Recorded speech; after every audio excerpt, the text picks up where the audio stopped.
conserve power.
Oj, oj, oj, oj.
Yeah.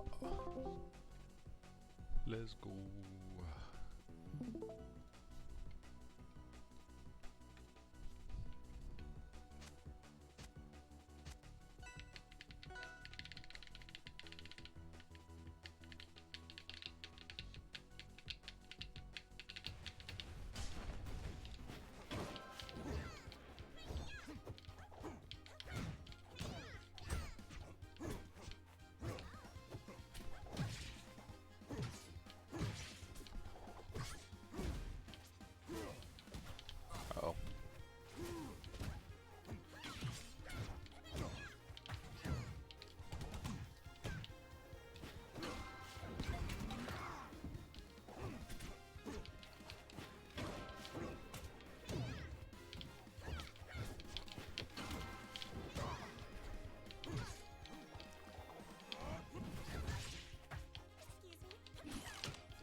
Okay, goodbye. Oh, hello.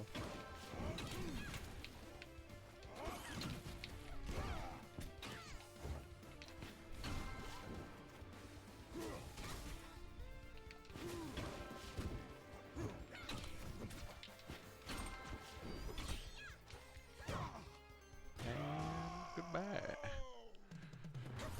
Reverse it bears pretty nice.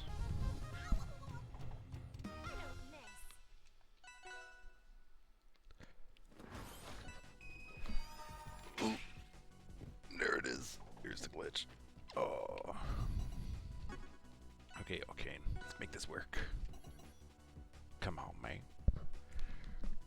Little whale dog puppy.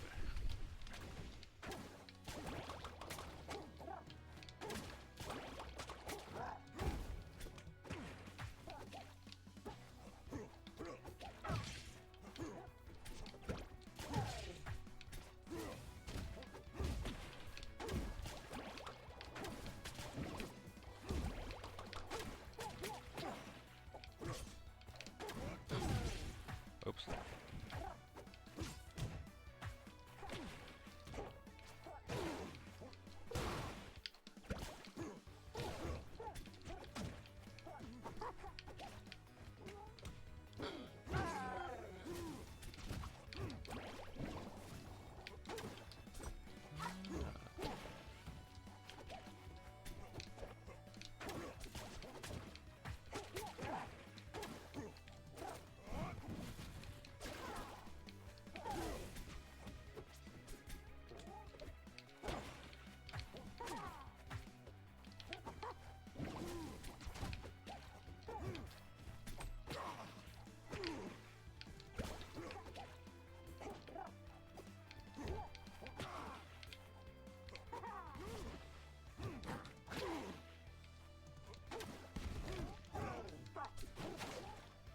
Okay, that was smooth.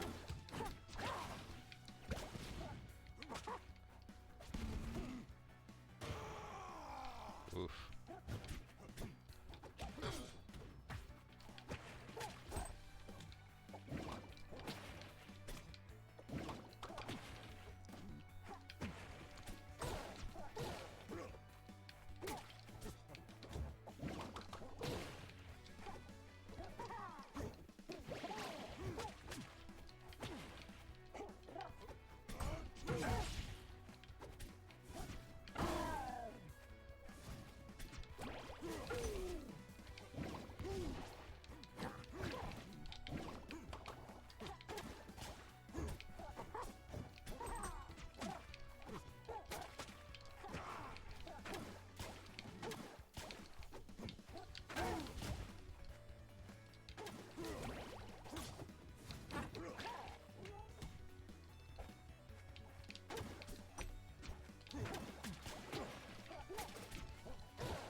I am.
love having 3 kill throws.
This dude.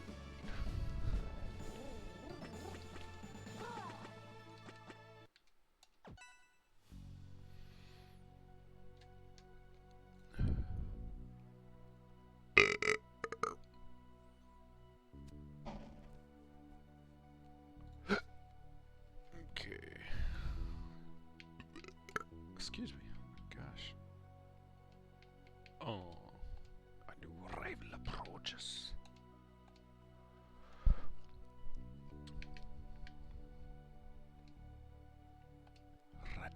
Code.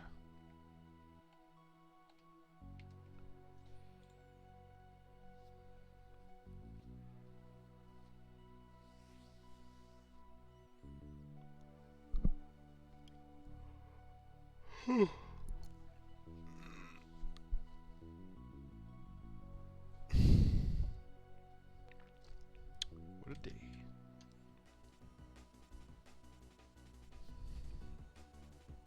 Wizlore.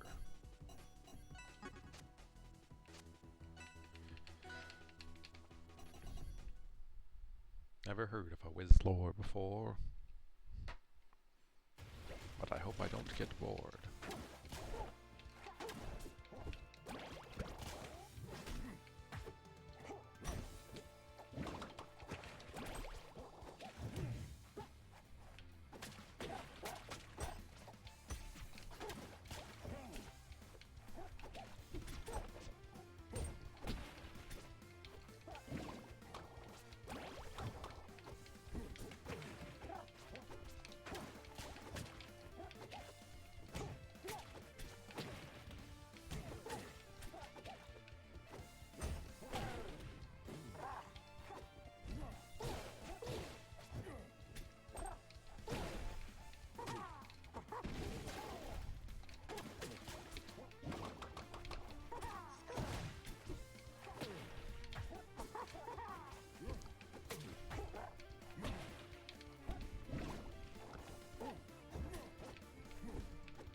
Okay.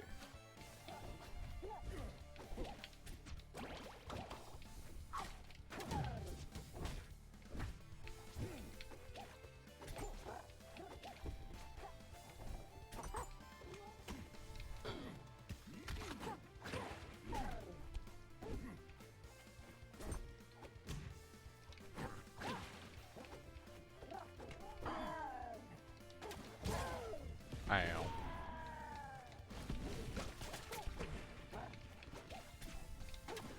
Oh, that's funny.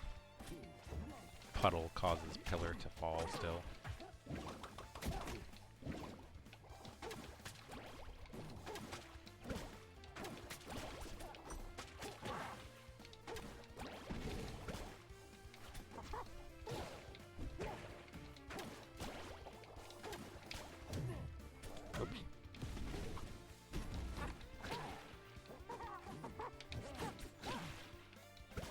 He's dead.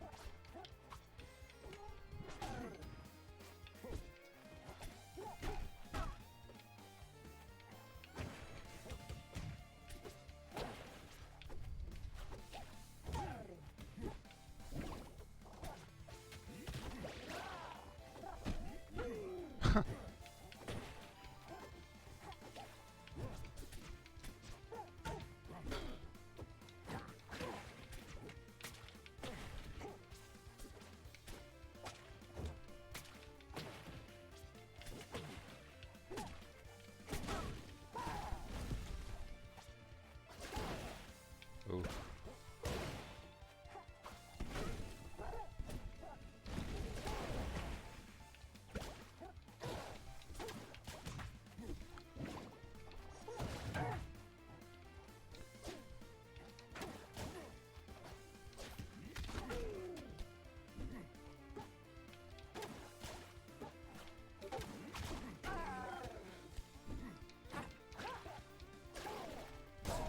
Yeah, that's fair.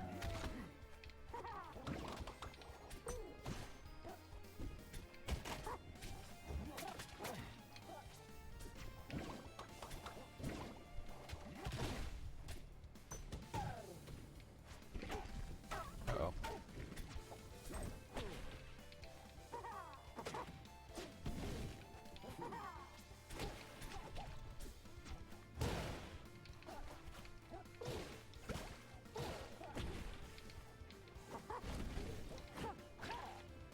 Oops. I'm curious if I hit wall, if that does anything.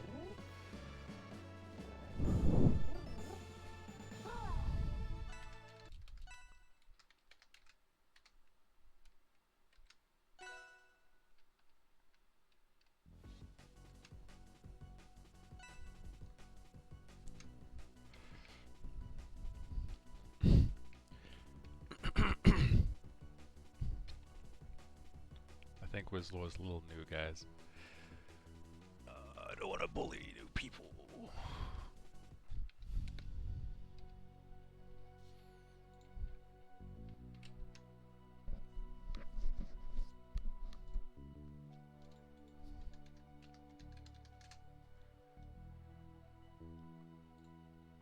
Huh.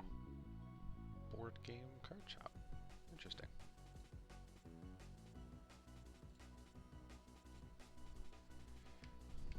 Zapruder film NFT. Bruh, what a name. That shit's hilarious. Oh shit, Mecha Raster's back. I love Mecha Raster.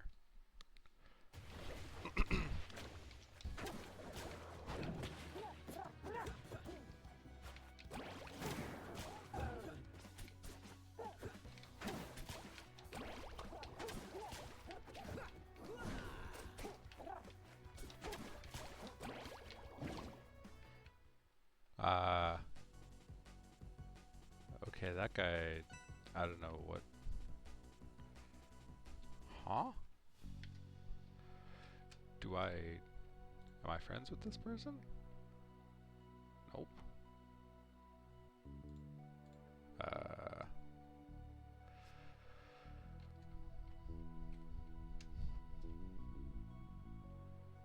Weird.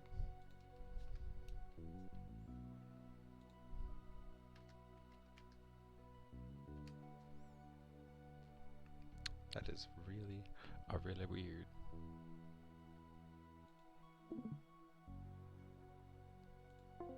Huh.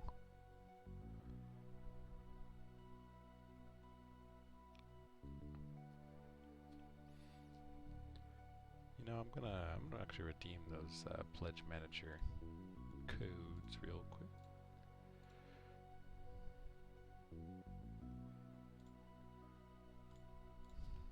Pledge manager.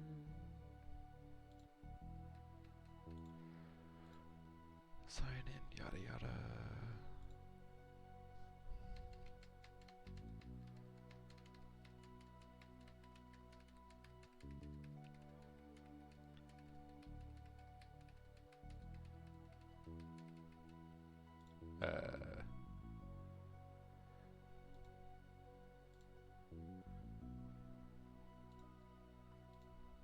manager. Um.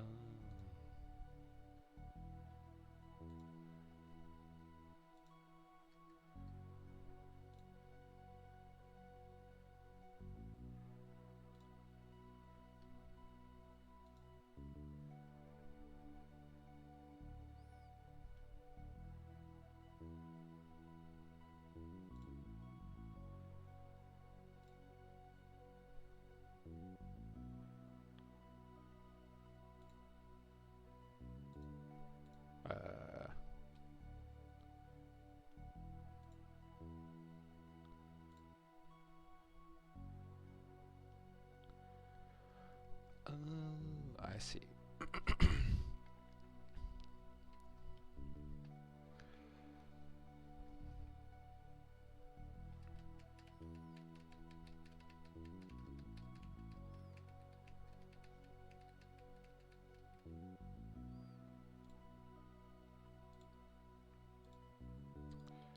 Well,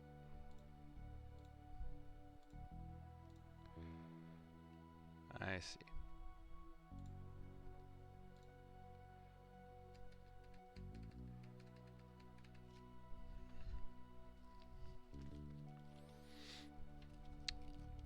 Let me just.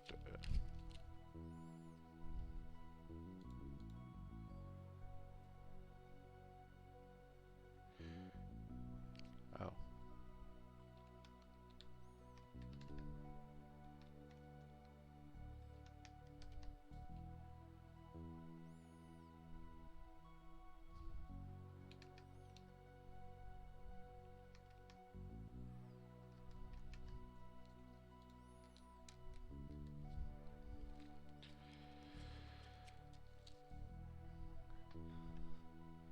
Okay. Now I'll get some extra codes.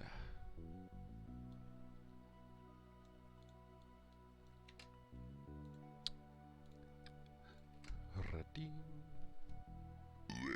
Excuse me. Done.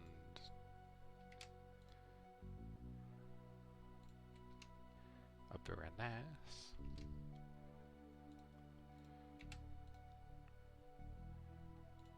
Very, very nice.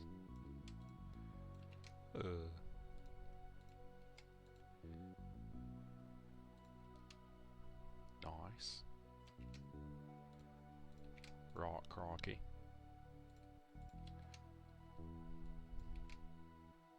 I've got a lot of questions. Why does maple sound like a 40-year-old smoker? I know tobacco in the Aether universe. So how's she smoking? She's smoking the donks and Amish. What's she doing? That's what I'm wondering. And I sound like a very sick Steve Irwin. Or maybe nothing bad ever happens to the Kennedys. Alright, I got them codes. I got all of them. That's the way it's gonna happen.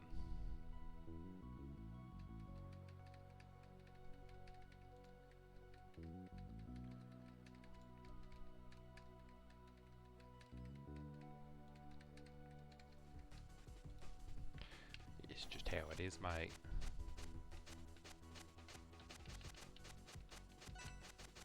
Oh no.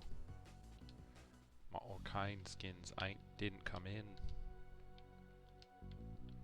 It's a raw shame. Oh, there it is, mate. Excellent. You know what? It's a good skin right there. Some skin in the game. Oh my gosh. That's a great joke. Some skin in the game.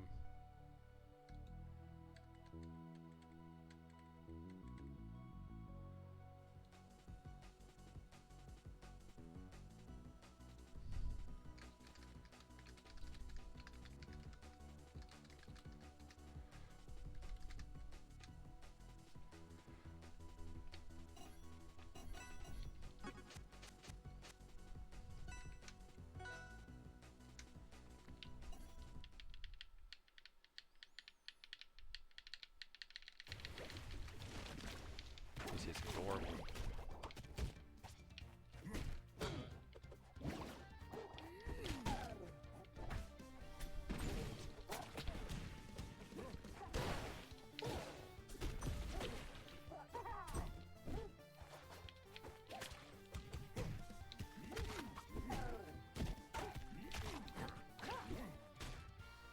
Oh, took that out.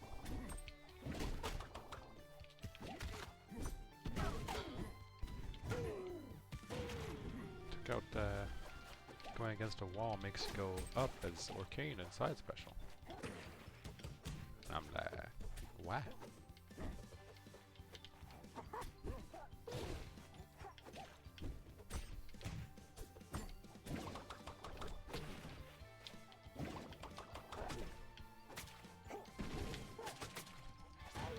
Oops.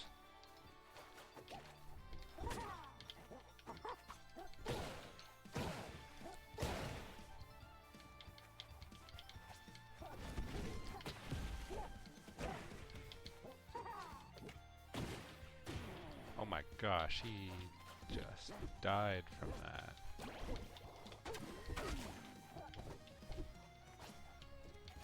Needs to be put on live leak.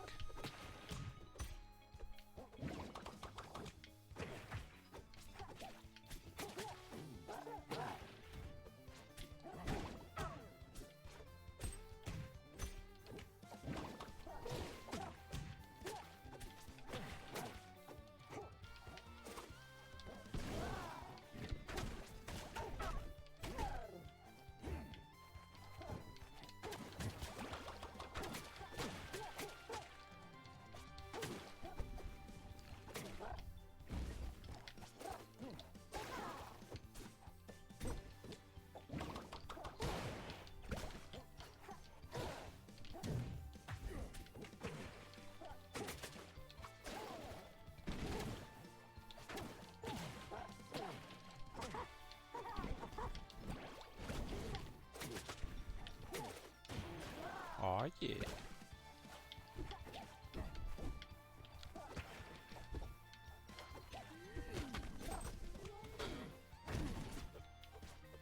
Oh.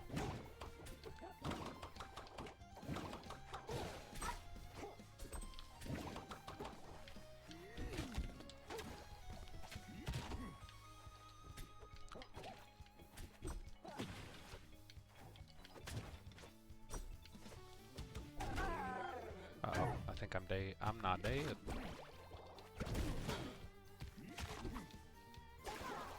Yeah, I'm dead.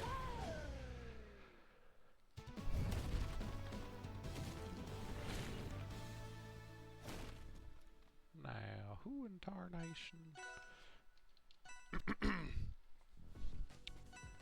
Some random person adding me on the Discord. Man.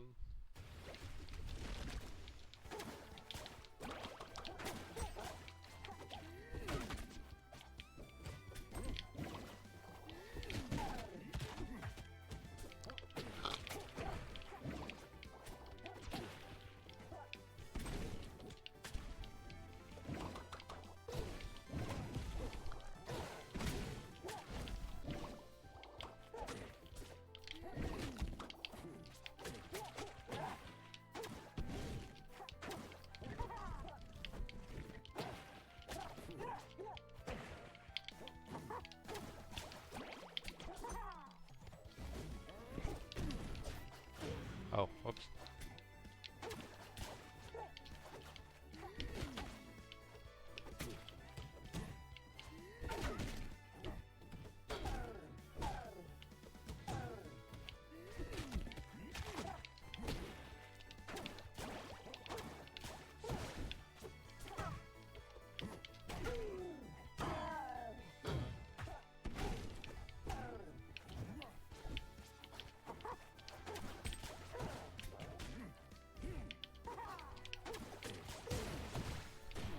Yeah.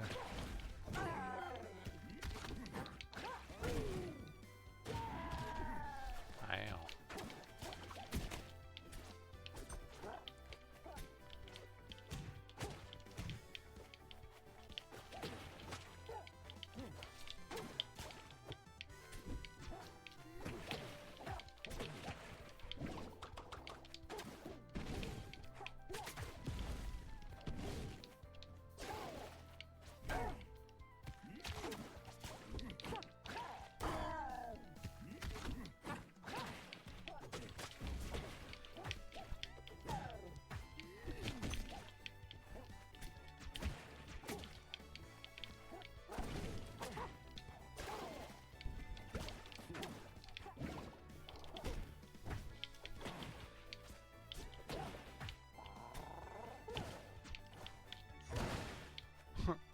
please. Yeah. Oh.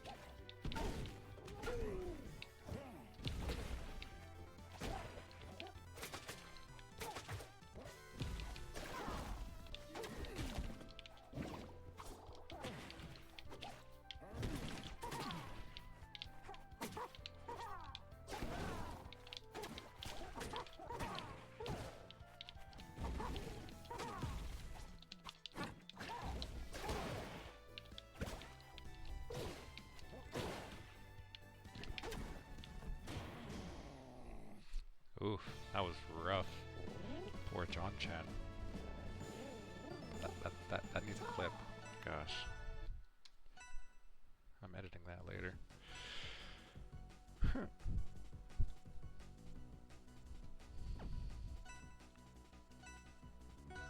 John Chan, don't leave me. It's been so long.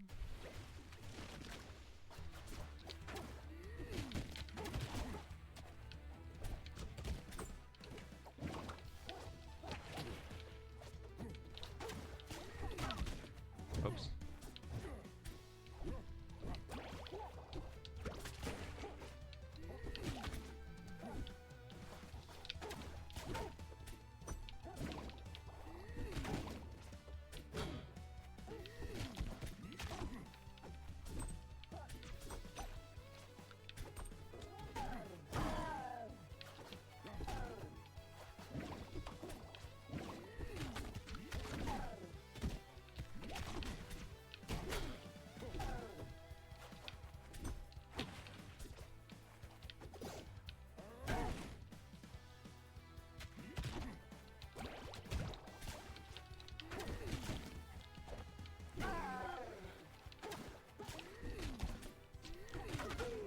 I didn't parry more.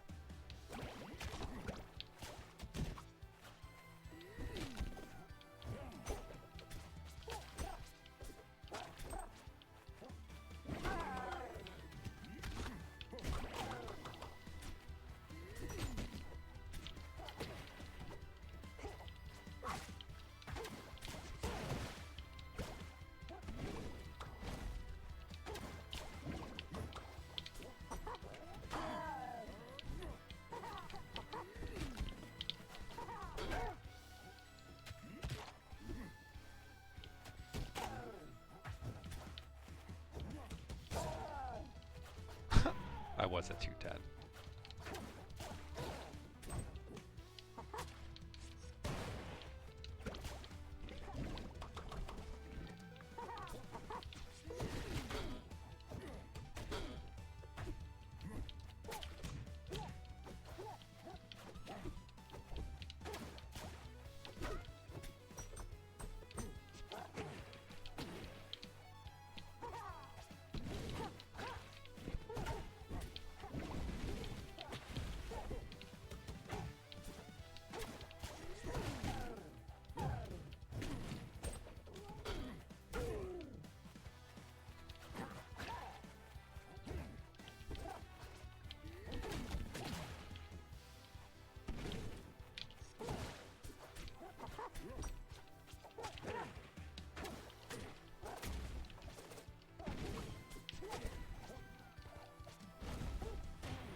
DI that correctly.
Whoops.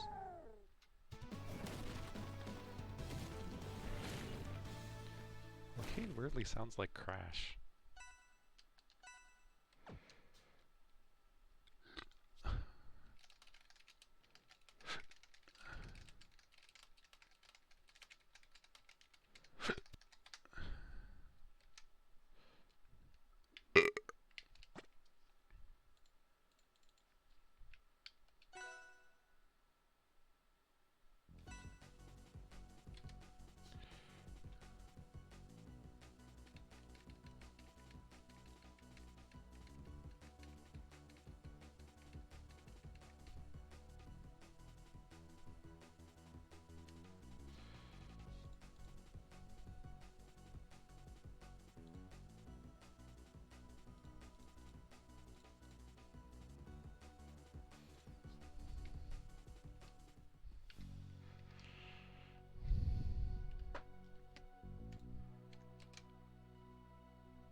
Dweeb. Actually, should I even? I don't think I should train this. We'll find out.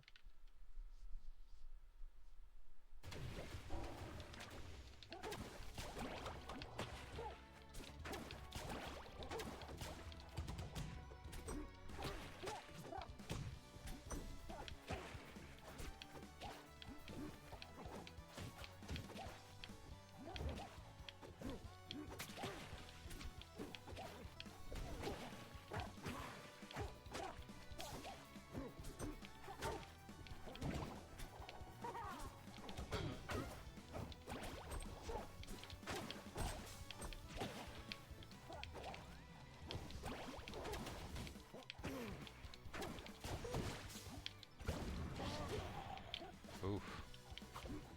He totally could have made it back.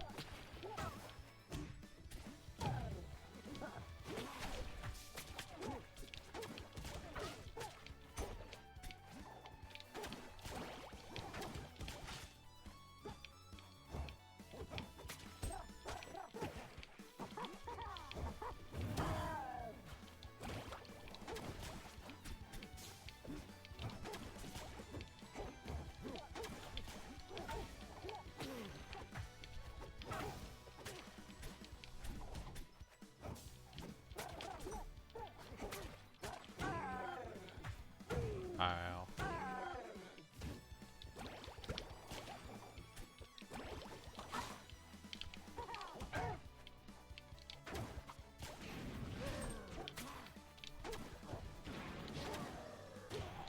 Is that guy okay?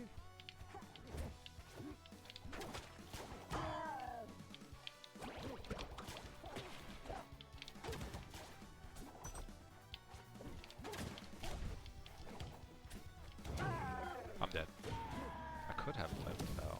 Maybe.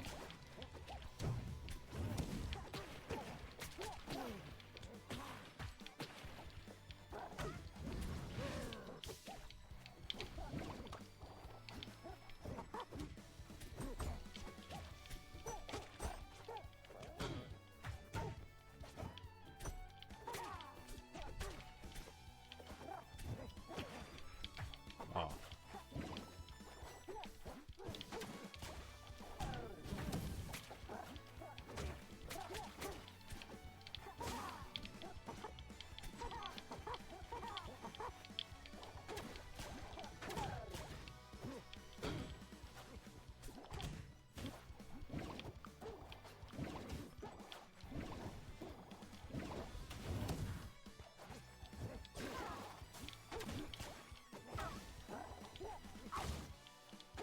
Well.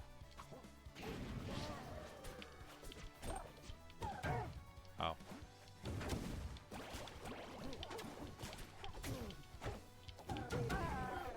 Do I live? I do. I am totally dead. Oh my gosh. He's dead. He lives? Oh.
Yeah.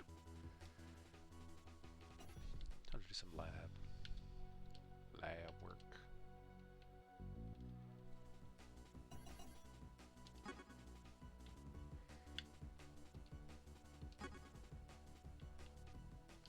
I'm gonna put on, where's the thinnest hitbox? I think fleet. Her hitbox is pretty small.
Okay.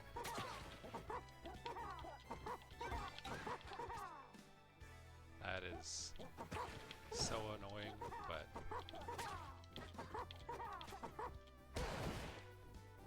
okay, there's no, is there a restart? There is, okay. No, okay.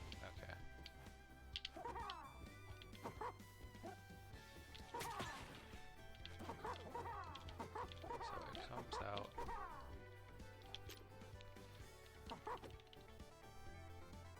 Window. Okay. So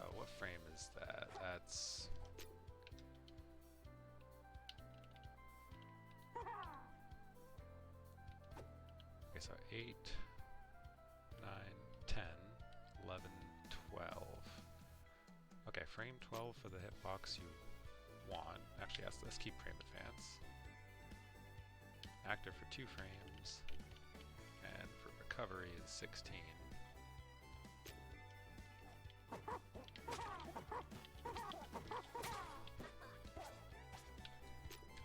Also,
okay.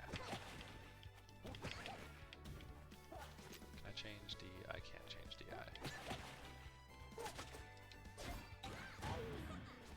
Yeah.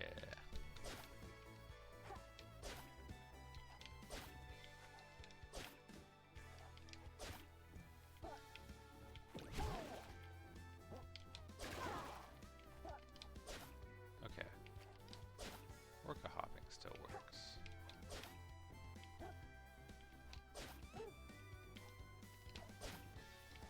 Oh.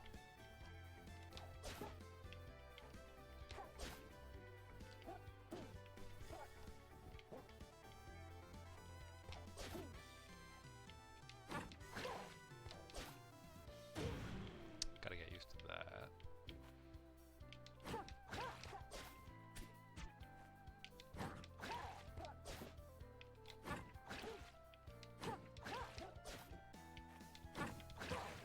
That active what? 2 frames? Okay.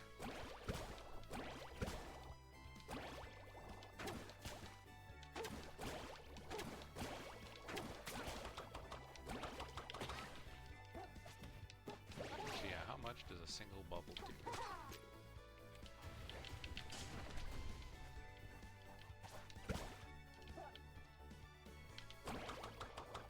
Oh, 7%.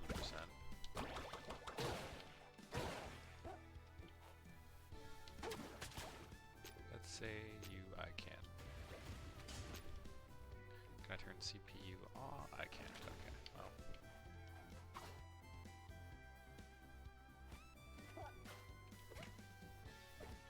Grab release off the thing. Okay.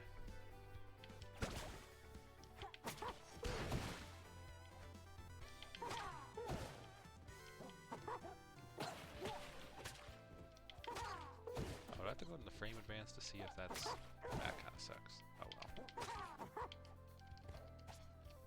Oh wait. I just... Okay. That's fine.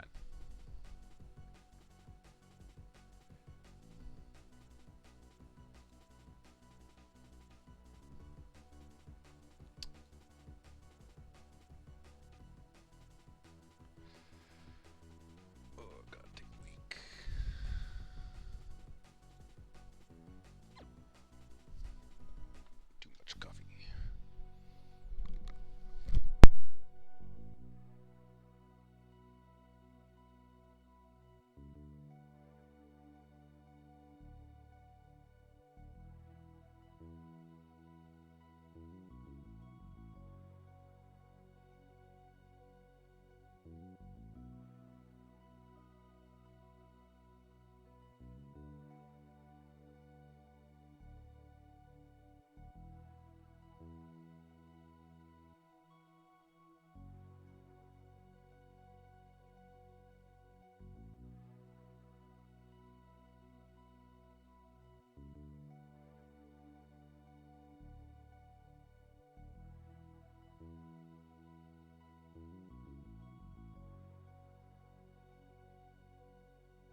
so. That was yeah.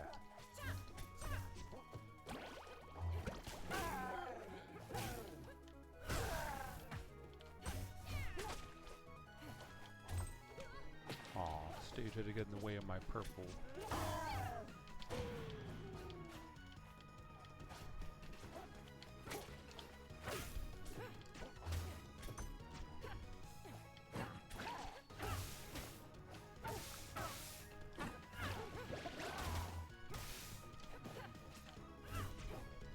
He's a little new, but he's got the spirit.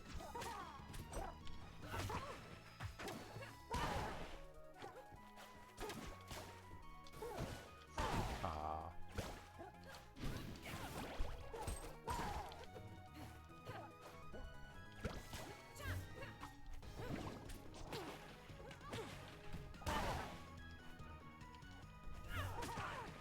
I missed the tech.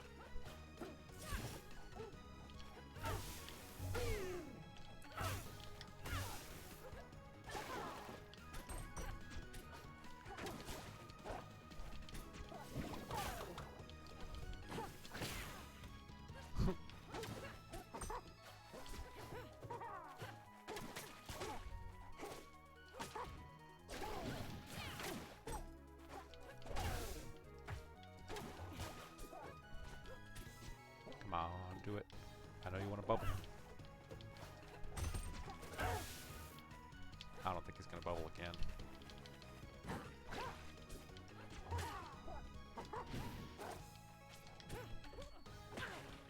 Okay.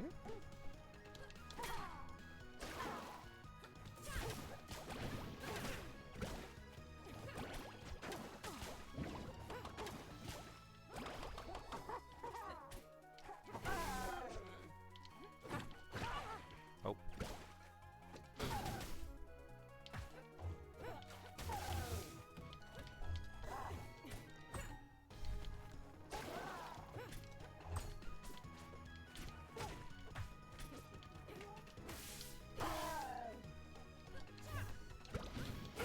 Okay, eventually.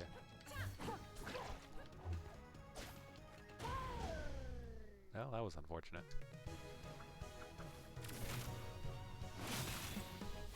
You won't get in my way.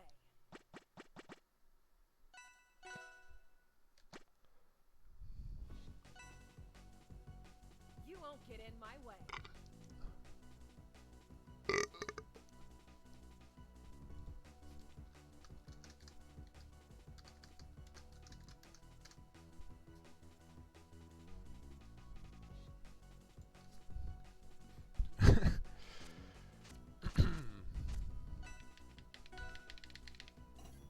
Okay, come on, Claire, let's do these.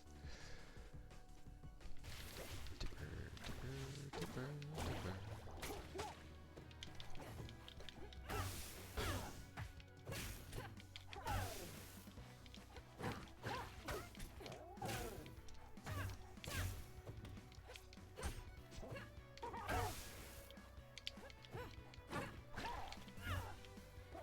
Really? I didn't grab the ledge? Really should have.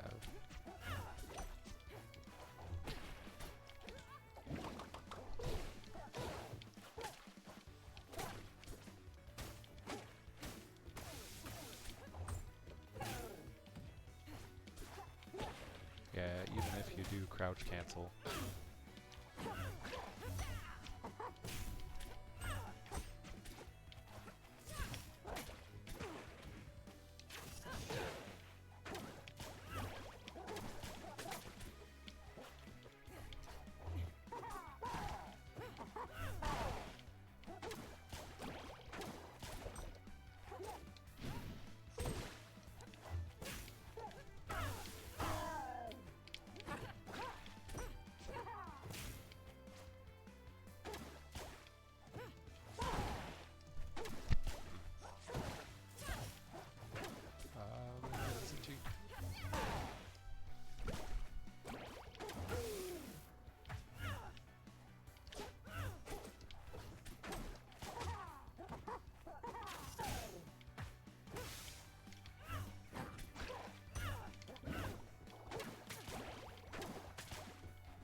That's really unfortunate.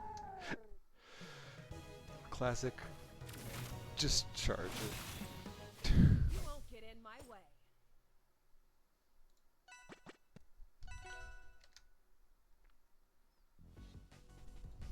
You won't get in my way.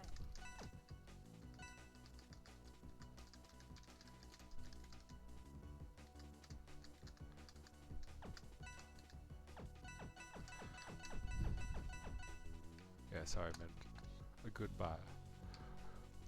But hello, someone.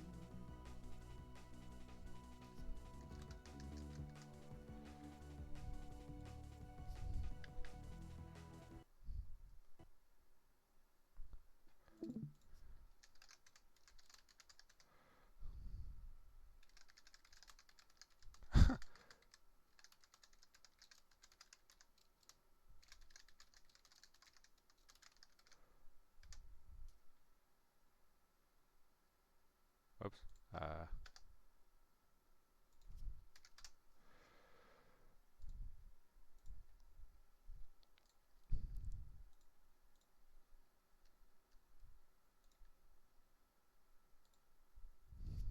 Clicking join public lobby.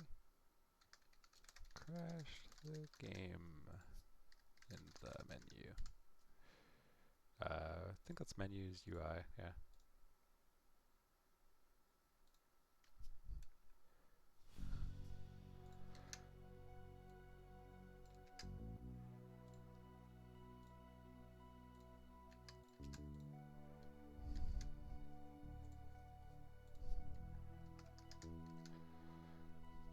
A new rival appears. Oh. Tis but a wound of flesh, carved from the sanctity of bone and marrow, molded together by flesh, then became man and a kick-ass game known as Rivals of Aether.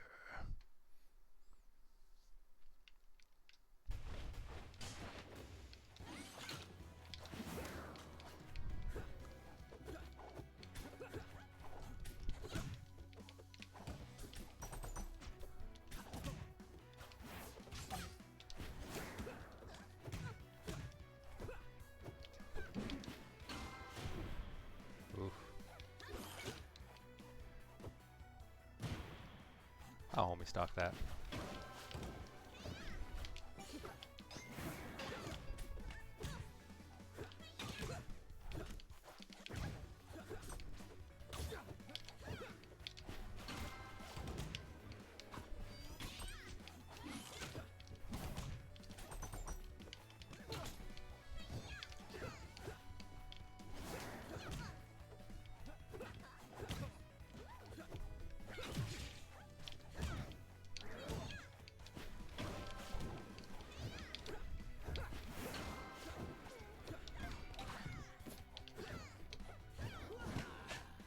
Oh, ow.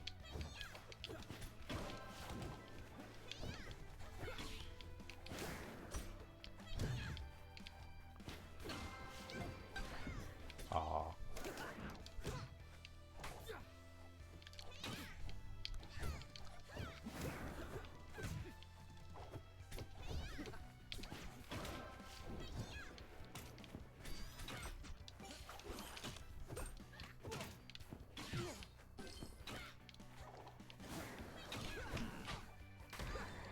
Ooh, I live.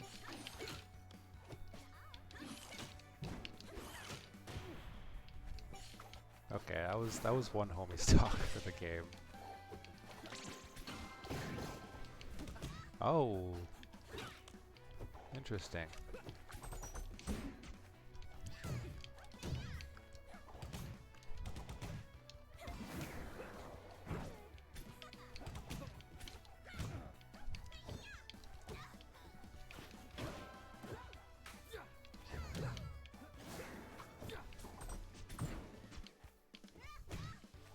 Oh, that was weird.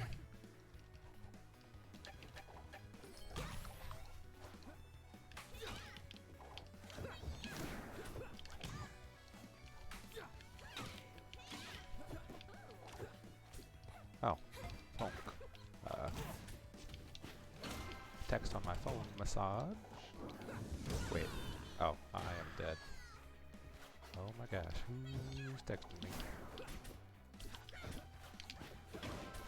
Please don't be an emergency.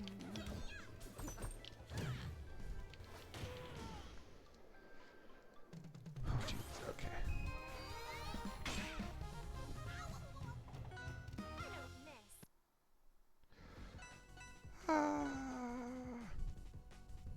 Okay. Goodbye phone. Hello silence.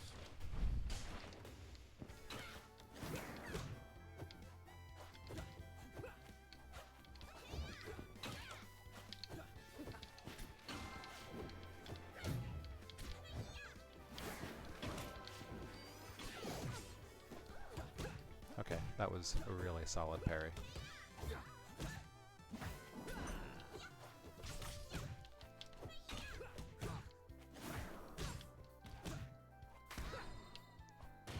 Oh, my DI has been caught. But not corrected in time.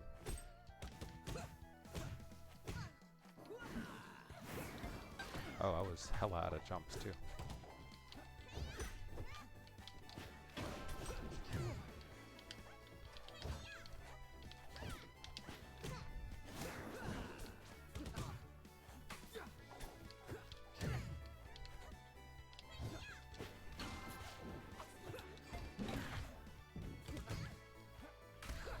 Yeah.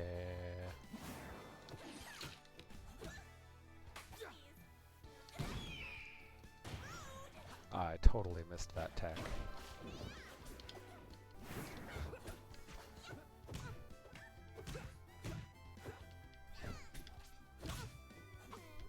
No, owls, let me be lazy. I don't want to think. I don't want to adapt. No.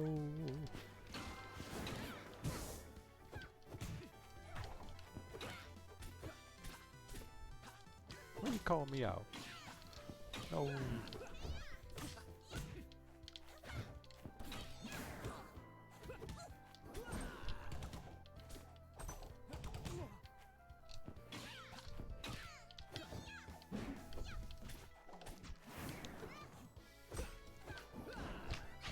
Okay, okay.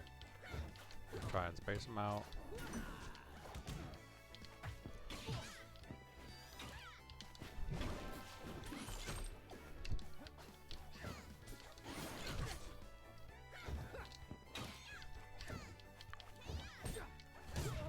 Here we go.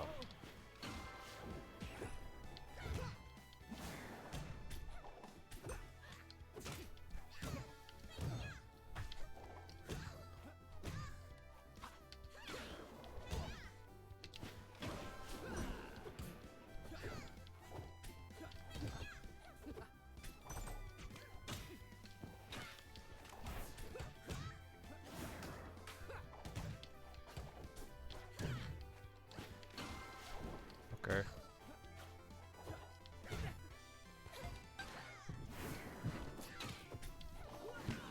Oh, no, I'm dead. Yeah. Understandable.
yeah.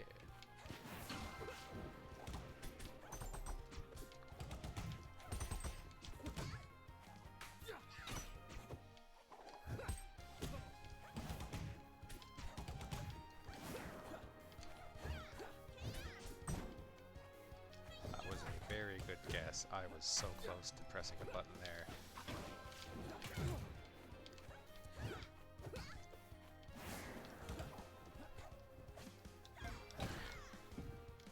Okay, that would have been hilarious.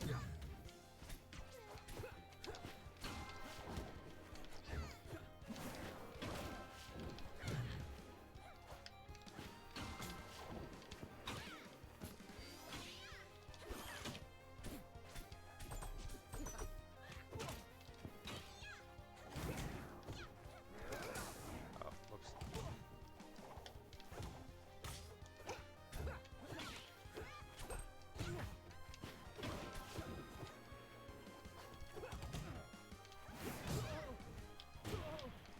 Very solid option.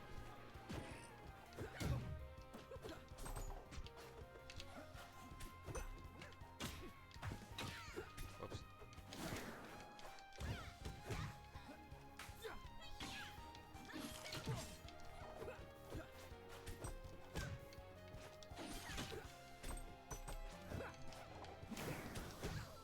I am alive.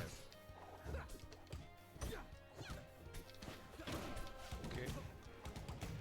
A bear.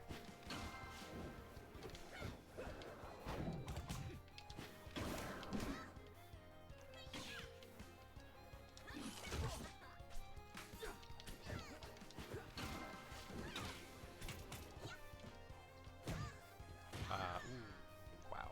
I killed. Oh, whoops.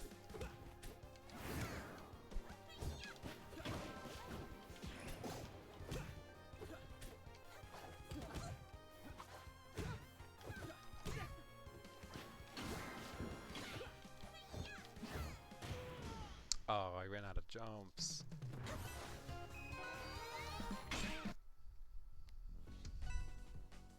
Spilled a box of What a Okay. Okay.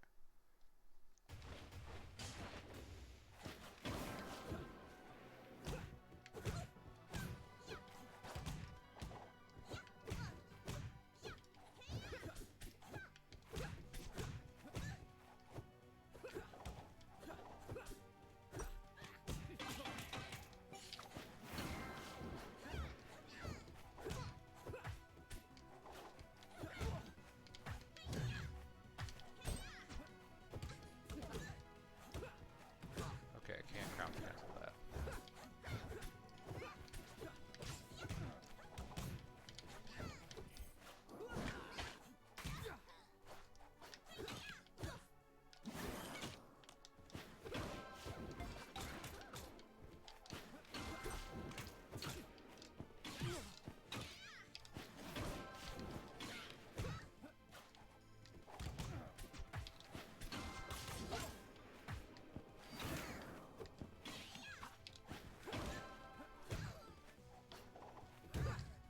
Oh, I'm so dead. Oh my gosh.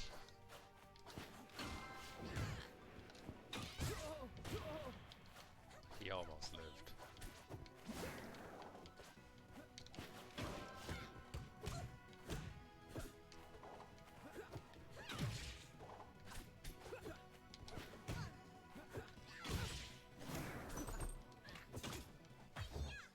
I swear, Bowels always has something cooking every time I see this man. I don't like his cooking. It's too spicy. Makes me think. Brain hurting.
Yo, what up? Nothing. What do you do? What are you doing? Rivals 2 at the moment. Nice. Uh-oh. How good you are? How good are you at rivals? Pretty good. What would you say is your rank? Maturation. I'll be honest, I'm gonna have to turn up your volume because I can kind of hardly hear you over. Oh, is it better now? Oh, a little bit, yeah. Yeah. Sorry, my mic just was away. What's your do you play any ranked or something? Or nah? I mean, in Rivals 1, kinda sometimes, but it's not a very good indicator of anything except for how much time you have, honestly. Yeah. I was just wondering.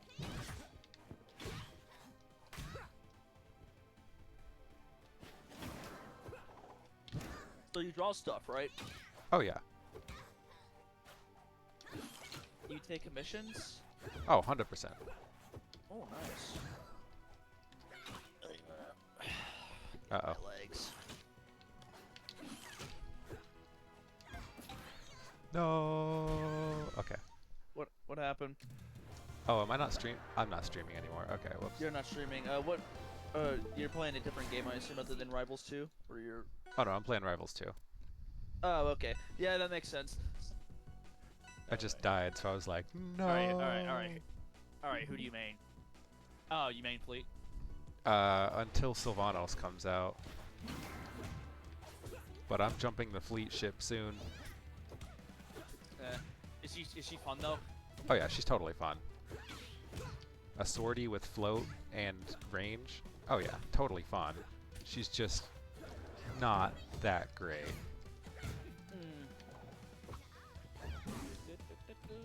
Like, she has objectively kinda insane moves, but those are like so few and far between in her kit. You actually want to do some sets? I'm not that great at this game either because of shields, grabs, and ledges. I'm still trying to get used to it.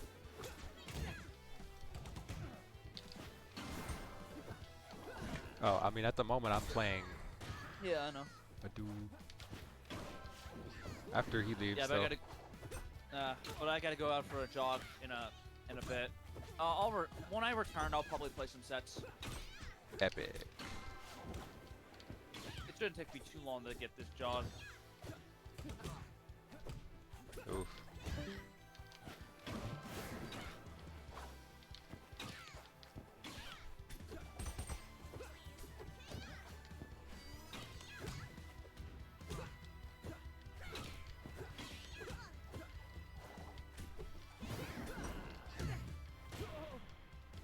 Oof.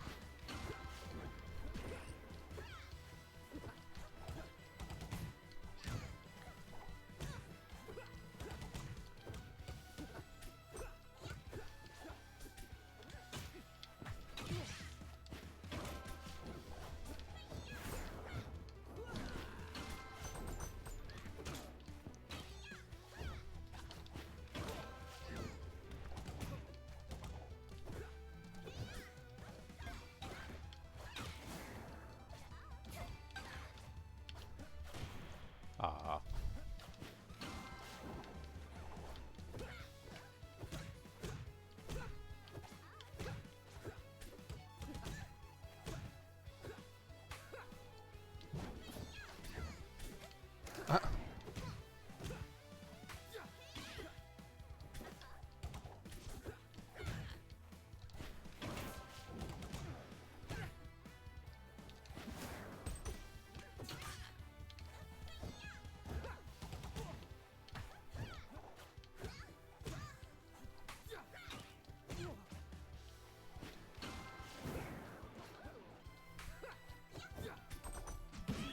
I am dead.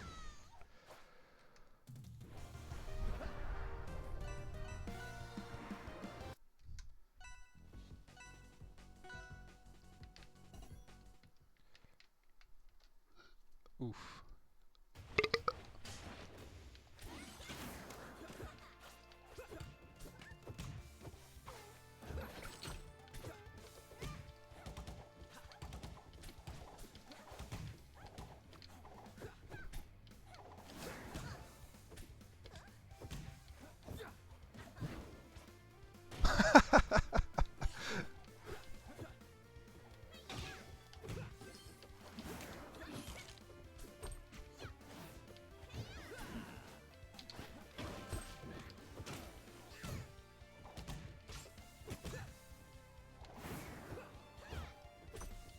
was so cheeky.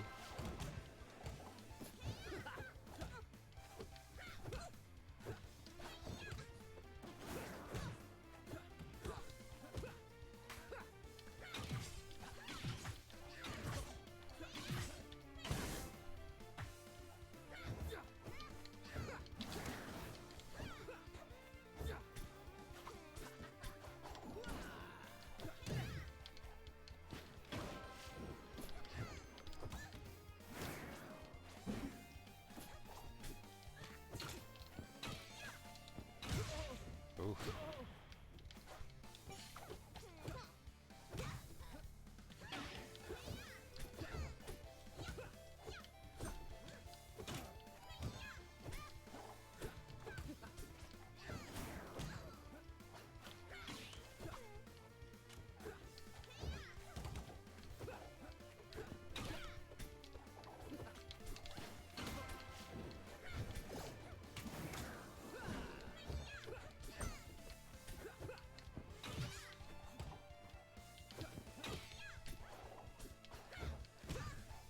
Oh.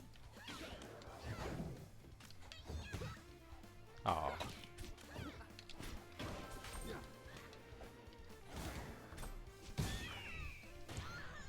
Ow.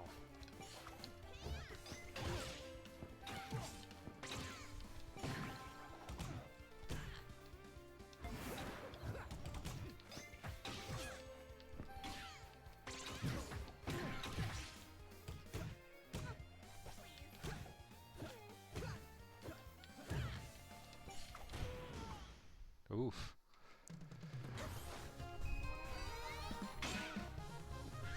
I love the Nerf rifle, Nerf water gun. It's so funny. Oh my gosh.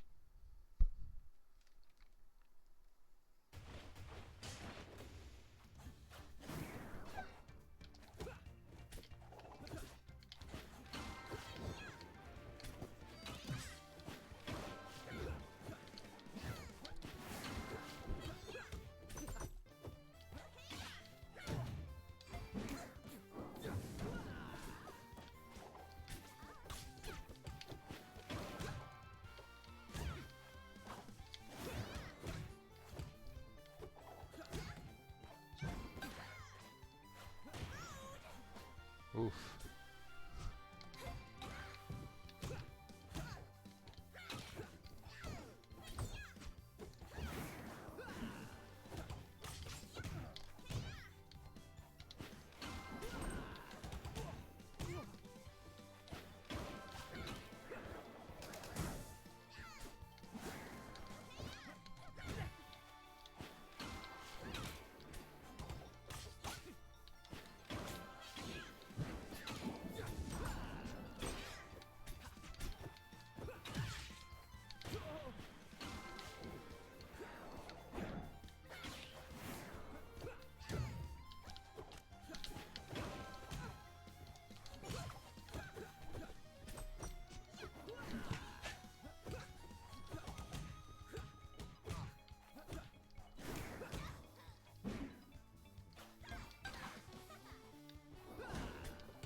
Oh, I am dead.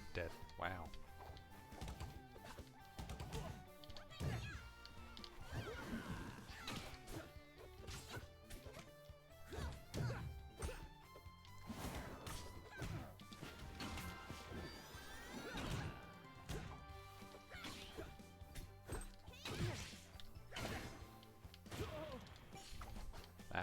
Killed.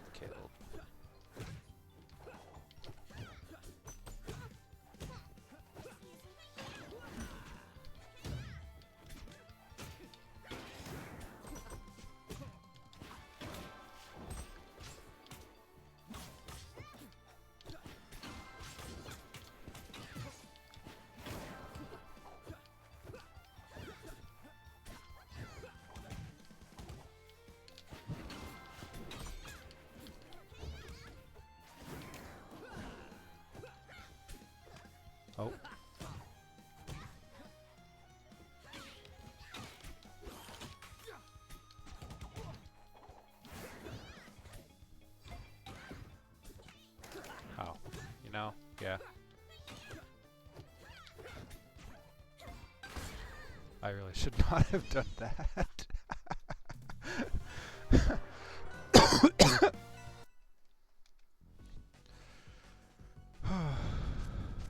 That was funny.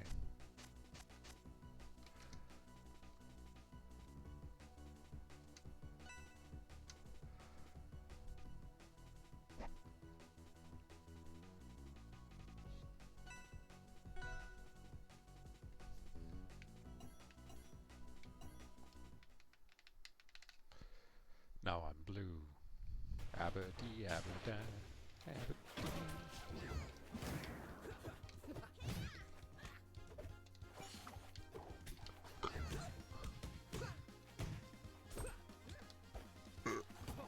Jeez.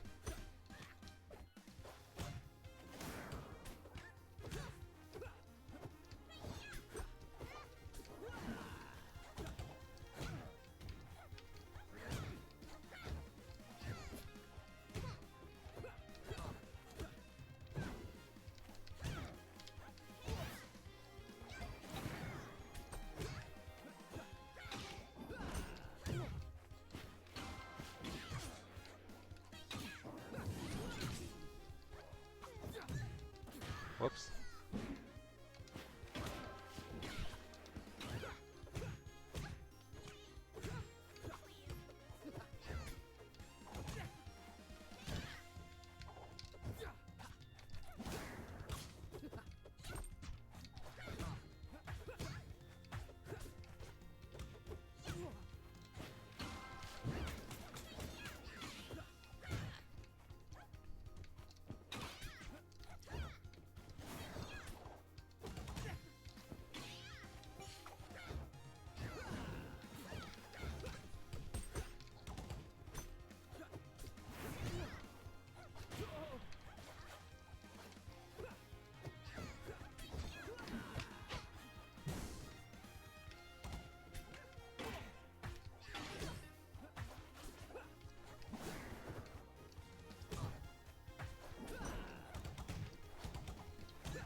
That's unfortunate.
am dead.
Death.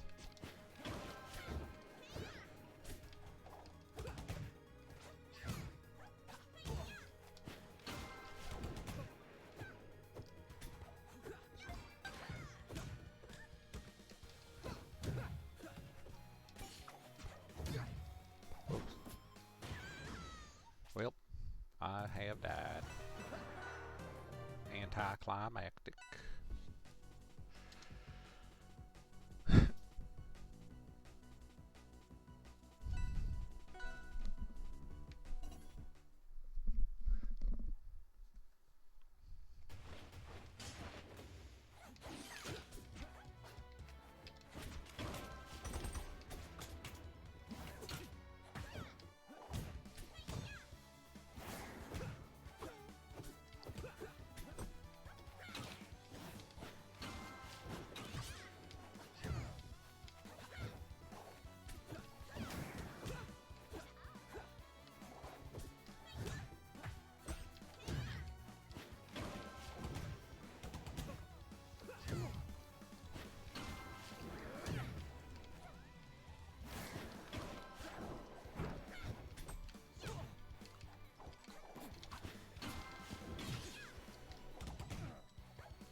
Okay.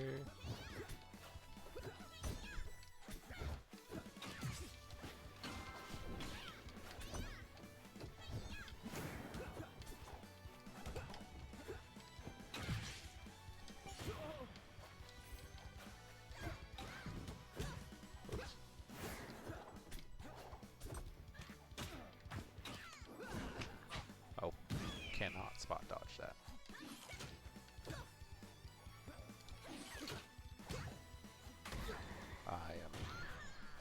I could have lived.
3 stamina dice for life is almost feels like too much. Like you can't even use that much before you die.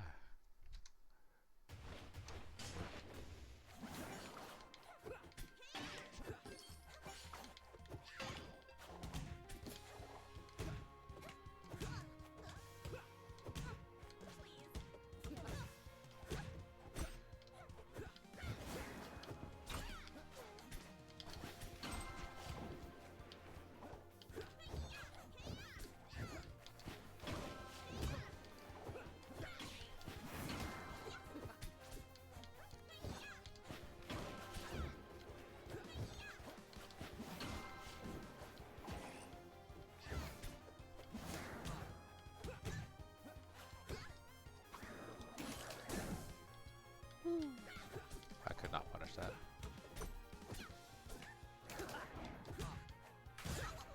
I have died. I don't know why I died that in.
I know.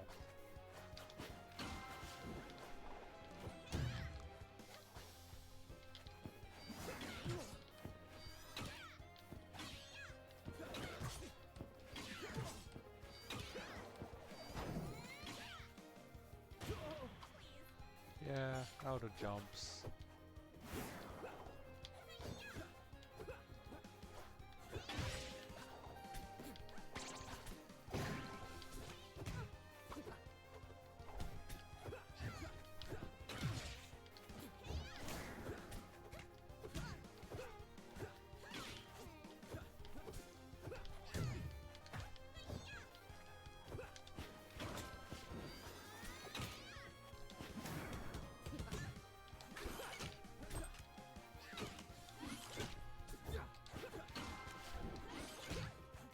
Ow.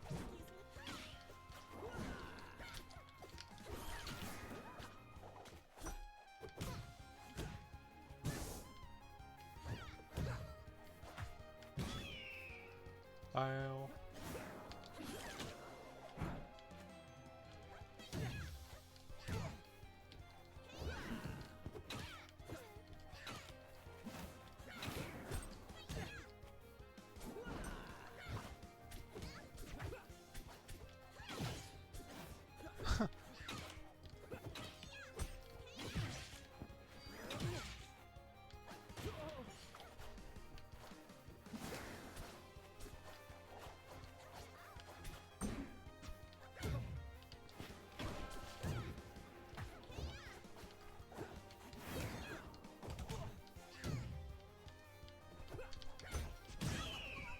Yeah, not much I can exactly do against that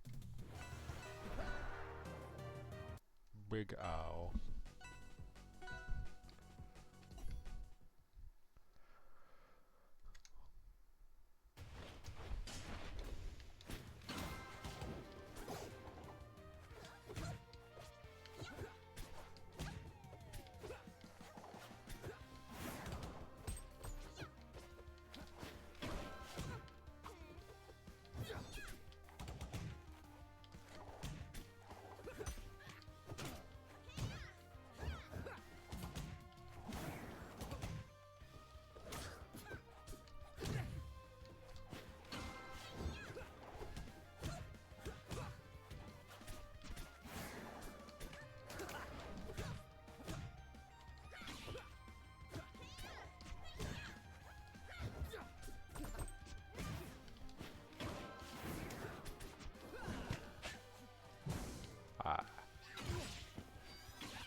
was weird.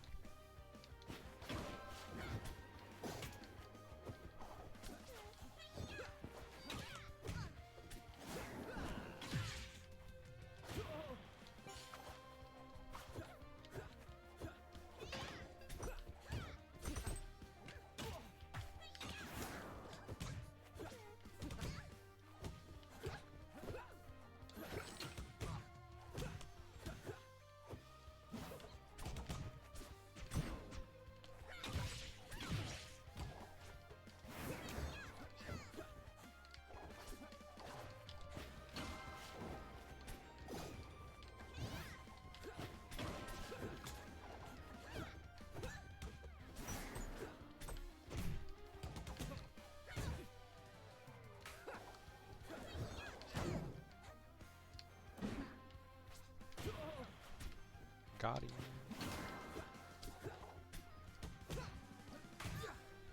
Okay, life lead.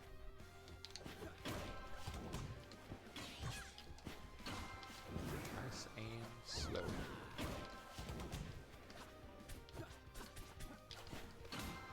Nah.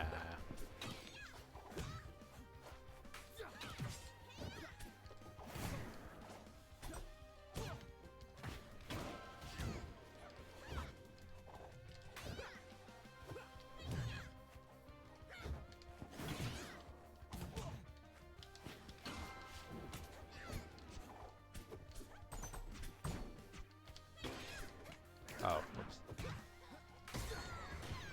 I need to DI that out.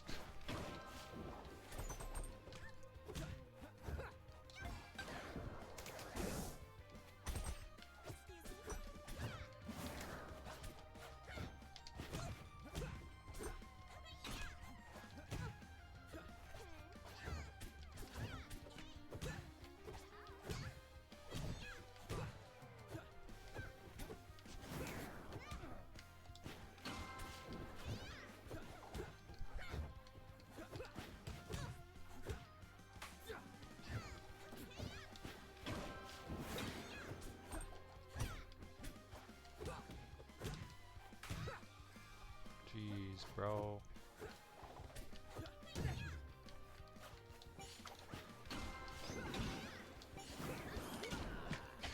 How? I hate that.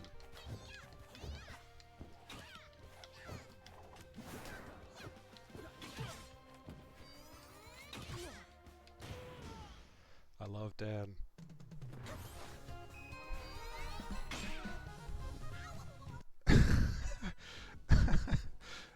I love Dan Fernacci. The things that man do.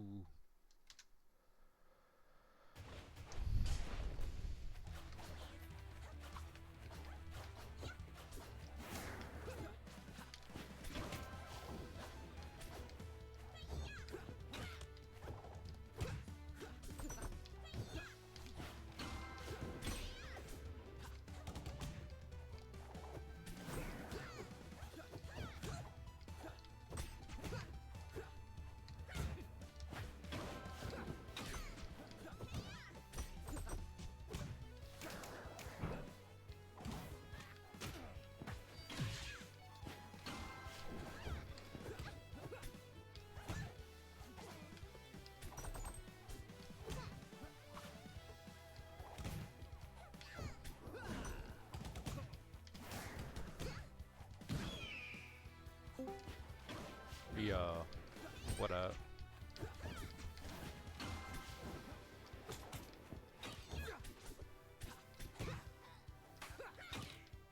Hello?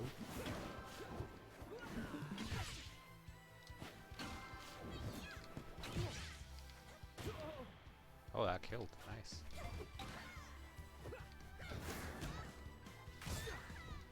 Ah, I could not avoid that.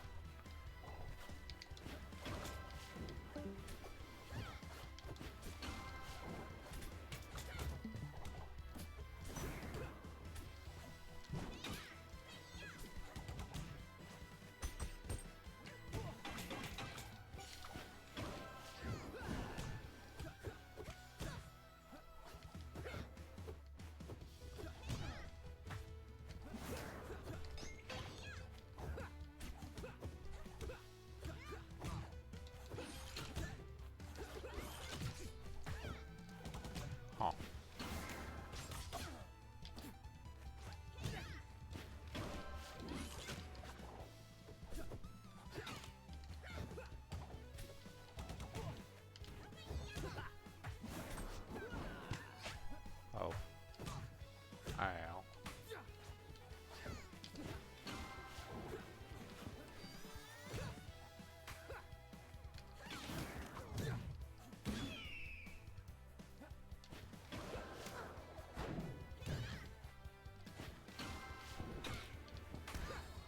Oh. Wow.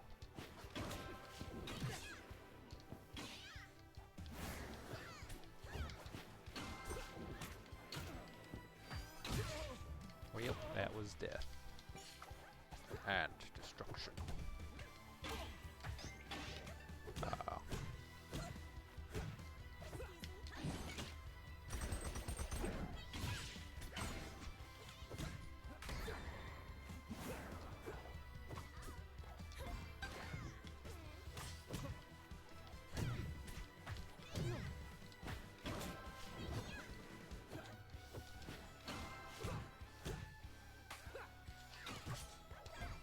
Oh, he's dead. He's alive.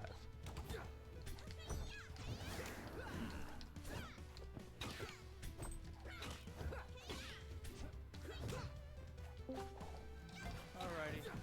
Yeah. What up? Oh crap. I'm back. Oh, nice. Alright.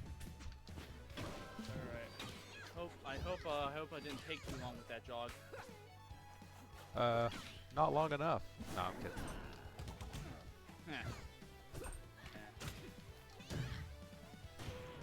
Ooh, beautiful.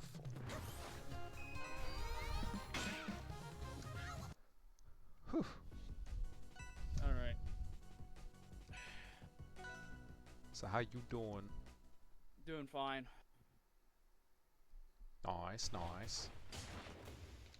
Probably after I'm done with the beta, I gotta get working on the video because I've been procrastinating for such a long time. Oh, cool.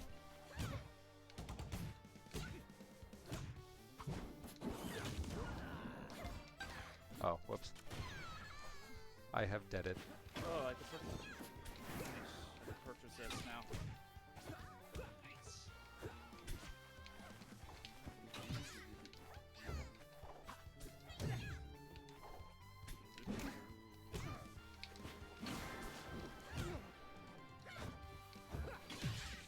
Alright, just remind me whenever you're ready. I'm gonna practice. Cool.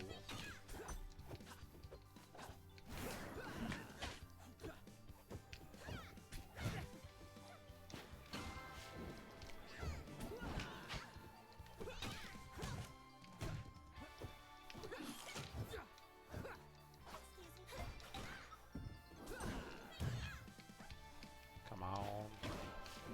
Why won't you die already?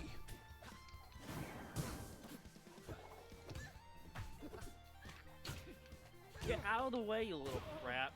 Sorry, that's my dog. Nano machine, son. Uh-oh. Okay, we're good.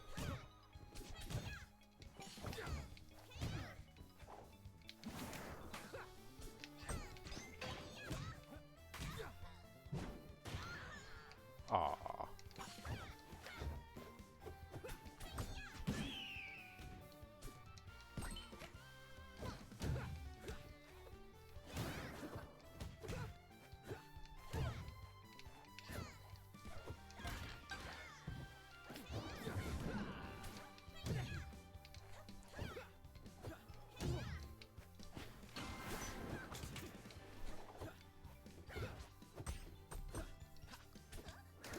Also, the thing what I like about this update though is that they finally fixed the issue with the character select where the music stops. Yeah. No, the music never stops. Yeah. Also, I feel like wavelining in this game feels great despite what people are saying. Oh, it's definitely been nerfed. It's definitely been nerfed, but yeah, no, wave dashing still feels great. It's not as great as Rivals 1, but I feel like those that people just have a skill issue. I mean, remember, most of the people playing Rivals 2 are, in fact, Smash babies. So. No, I'm talking about Rivals 1 players mostly, but yeah, no, Smash players also love to complain about that game. One of my friends called this game a sweat fest. Call him a nerd. And bad. Easy. Like, you're saying that Rivals 2's a sweatfest, and yet Nasby 2 and Multiverse Nasby 2's a mediocre game, and Multiverse is shit, so I don't want to hear your really bad takes. By the way, though, he thinks that those games are, like, somehow, like, really good platform players, even though if you look at it from an actual perspective, they're actually mediocre. At least Nasby 2. Nasby 2's kind of fun, but Multiverse is shit, to be honest. Yeah. And I feel like anybody, and I feel like anybody who enjoys Multiverses enjoys sloth. I mean, Oh, either Multiverses does have some like goofiness to it. Yeah, but it's like it's not that great though. It's just a really bad game. I never enjoyed it. My friends always ridiculed me for saying, "Yeah, but you're only saying that because it's not Rivals." Hell You know yeah. what?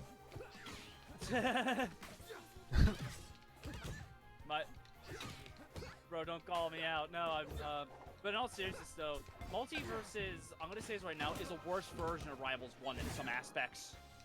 As a matter of fact, though, it feels like as if they saw Rivals 1 and thought to themselves, how can we make the formula for Rivals worse? I mean, in the first beta, it was actually like just about yeah. perfect. The only thing they really messed up on was making the entire game designed around a 2v2 format, Yeah. and then not giving people good tools to actually do that with. Like, you can't do couch co-op with your buddy in a 2v2 format. They have to have their own setup, which is that alone is like really dumb. You can't play Yeah. 4v4 offline. You Which is just dumb. outright can't. You can play 1v1 offline. You can play 1v1 with 2 characters offline. In like a tag mode. But you can't play 4v4 offline. Or you can, but you have Yeah. to use 4 separate computers for it. Which, at that point, you're having a LAN party. Yeah. I'm still trying to figure out the parry frame data, but I feel like at some point in time I will get used to it. Oh, how I Let's did figure it out. Yeah, I know it's a bit delayed than the original parry, which was like 2 frames, 3 frames. yeah, this one's like So you have 6. no idea. This one's So 6 you frames. have no idea. Or actually, no, the original parry is 6 frames. The original parry is 3, and then the Yeah. Rivals 2 is 6. Yeah, so they doubled it. Yeah, I started to notice a slight delay, but it's like I've gotten some parries here and there, but it's like yeah, it's kind of hard to do. I feel like as time goes on, I'll learn how to master it. It's got more active frames now. Yeah. Honestly, it shouldn't be difficult for Rivals 1 players who have consistent parries in Rivals 1. If you're just Yeah. a fucking parry Spam a bot. like, if you just spammed it, yeah, you're gonna have problems because you never learned how to time it in the first place. Oh no, I Because never think about spammed- it. Oh no, Because I never spammed think parry. about the first. Because think about the first one. It's frame 3 when parry came out in Rivals 1. Yeah. You are not reacting to a move and hitting parry on the first like 2 frames of it. You're hitting on the 6th frame anyway.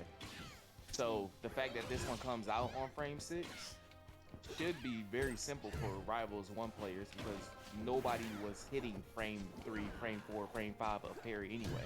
Yeah, Yeah. that makes sense. Those were accidents. Plus, there's a lot more active frames in Rivals 2 Oh yeah, Yeah. that's right. on the yeah, parry. It's mainly Yeah. because those that If you're grab missing and- parries, you're just bad at parry in the first place. I don't know. I think it's also mainly because there was that grabs could go through parries. I know, I've been able to Exactly. parry projectiles consistently, so that's something. I would Oh, hope so. that's the first step, That's yeah. that's pretty easy to see from across the stage. But if you couldn't parry stuff consistently in Rivals 1, and you were just doing wake up parrying, that's how you got your parries, yeah, that's not gonna fucking work in this game, and that's not Yeah. consistent anyway. You're just bad at parrying in the first one, but hopefully you learned in this one. Yeah, no, I know how to parry in the first one though. It's just that with the bit of frames, it's like certain moments, so it can seem harder though. But it's like I am adjusting to it. You don't want to admit that you were bad at parrying in the first one. I'm bad at parrying at this game, yes. I'll You were admit bad that. in the first one too. Oh, God, buddy. All right, well, You don't want to admit it. it's usually an on and off. Sometimes I can parry, sometimes I just can't. You're probably only talking about projectiles. I mean, if you're parrying consistently in Rivals 1, either you have a bad opponent, or that's kind of all you're going for. I mean, if y'all talking at the lowest levels, maybe. If you get good at Even to at be high good level parrying- gameplay, people rarely ever actually use parries because it's so risky. Right. The It only is time you risky. see them parry at high level is when there's a it's projectile. Yeah, when it's Nah, when it's guaranteed, guaranteed. or on a hard Yeah. read. When it's guaranteed is the most times that you'll see a parry. Yeah, in but the I'll top say this level. though, I like parry better than Rivals 2 than in Rivals 1 because parry in Rivals 2 is basically feels like an actual call out, if anything. Because That's true. because parries in Rivals 1, while yes they were fun, I was never a big fan of them being the only defensive option. And I just don't understand where people are coming from saying that was that shields are bad, grabs are bad, and ledges are bad. I would argue it adds more depth to the game, and I just feel like not enough people are ready to admit it. I mean, you can't even admit you're bad at parrying. I can see why somebody would admit that mechanics that they haven't been using for years are actually better. Yeah, No, I have like almost like 2,000 hours in Rivals. I almost have everybody to Diamond, so... I don't That's know, nice. I have 10,000. God damn it, you don't need to brag about it. I'm just saying. I have my experiences in Rivals 1. Me too. That was top tier. Yeah, I know. I saw you on the leaderboard. Remember, No, all not that ranked rank- really not that- means not is that- how much time you have as a person. No, not that rank shit. No, I'm talking about the top 50. Oh yeah, no, I meant like in the rankings overall and competitive. Like RCS. No, not the rank stuff. No, yeah, like RCS. Not the online rank stuff. I meant I'm like number 2 RCS. on there. But like the RCS, I was also top tier. Gotcha. I also have not checked Discord, so I have no idea who you are. He's Quark. I still have no idea who you are. I'm a hermit. I live under a rock. Basically, I mean, you're playing against Wilds right now, and you took some games, so you're good enough. all right, you ready to Tekken? You still want to do sets, or you still fighting against that person? Oh, I'm still fighting against Wowls. The Yeah, funniest Wowls is raster I know. This bro cooks so much shit. It's Wowls- hilarious. Awesome, good experience. They also seem to have nerfed Zetterburn's freaking Zetterburn's He's hardly down nerfed, air, dog. which was insane. He's just different. Yeah. He's not like nerfed that much. Yeah. It's like a little love He just- tap. He's just a little awkward because of the shine actually stalls your momentum, Yeah. which a lot of people got to get used to. It's a little awkward.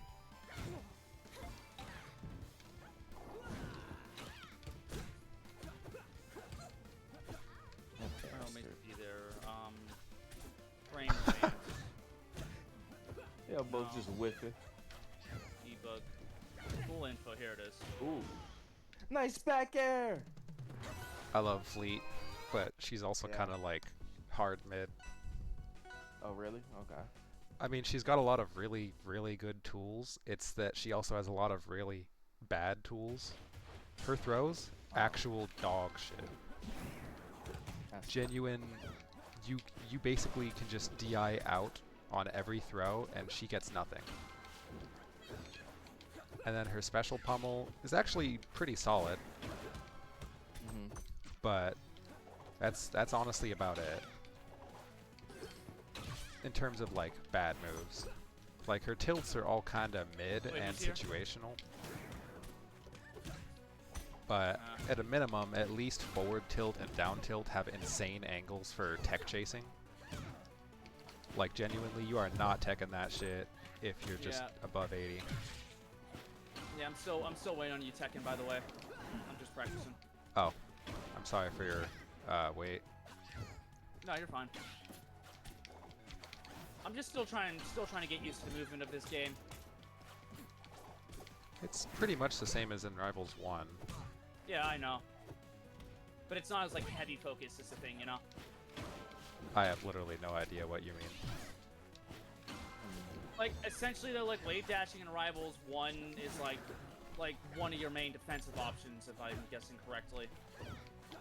And it allows for more aggressive play. This one, they nerfed wave dash. They nerfed wave dash in this game. It's almost identical, man. Like, the differences are so minor, it's not worth focusing on. I guess you're right. You should focus on things that matter more, like fundamentals with spacing, because that will get you a lot further than trying to practice wave dash, minutia, tech, this and that and the other, and baby. Yeah, Actually, I know. baby dash is okay to practice. Wait, so how do you like shield drop? You let go of the shield button, and you press down. Ah. Or you just press down and shield.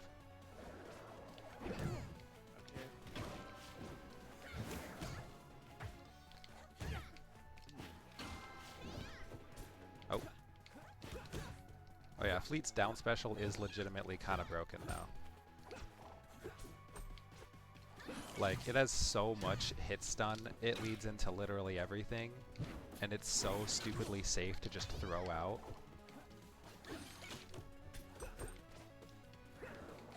It's basically impossible to punish.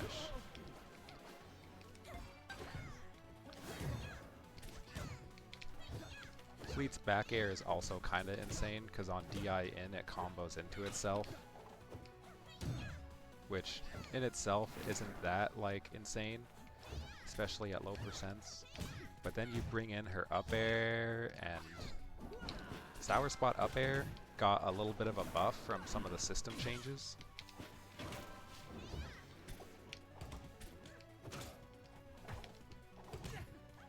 Also, dead? Not dead. I dead. I live.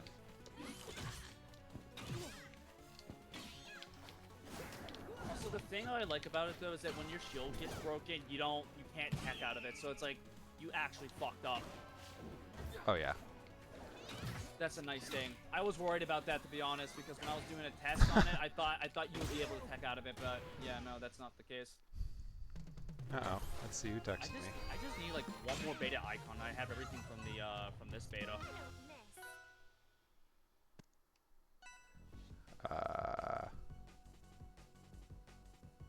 Oh, no, it's fine. We're good. All right. You guys done yet? Okay, I'm gonna call it like probably last game. I just don't know how to tell vowels. Because bro is not in the voice chat.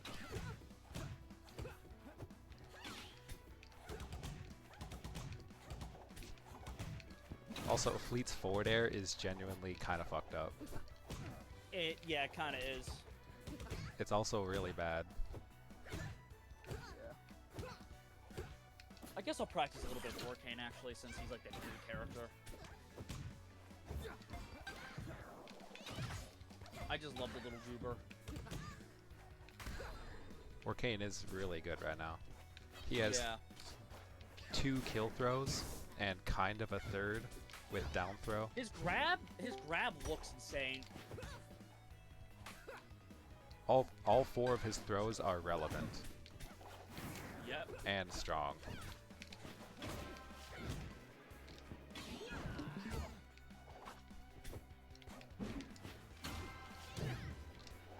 Oh crap, no. That could have been a kill.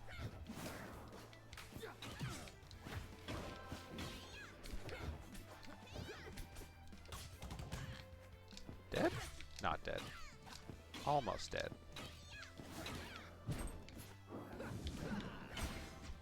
I also love Orcane's special pummel, which just teleports him like halfway across the stage. Yeah, that's part of why his throws are so relevant. Yeah, that's why it's so relevant. Well, because he has a, like, bigger mix-up, and when forward throw is... Oh, I'm at too high percent. When forward throws on a puddle, it has more knockback. His wave dash goes really far.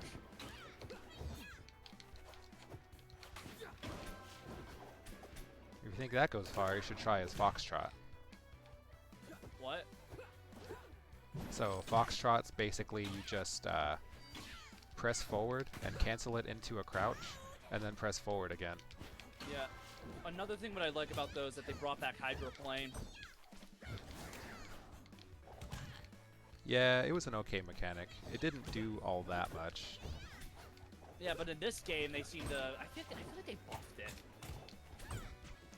I mean, kinda, but not really. Like, as a movement option, it's better relative to Rivals 1 because stages are just relatively bigger. So there's just more Yeah. chance to use it, whether that's running away or whatever. Following up on a tech chase from forward tilt, yada yada, yada yada. Yeah. Fighting him earlier. I think parry is like the absolute worst option in this game. Ah, crap. I don't know who that is. I'm gonna have to turn up that Emerald. person. No, I'm gonna have to turn up that person's volume as soon as this game's done, because I can't hear Jack.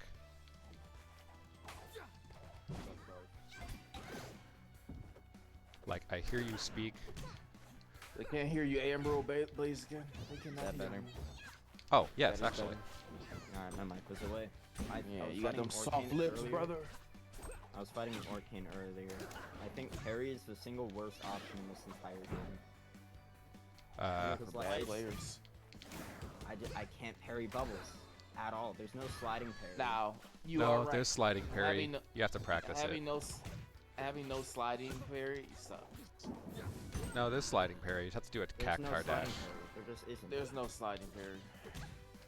Oh. Yeah, there really isn't. Just because you carry momentum, like past running, that's not what sliding parry is. Oh, okay. There's no sliding parry anymore, which means parrying bubbles is like impossible. Like in Rivals 1, you used to be able to run and, of course, slide like almost slide into a parry, but they literally made it an actual mechanic in Rivals 1 because you couldn't deal with certain stuff. Like you can't do anything about bubbles now.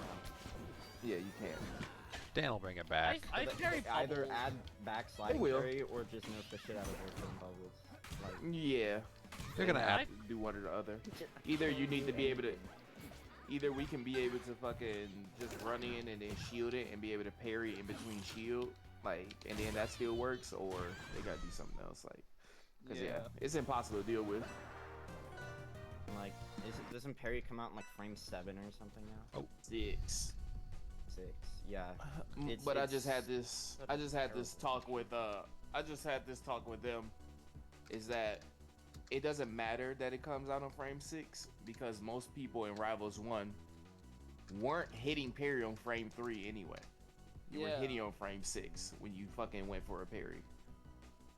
So it doesn't matter that it comes out on frame 6 in Rivals Yeah, 2. so The only time you ever did a frame 3 or frame 4 parry in Rivals 1 is because you did fucking no tech parry or you did a panic parry and you got it by fucking accident, not because you were good at the game. yeah, so I'm guessing that's why I've been getting. That's why I've been struggling parrying in this game. Well, Yes. sometimes. Because the bad habits, you can't do the bad habits anymore. You gotta Yeah. do it. Okay, Garfield. Like why would I not opt All right, what's for up? the objectively better option that comes out frame In 1? the chat. Huh? What happened to him? Cork left. Yeah, what's up? Oh. There you go. This is the thing. Like why wouldn't I opt for the frame 1 option that covers me completely and then I can cancel whenever I want?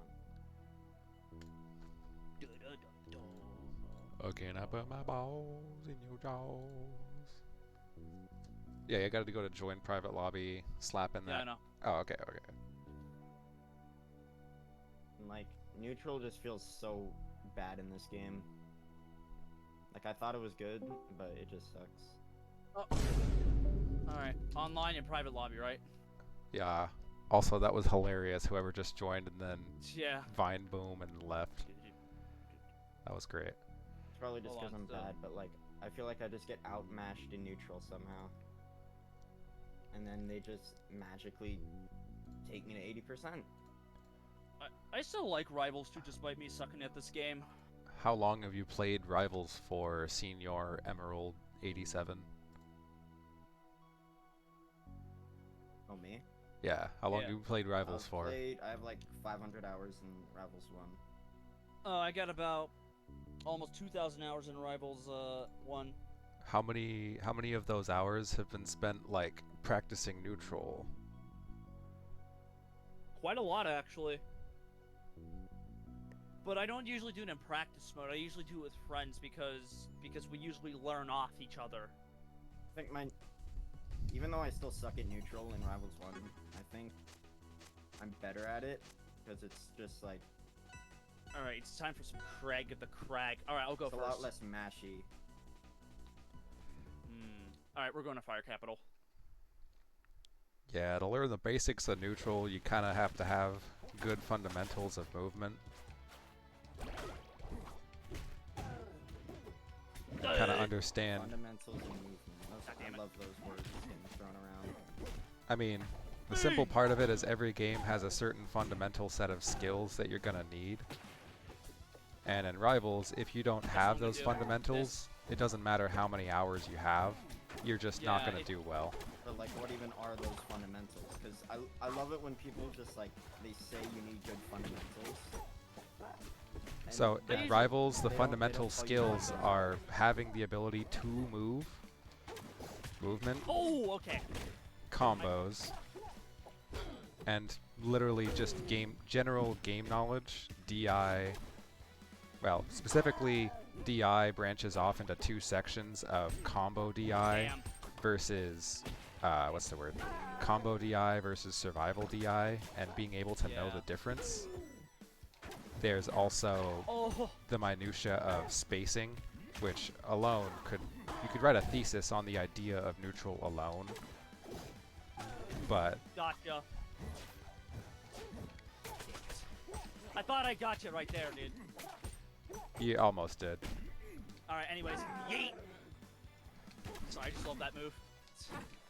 Garf, I don't think we've ever played in Rivals 1 or 2. Yeah.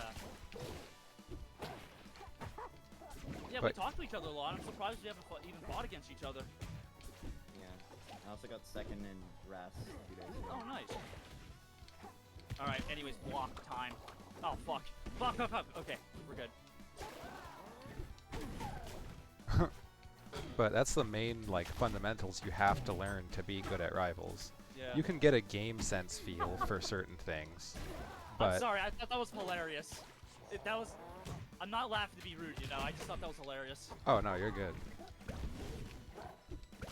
That's what I love about fighting games, is that you can do stupid shit like, oh no, I'm dead, I'm dead! Yeah. I forgot, you Get better at taking Rancher down, bro. So does that explain what the fundamentals of Rivals are, or you need like a little more? Anyways, up air, up air. I guess it's Frag, get the fine. up air, you Don't be fat, stupid, I guess. That's how to win. fat bastard. Oh no, you can totally be stupid and win. I mean, AZ Cards does it all the time in Rivals 1, and that shit's hilarious. Yeah. Okay, that works, that worked. By the way, was there any internet problems at your end, or is it okay? Oh no, you're going good. Alright, that's good. But main point being, that's what fundamentals are, and fundamentals are going to change from game to game. But things you Yeah. gotta understand as a player also get really complicated when you get Yeah. into the minutia of something such as something as simple as neutral can completely change from matchup to matchup. Yeah. Like in Orcane versus Crag, I'm just none- down tilting your ass. neither of these characters are like particularly aggressive, Bad. but I have less setup than the Crag player, so by default I have to approach Oh shit! and have to be a little more aggressive than the Don't be Crag, like me where I fumble so bad. because if I don't, Crag gets a more important resource than I get with Puddle. Hey Orcane, you ready for some Minecraft? I'm ready for some blocks. Anyways, Granted, that doesn't mean that the Crag player will necessarily know how to use the rock as good as what they need to, oh, but the damn it. general I thought I was principles, cooking something with that. Whatever. you almost cooked.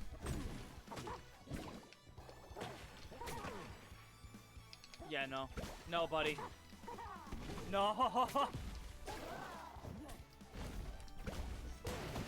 Ah, GG. Alright, I'm starting to learn you. Learning what you do. So yeah, I'm Your turn. playing Arcane, so I know. Oh yeah, I just pick random. Oh, why this? I The hate stage this is stage. awesome. What do you mean? You smoking penis blood. The stage is like one of Crag's best stages, dog. Hey, One what's of going on, Setter's Chad? best Hey, what's up, Ren? Good. friends in a while. Fun. You can't Yeah. contest against my down tilt. He How's literally life going can, for you, and he Emerald? just did.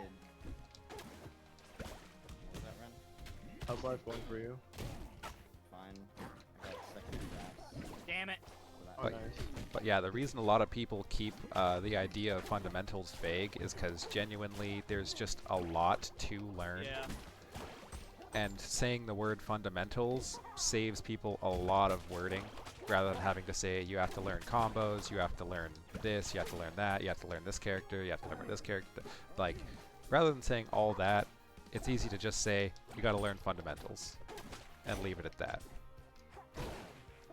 That leaves out the important context. What? Which I need to Oh my learn God. said fundamentals, but Because But frankly, for until you simplicity's sake, because to say all of that is just really gonna like, it kind of just turns off the mood. Like, why would I want Yeah. to do all that when instead it's like simplify? Like, okay, this is doable. yeah, I Sometimes mean, the best thing to explain something is simple. It's like simplistically, I guess. Does that even work? Whatever. Okay. Damn it. I'm dead, aren't I? No. Wait.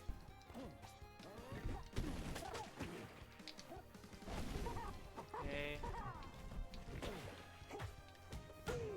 There we go.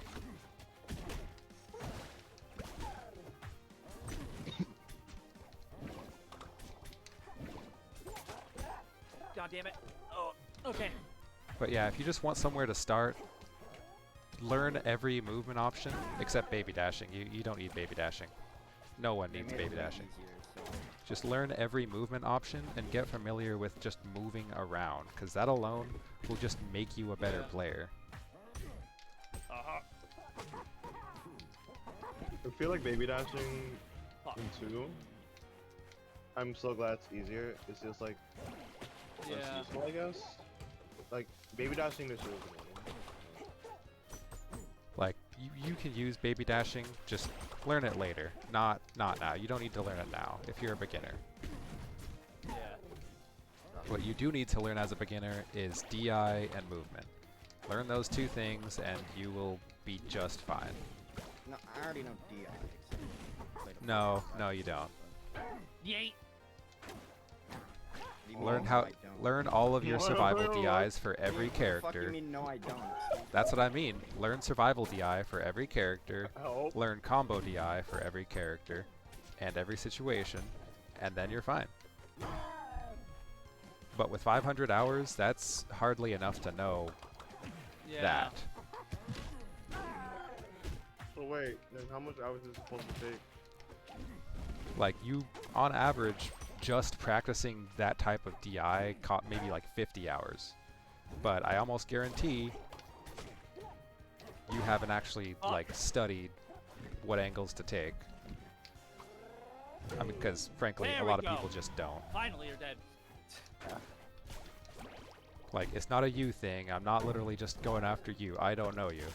What I do know is a large majority of players in any given game don't do like small practices like that. That would just give them a huge leg up. Which is why I suggest it. You learn if you know survival DI for every character and combo DI for every character, you win. Oh my god. Imagine not if win. that killed me. But I'm learning this Arcane, and I've studied Crag's survival DI and combo DI. The only thing I haven't studied is like certain throw loops and throw setups, but outside of that, I have enough stocks to learn it on the fly. Yeah, that's down throw, jab, down throw. Stupid combo game. And plus, I know the best way to like get out of it. At least that one. Up throw also has some junk, but I haven't learned all of the up throw stuff. But I mean I'm stuff dead. like that. Like This is I why I don't like this stage. It's because of the semi-platforms. I mean honestly, that stage is like one of Crag's best stages. Alright, my turn. But yeah, once you learn that kind of stuff, that's it. That's like the start of a fundamentals journey. There we go. This is learning. the stage I like.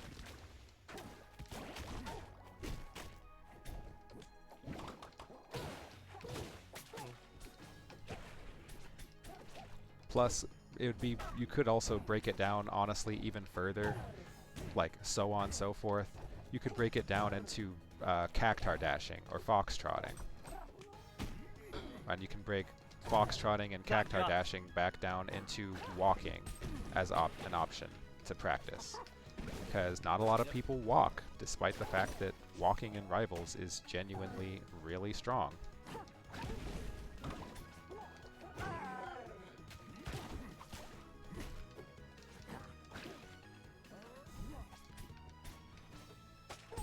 And something as simple as changing the timing of where you're getting up from ledge. Plus, some things kind of go together. Like, you can't exactly learn, say, Orcane's hydroplaning without also learning short hops, reverse aerial rush, Oh, come on, buddy. and learning, like, how to space certain things. Okay.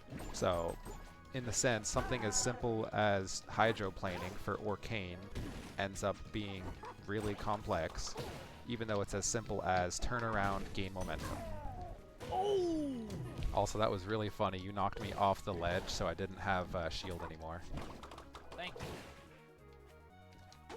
Yeah, but the move I did was big brains. That was actually pretty nice, yeah. Get ready for the up airs. Oh, never mind. Yeah, no, you're gonna get turned to a cube. Fuck. Oh! Wait, I died, yeah. that's not how it worked. Oh my god. I tried to grab ledge first. That felt dirty.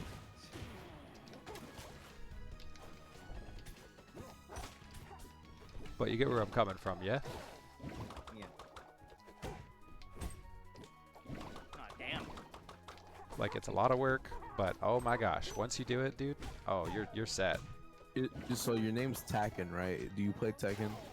Oh, for sure. Although I kind of stopped after Tekken 7, just because I didn't you're like not- the DLC structure. So you don't play 8? No, and I honestly don't plan on it, considering the DLC structure is really predatory. And DLC structure is literally just story. It's just literally all it's for. well, because Heihachi, like, should have kind of been base game, and then DLC for the frame The reason data is still. Heihachi's not part of the story, and I think the reason, because Heihachi was dead, and I think the reason he's alive is literally because if you actually play the story, Reina now has her devil gene, right? And like she activated it, so I think she revived Heihachi somehow, because he So also what looks is- younger. It's a Yeah. whole thing, bro. Oh, damn it. Damn it! I still have to finish this video about her. Anyway, we'll go back to what I was doing. Bye, guys. Hey, what's Have a up? great Oh, day. I have no idea who just joined. No, that was Poyo. Ah. I love Kirby. Yep. Damn! Whoops. Oh! That somehow worked. We could play later if you want. Sure. I didn't grab ledge. I love this music.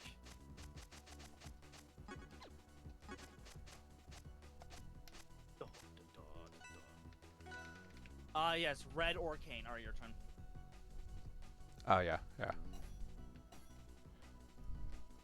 Alright, there we go. This is a stage I can bear with.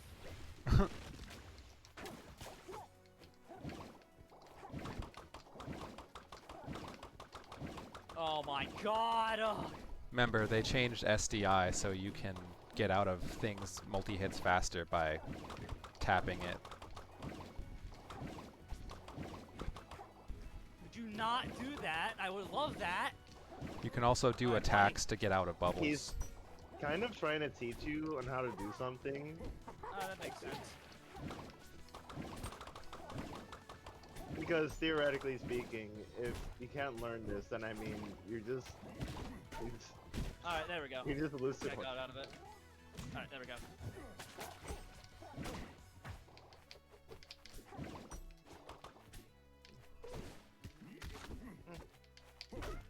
You just crouched that. How dare you? There we go.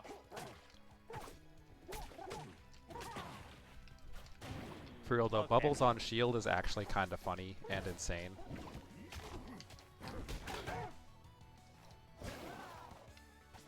Uh-oh.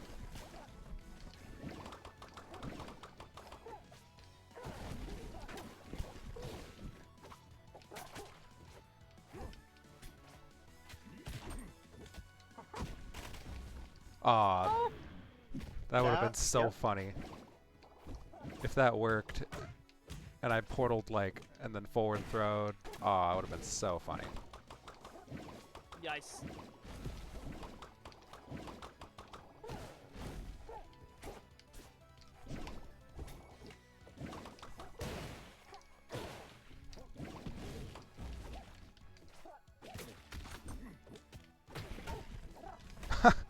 Okay, that's funny.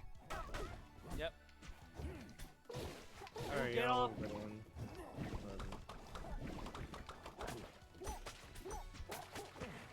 He left. Understandable.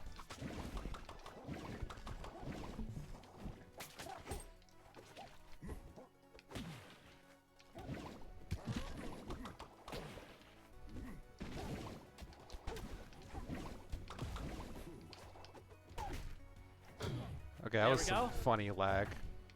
Yeah.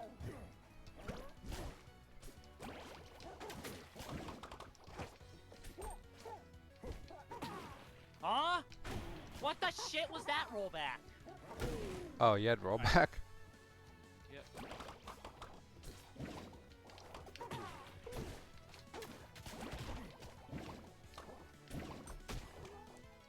There we go.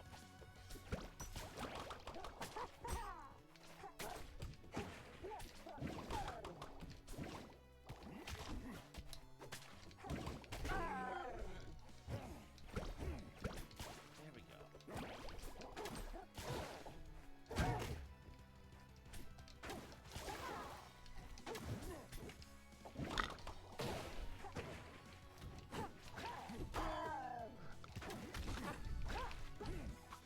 Oh, what the hell? That should have hit you. Whatever.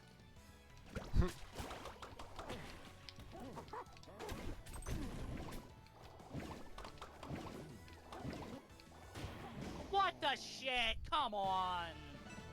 That was very unfortunate. Dude, Arcane Bubble Spam is so bad. Please nerf that. Jesus. You can actually parry it. Yeah, you'd think. All you have Yeah, to do is think. crouch, cancel, and parry. Oh. Like, watch this. Hold down. Okay. Or do it with bubble. No, I or can't. puddle. Wait, bubbles pop you up now? Yeah. Probably easier if you do it with puddle. Alright, let's continue. Alright. Like, don't get me wrong, Arcane has some stuff that's, like, a little messed up. I don't think that was Yeah. intentional.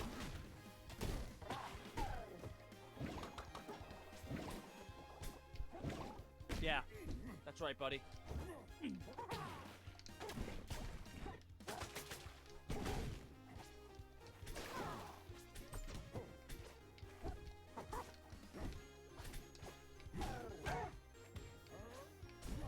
Damn it!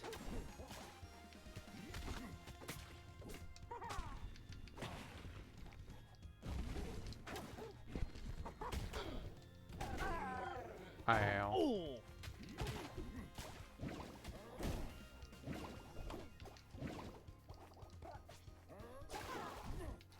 Damn it!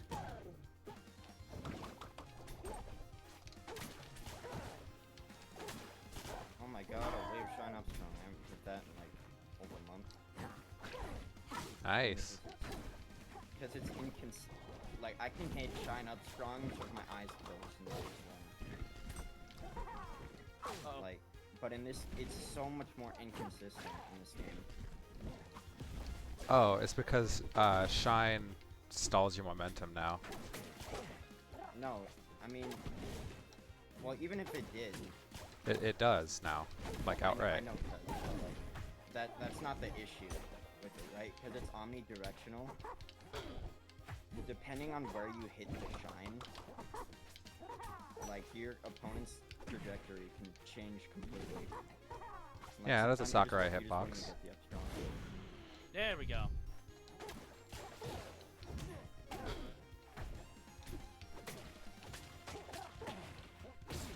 Fuck!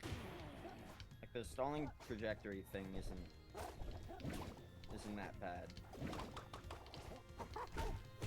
They're the same type of hitbox in Rivals 1.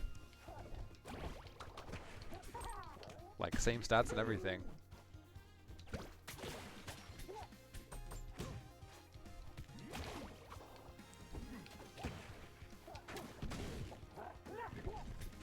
I think if they wanted to stick with wave shine up strong instead of just shine jump cancel up strong, they could have made it not omnidirectional. I guess that's its gimmick, so.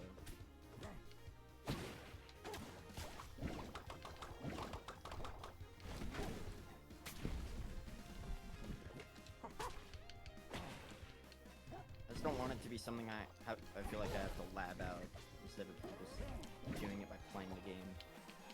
No, I mean, most of the reason why Zetter's even viable in Rivals 1 is because people have labbed him out. Yeah. And in Rivals 2, once he gets nerfed, it'll be the exact same thing. Just Yeah.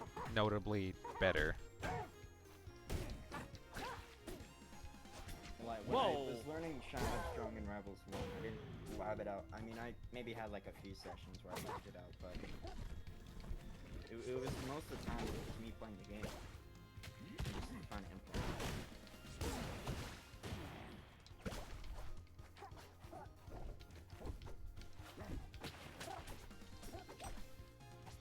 Well, it is a competitive game. You're never gonna be able to like get as good as the people who do practice by not practicing.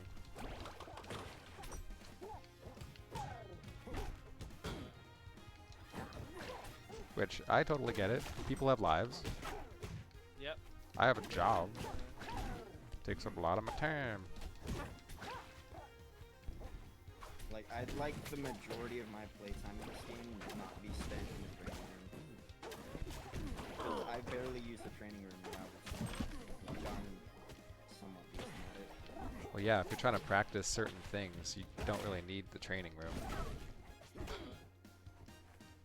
Or you just let other... Okay, I have no idea how that happened, but you just let other people lab that stuff out late for you. There we go. And then practice the stuff that they labbed out. Because there's some people who find a Gotcha. lot of fun No, no, you're not getting back to this one.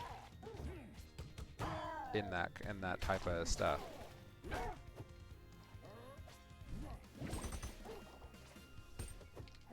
Uh-oh.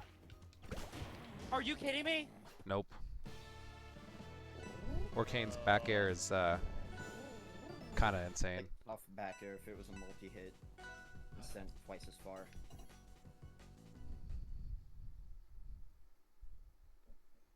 I need to take a look at the disc run on that thing.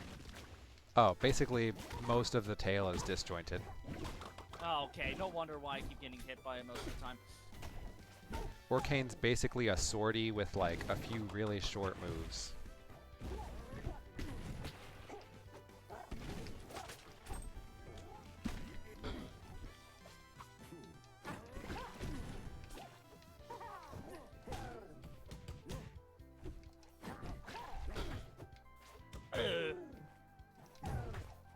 Oh, shite.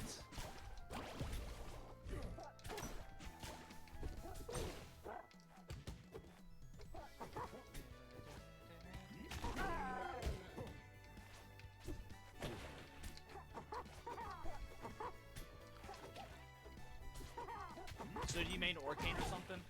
Or No, you main I'm Fleet? playing him because I don't just want to be completely destroying you like 24/7.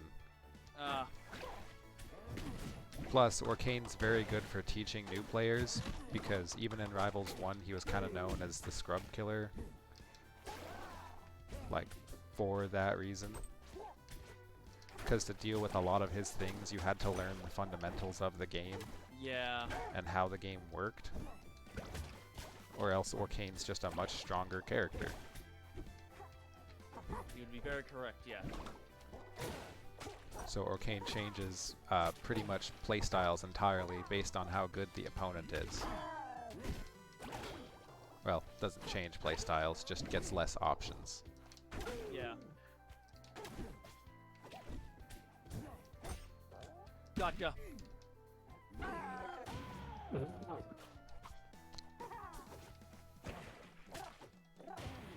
Oh, what the shit? That's My frickin' unfortunate. upbeat. Yeah.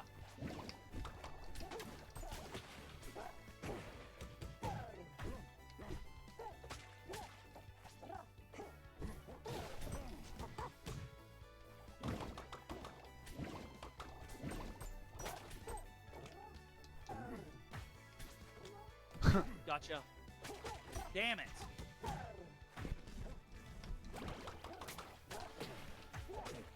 I need to tech down throw.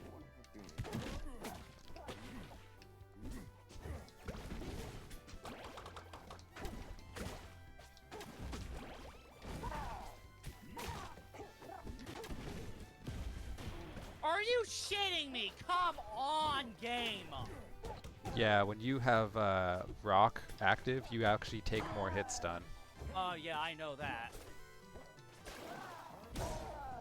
There.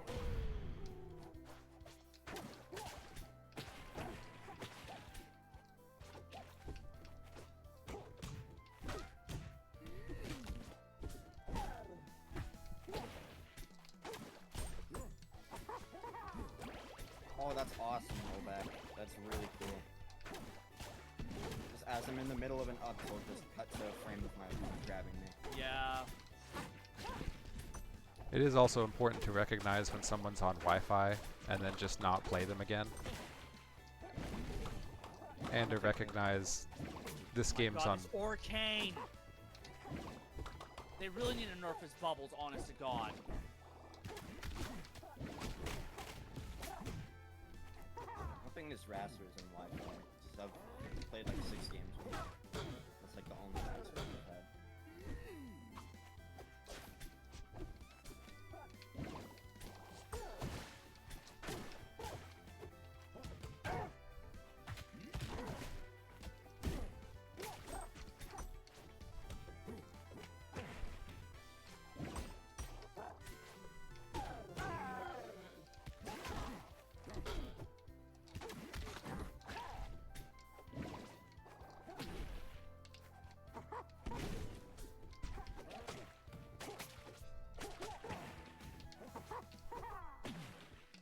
I'm dead, aren't I? I'm gonna... A little.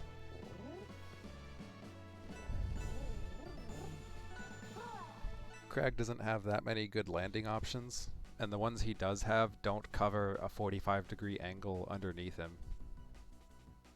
Where's my tech? Dude, can you not tech Raster down throw?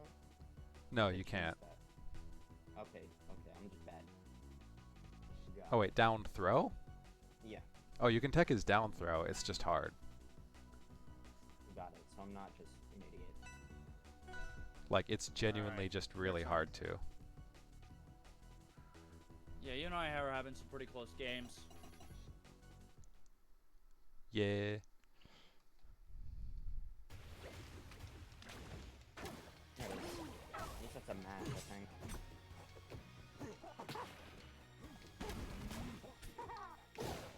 Gotcha, finally. Oh, you kidding me? That should at least lasted longer. So how parry works is, after you parry a move, that move has its end lag basically doubled and then has a little parry animation. Yeah. I think that in particular might actually have been a bug because you parried my nair and then I did a bounce, which still should have put me in the parry Yeah. animation. I'm gonna check the footage after this. Well, not after this game. But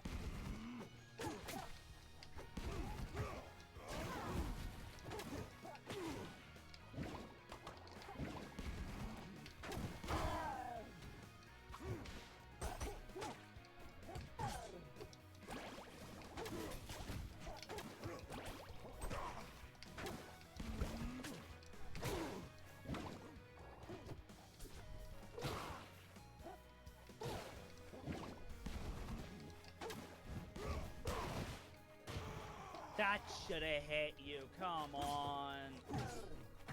I mean, because I have the fundamentals, I know where that move starts and where it ends. Because matchup knowledge is also a fundamental skill to learn. How many hours do you have to play? Rivals 1 about, what was it, 1400? I'll check it after this game, but... No, in the Rivals 2. Oh, in Rivals 2, like 90-ish? Okay, that makes sense why I'm probably gonna get my ass kicked because I don't. I only have like 50. I mean, That's still not. Yeah. Hey, Emerald. After I'm done with this match, you wanna do some sets? Yeah, sure. There we go. Oh yeah, another sweaty Orcane, my favorite.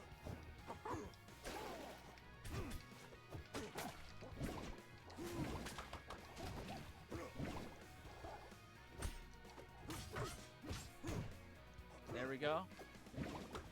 Dude, why does fair reverse like that? Never did that. No. oh, Orcane has a bubble butt. Yeah. No, my setter fair. Oh. Because you're spacing it too closely. Oh, it's weird that they changed that. I shielded, but okay then, game. Yeah, I'm not doing too hot, it seems.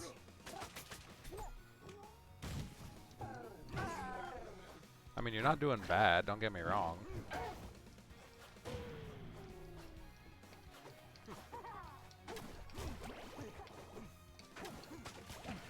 Like, I'm a really good player. Yeah, that makes sense.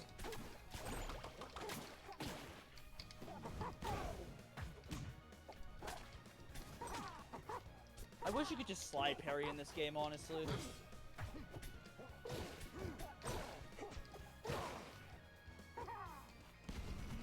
But the wise words of Trevor, it would be too OP. Well, GG's. Good I think games. it's also because of my internet too. I mean, because it keeps we getting- have, like, bad connection. Yeah. Like, we have 150 something ping. Yeah. Alright, let me just X out this one. GG's. Good games. Hiccup. I still need to get one more icon, man. Hmm. That is a new rival appears. Okay, I'm gonna see if I can crash the game again with the bug that I experienced earlier. That bug Yeah, being. you can do that. Yeah, okay, clicking join public lobby crashes the game 100% of the time.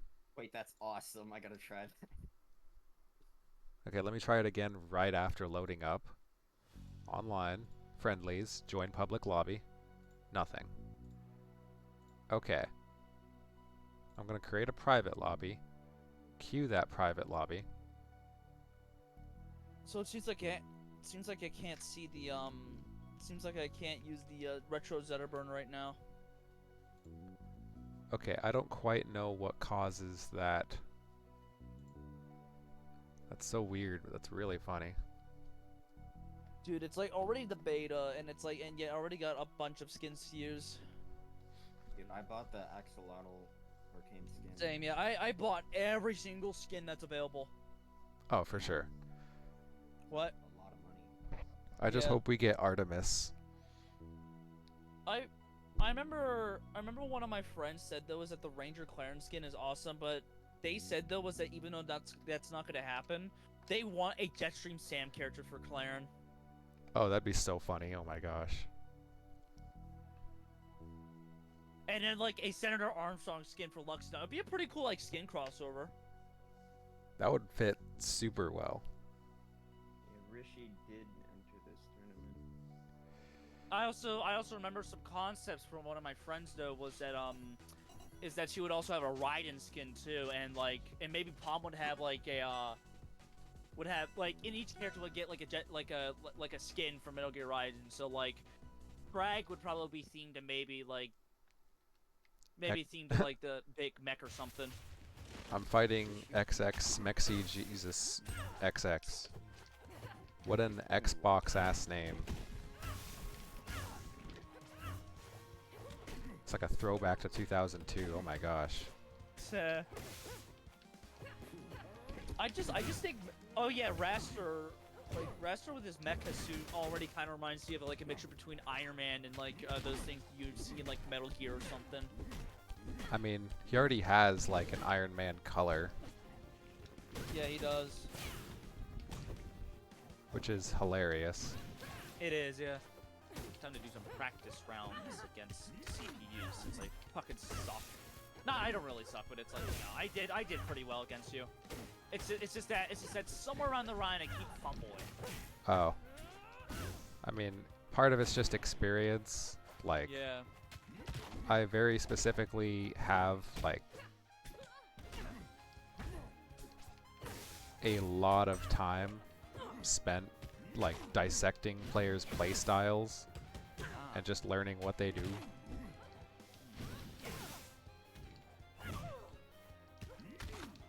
So what would you say? What should I improve on with like my neutral game? Neutral, pretty much just kind of learning what Crag does, or playing a character who does what you clearly have. I actually main Luxodon, not Crag. Ah, okay. But I was using Crag just to get a warm up, but it seems like that ain't working. Well, play a character who matches what you want to do, because too many times I see someone go like, I want to rush down as Claren. And I'm like, Yeah, okay, no. sure. But how you going to do that? Yeah, how are you gonna do that? I freaking hated how like people just play the game aggressively, and yet once they get outsmarted, because I still know this guy, but it's like he hates me for this reason though, because he calls me a sweat, and yet it's like, okay, buddy, because you keep trying to rush down your opponents, and yet it's not working, buddy. So, And yet you're calling me the sweat. yeah.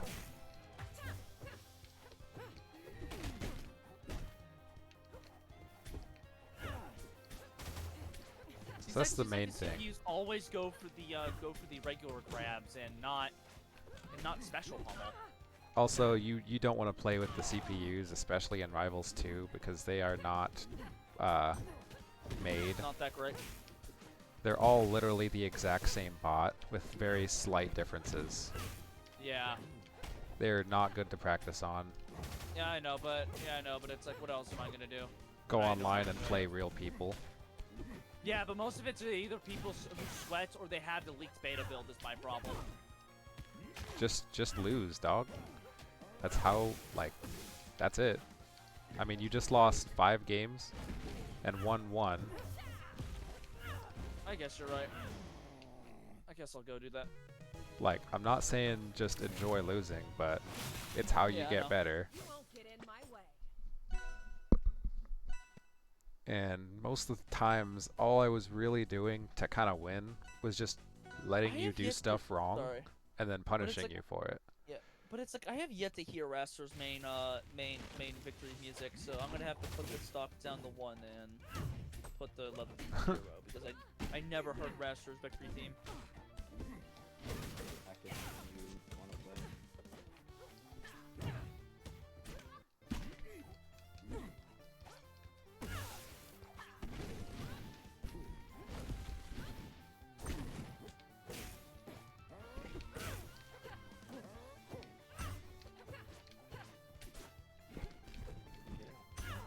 There we go. All right, what's his victory team?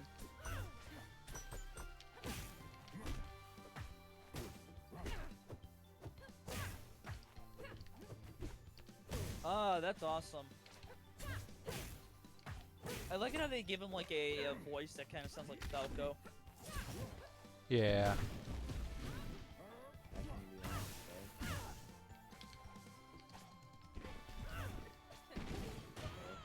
Ah.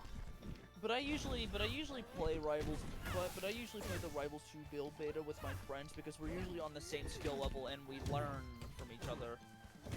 Not as much as what you really could be, frankly. Yeah, I know. But it's like, still, it's still the beta build, and it's like, we can only play it so many times, and Oh yeah. I'm just saying. I would Crack. rather just play casually right now with friends. Like, I still am learning how to play this game before I can play full-on competitively. That's how I went for Rivals, and so I think I went until 300 hours when I feel more confident to start playing Ranked. And then I started getting really good at it. I mean, hell, I almost have every single character in Diamond. And I'm taking a major break from Ranked in Rivals 1, but I will be coming back to it maybe at some point to complete the quests that I've been putting off for such a long time.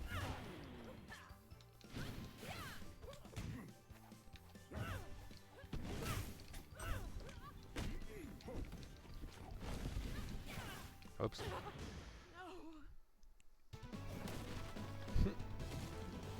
Oh, Tekken, he's asking if you want to play. Yeah, I'm down. Alright. Do you have him muted or something? Huh? Do you have him muted? Because you weren't responding to him. No, I just couldn't hear. I forgot to turn up the volume. Alright, that's cool. I'll turn up the gain a bit in my mic. Maybe that'll help. Well, Okay. Create lobby. Code. Channel chat. Boom.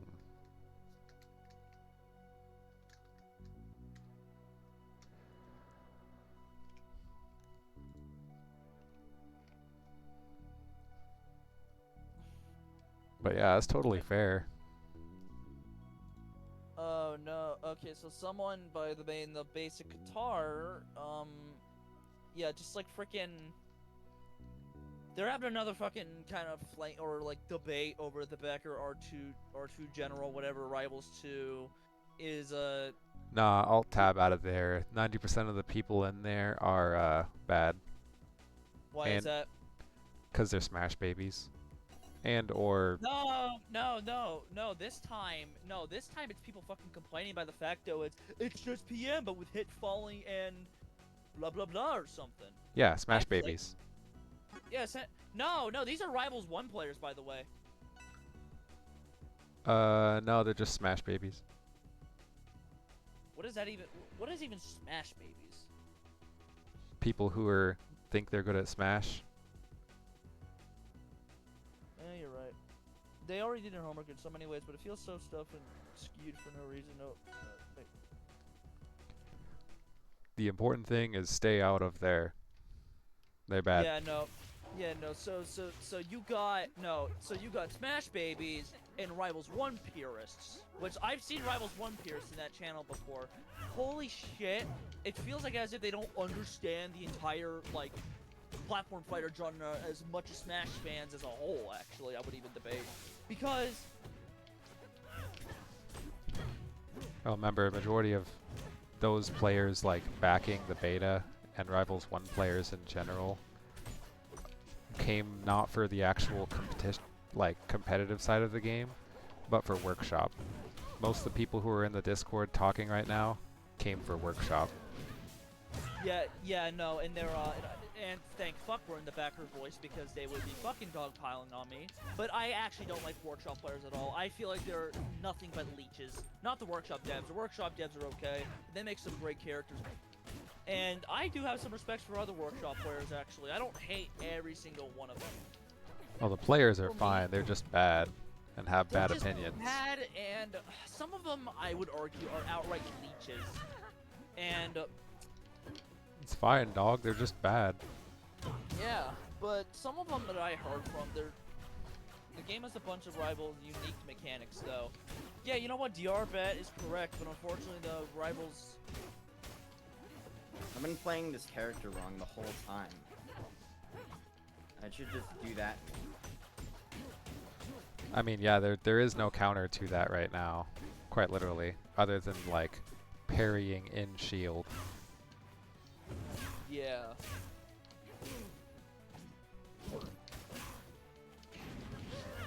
Like, the reason why I'm very specifically sticking off of Zetter is because he's in a really overpowered state. And so by practicing with him, like, it quite literally will make you a worse player. Don't get me wrong, it's still good to get the practice in. Yeah. But when they nerf... Okay, well, I'm gonna play this character regardless. Yeah, I don't blame you. It's totally your choice to. And, like, I don't blame you. Like, He's a good I character. don't follow by tier list, so I mean, this is why I'm a fucking Well, Luxo it's the man. I Rivals don't. devs. They're gonna make the characters good. Like, Yeah, even the that's- worst characters in Rivals 1 are still really good platform fighter characters. Even Luxodon, despite him being dog ass, he's still. No, he's, Loxodon's the only exception. That character is dog shit. Luxodon's, like, actually really good.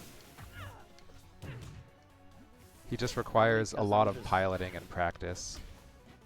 Probably because all I do is play Zetter, but like that matchup feels like really skewed away Yeah. from Loxodon's favor.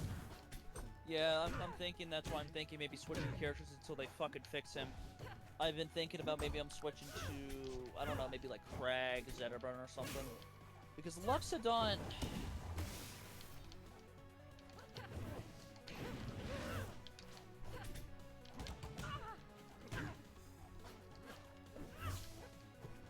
I don't know if it's just me though, but it's like I feel like I can detect a really bad take from someone. Hold up, hold that thought.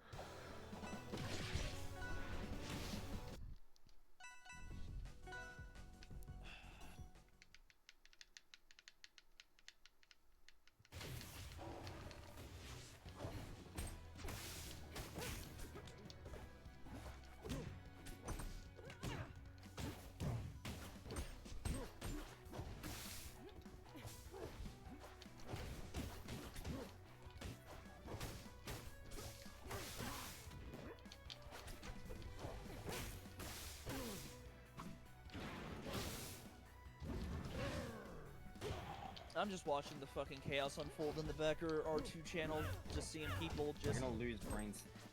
Yeah. Yeah, I know. I know. Oh my god, what the fuck? Roll back. They're just talking about right now that that Rivals 2 feels too similar to other plat fighters, even though that's not true. And I feel like that they only played. I mean, it does, because they're the same genre. There's only so much you can change a game in Yeah. the same genre before all you're doing is looking at really Yeah. minor details. Also, I'm glad that they removed Whip Flag, to be honest, because that is not necessary in this game. Honestly, with shields being in the game, if people are complaining about spot dodging, what? Really? I can spot dodge very Spot consistently. dodge, really, of all the things. Again, Yeah, no. just close, well, not close Discord, but out of that channel. Yeah, hold on. I need to see what servers basic guitars in. They're only in the Rivals of Aether and Extended Workshop. Okay, I know not to trust that person. That's why I'm saying, again, just ignore those players. They are workshop players. They're No, because They're invalid. they're invalid.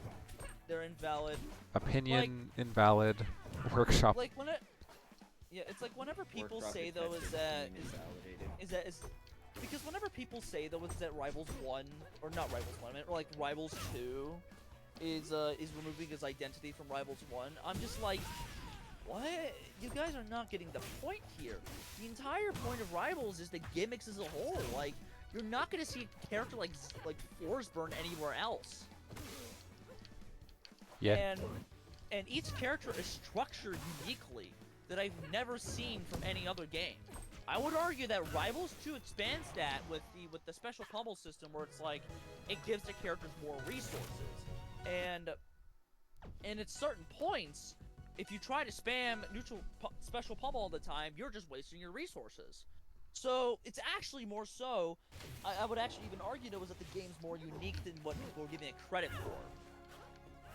I mean, yeah, but think of it like this: everything is a copy of everything, and Rivals 2 is just a really good copy of a lot of great ideas put together.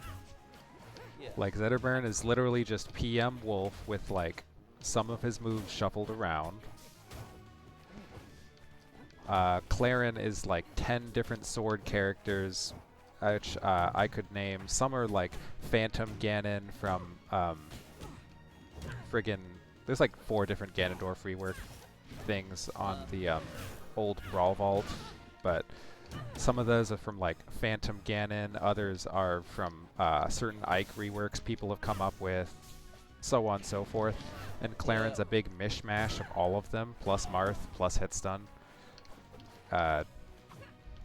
Friggin' Forsburn. What's your guys' thoughts on knockdown?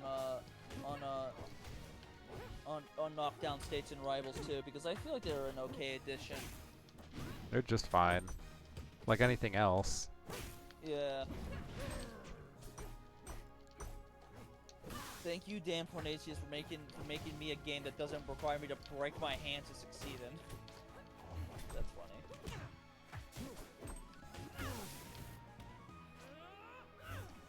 The thing I like about Rivals 2 though is that they removed outright just button mashing from like grabs or something, because I do not like the fact that you have to mash out of a grab. I'm still trying to learn the pummel system.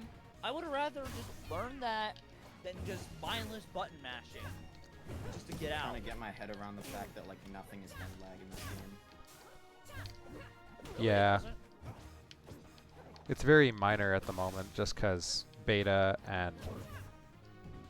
No, oh, whoops. Like, you can barely run in and punish stuff. Yeah.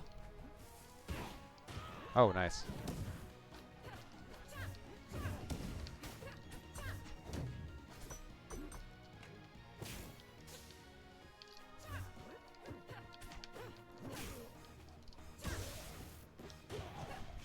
But yeah, the pummel system is literally just copied from Killer Instinct's combo system, like 1 for 1.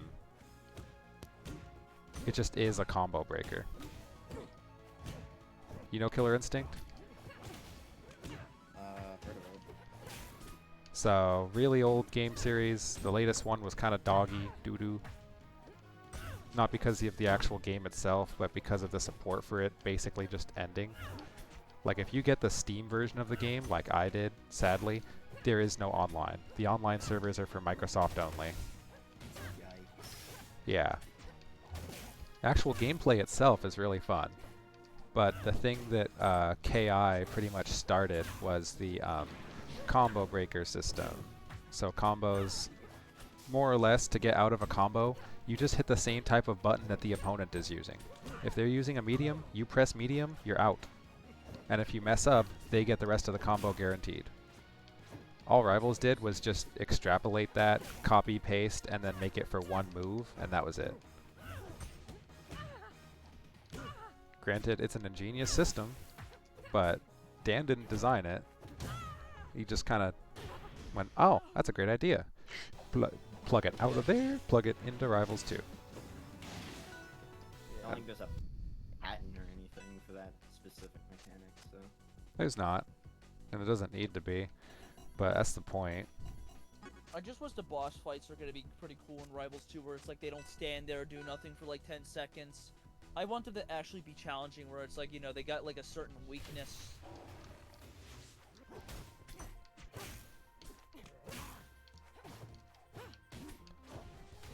I'm at a hit stun way earlier than I thought I was. I feel like they can make a game without whiff lag. It's just that they just gotta give the move more end lag, I think. Yeah, I know. Yeah, kind of like how they. you Kind can't of like how whiff they. punish anything. Yeah, it's kind of how like they strengthened DI, you know, and that worked. I mean, It's how possible. it's designed is that you have to preemptively, like, get a bit of a read on your opponent to punish most things. Quick question: is Molo a hard character to learn? Cause I've freaking known how to play that character, and I kind of forgot if he was hard to use. Mogul in Molo. KI. Oh, What? Malo. Sorry, what's up? Say it again. Malo. Yeah, is he hard to learn? Oh, very much so, yeah.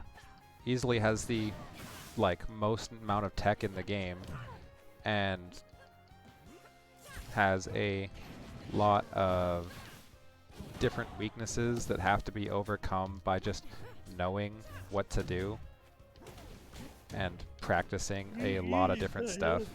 You just gotta know what you're doing. The term I like to use... To, like, every character, honestly. The term I like to use is skill floor versus skill ceiling. Yeah. Malo has a very high skill floor and a very low skill ceiling. Once you actually learn what Malo does, that's it. There is no more... Orcane is easy, you said, right? Yeah, Orcane has a low skill floor and a low skill ceiling. A high-skilled Orcane kinda looks the same as a low-skilled Orcane. Really? Because there's just not that much you can do with the character. In Rivals 1, anyways. In Rivals 2, there is, like, skill ceilings a little higher, but not by much. Well, dude, I love this rollback, man.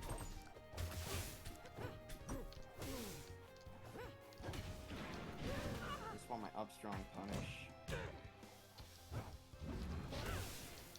Okay, if I'm dead.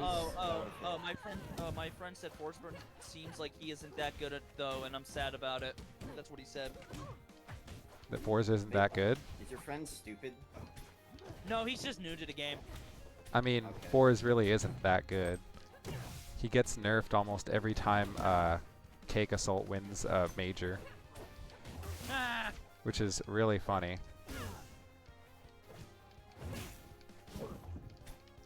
And I do mean every time. Barring like one time when Cake got second and still got Forsburn nerfed. That's crazy. Like, he's legitimately a really good character. It's just Dan keeps nerfing him and then letting characters like Ori exist in full So fashion. Just because no person is winning with them. Well, that's I feel like because Cake is Ori just- players are just bad. Cake is just gonna be the G-GOAT of Rivals 1. Nah, I can't get out the tourneys and stuff. I got too many bills to pay, too much stuff to do. That's fair. I mean, even in Rivals Even 1. with all these nerfs, he's still winning with fours. Oh, 100%, yeah. Just because, like, Forsburn has a lot of really strong tools to win the game, and Dan doesn't ever nerf those tools. He just nerfs everything around those tools to make it, like, harder. Like, you used to be able to cancel cape into tilts way earlier, but Dan completely nerfed that, so you have like a much shorter window to actually do it, and you basically have to commit to the full forward smash.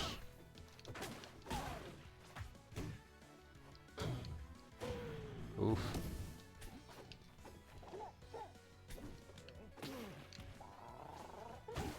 Aww.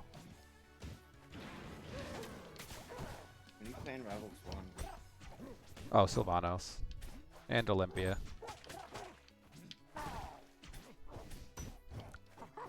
You know what my favorite part about the early internet was? How unhinged it was. Yeah, how unhinged it was, and our humor was just give Mario a gun. I mean, it still kind of is. Haven't you seen Yeah, Piss it's Mario way in worse. Workshop? Wait, what are you saying? Wait, what are you saying, Emerald? it's way worse now. What do you mean by it's More- way worse now? It's way more brain dead. I mean, oh, yeah. that's right, because Gangsta Mario. Piss Mario in Workshop is a great example. Yep. So with bubbles, you literally just SDI down and parry. Well, you would have to, like, we tested that earlier, and it doesn't work because bubbles have an upwards hitbox, so you can't actually. You can parry them, but you can't like crouch cancel them. So it's not that easy to actually. You see what I mean? It's not. Yeah, bubble spread is completely well, not completely random, but it's random. There. And if you do Like, parry you see- bubbles,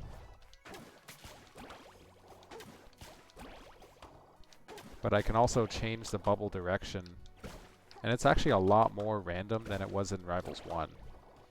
Yeah. I'm probably gonna go out for another jog. I'll see you guys later. Or wait, actually. Yeah. I'll see you guys later.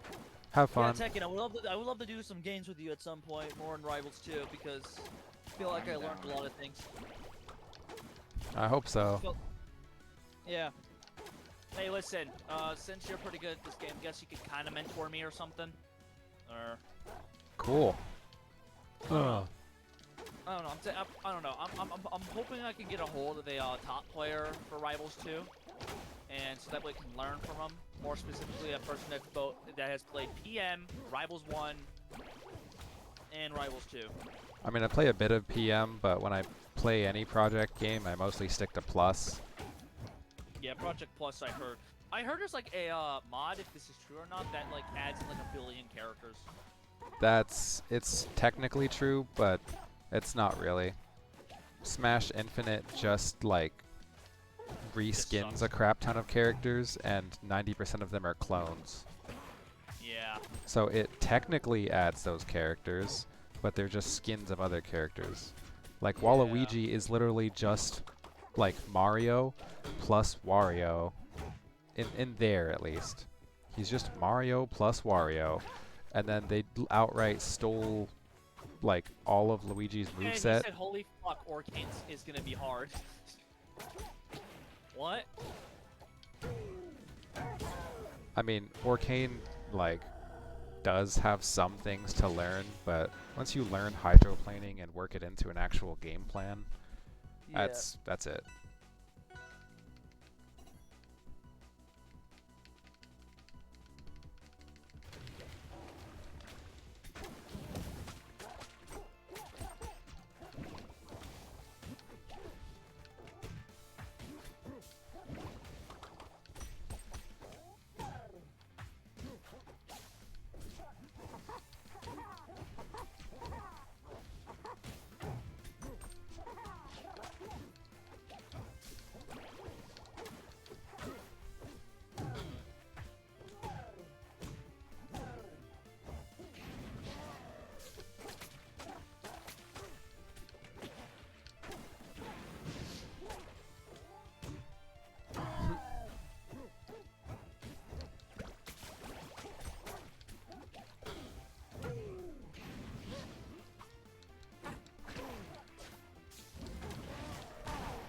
I gotta look at that hitbox. Which one? It's side B. Oh, it's Alright, well- tiny. I'll return at some point, but I gotta go out for my jog, and then I'm probably gonna have to go edit a video. Have fun. Alright.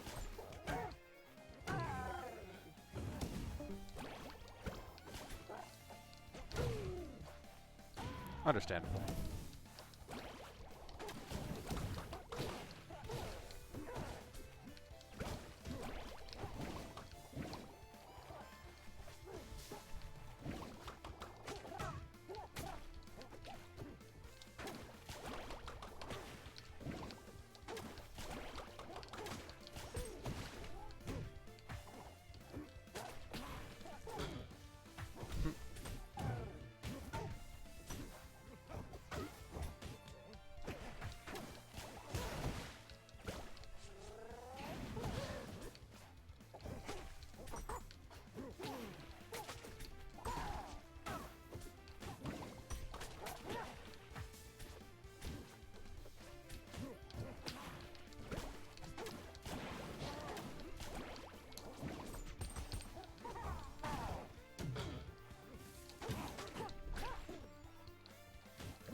Yeah.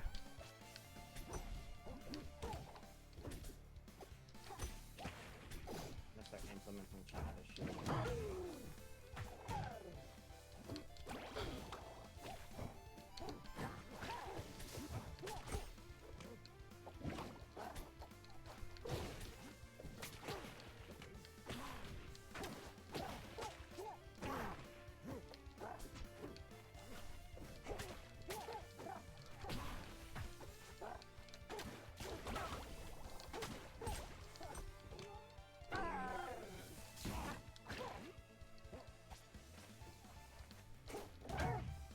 Ow.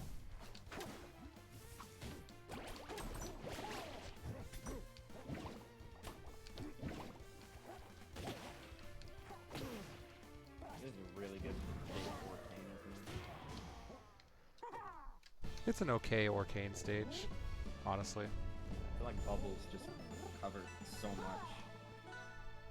Oh, they do, but like they kind of don't. It's just that I can move bubbles forward or backwards, which gives a really like nice mix-up. I can also move them up or down with my forward air.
Yeah.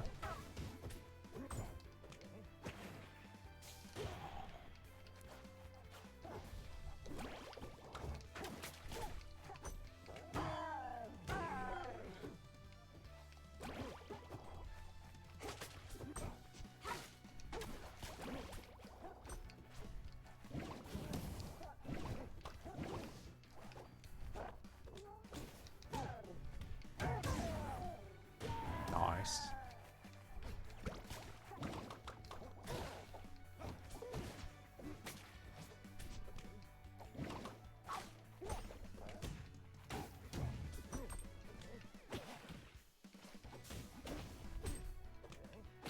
Like this grab is so good. Well, part of it's that you're shielding, and shielding makes your hitbox bigger.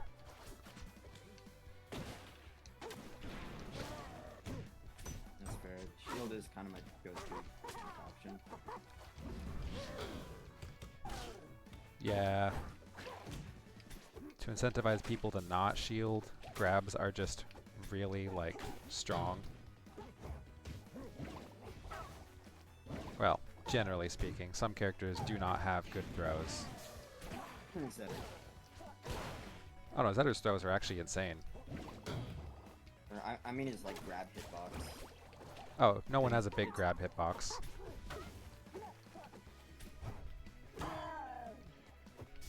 But the actual throws themselves are insane.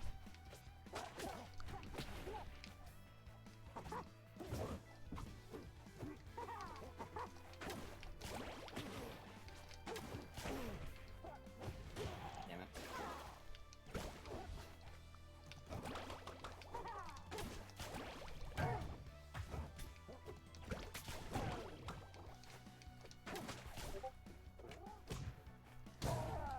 Understandable.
F throw. Yeah, understandable. Oh my god, those Orpane games take so long. Yeah, he's just not a very good on aggression. Because a lot of his disjoints are just really, really slow.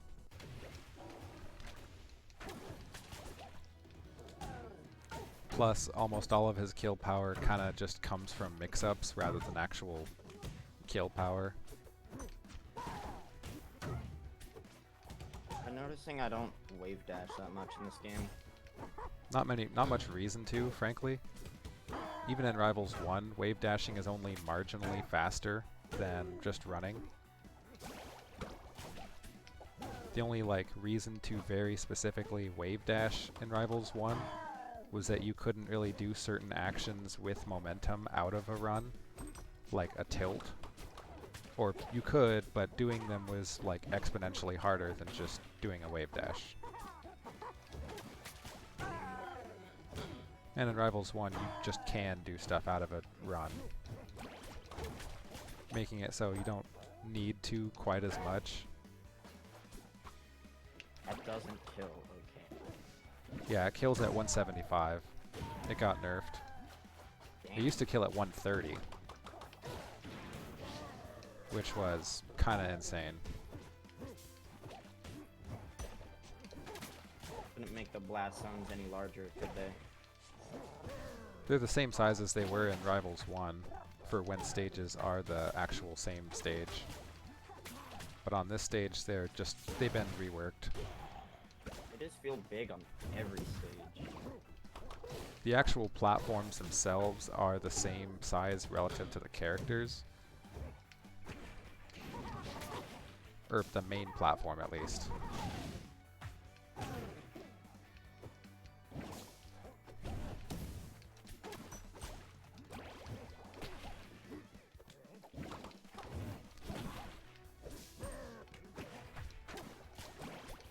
It's okay, guys. It's okay. I'm here. I'm here, Huh? guys. Don't worry. Don't worry. Don't worry. I'm here. We can finally play free for all, like we all wanted to. Nice joke. That's a good one. I do actually have to go soon, though. Yeah, that's cool. I've been playing a lot anyways. Good break for both of us.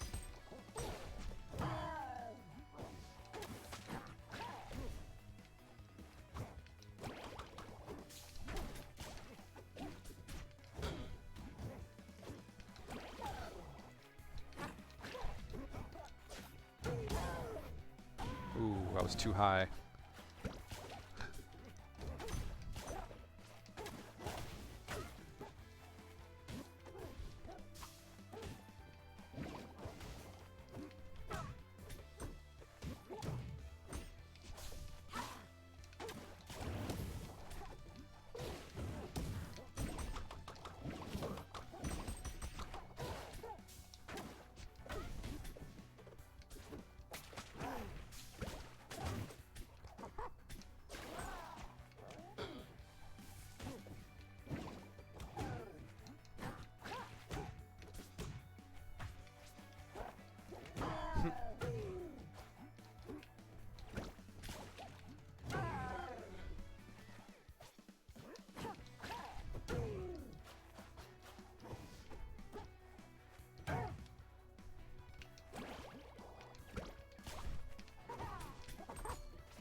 Oh wow.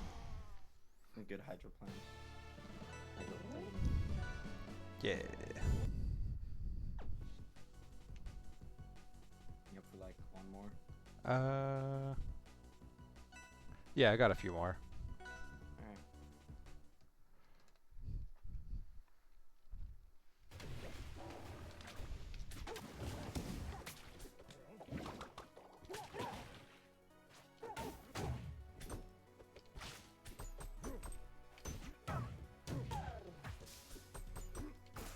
Aww.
Yeah.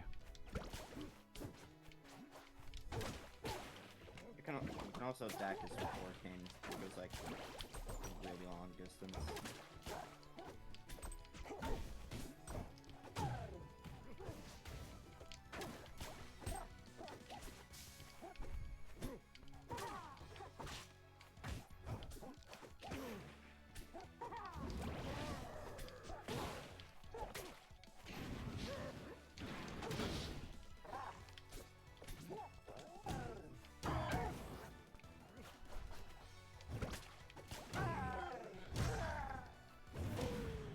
Yeah.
Understandable.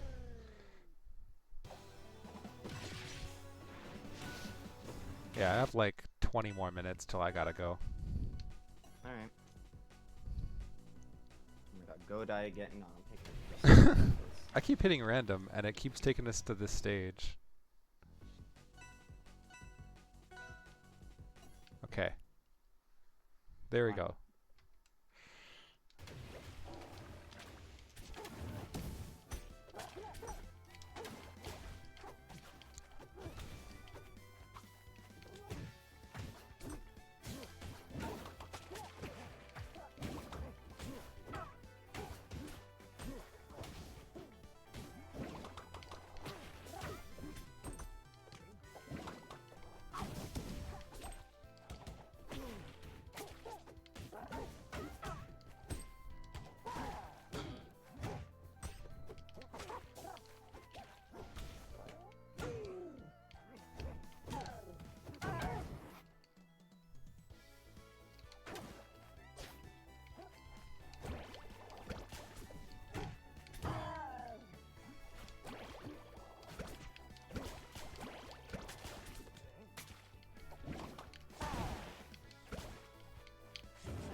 Understandable.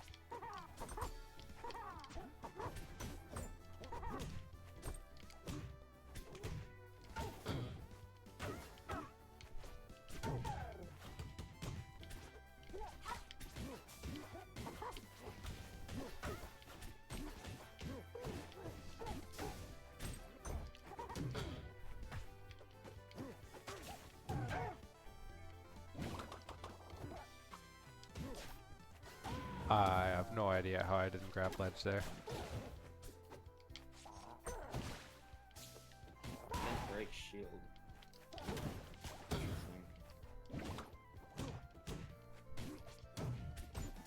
Oh yeah, shields honestly just heal a little too much.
Ah, good Favorite stage. Stage.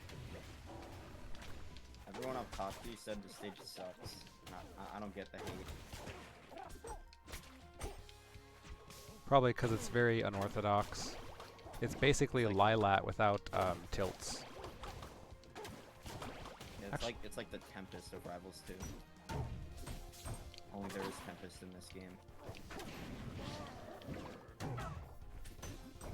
Actually, I just realized this stage literally is just Lilat's stage layout without the slants at the side. I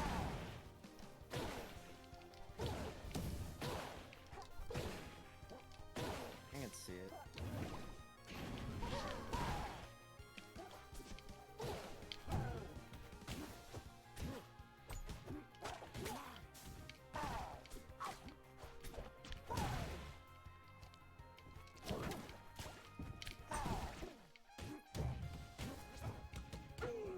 Okay, so that's some new tech actually.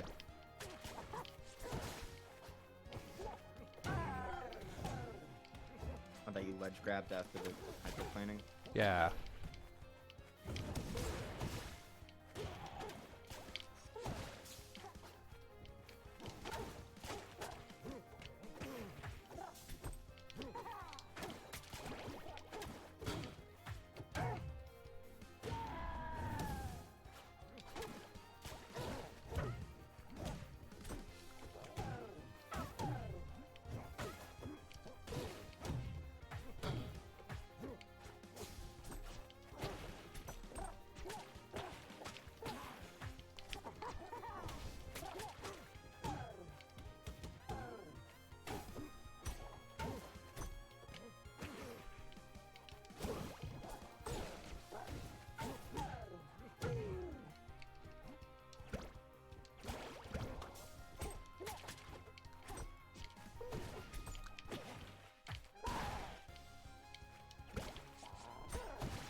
Yeah.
Okay.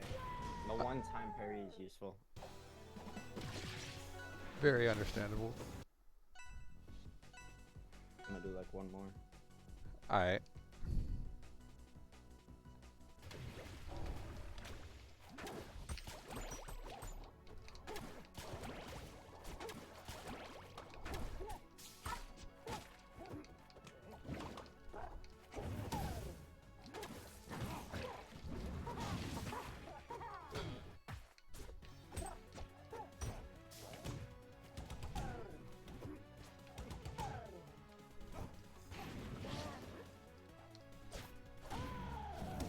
Big rip.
Tee.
How do you DI that? Oh, up and in. Well, that's what I was holding. But Ah. I mean, you just kind of died because I did forward throw on a puddle. yeah, but it didn't purple, so there's some angle that I could have DI'd and lived, but I just didn't. It doesn't always purple in Rivals 2, even if it is always a guaranteed kill, just because... no, I mean, like, that's actually a thing. It's like a system change. They haven't got it perfected yet, plus rollback messes with it a little bit. Gotcha. Alright. I think I'm gonna go. Alright. Good games, so. Good games. Have a good day. You too, man. See you. Bye.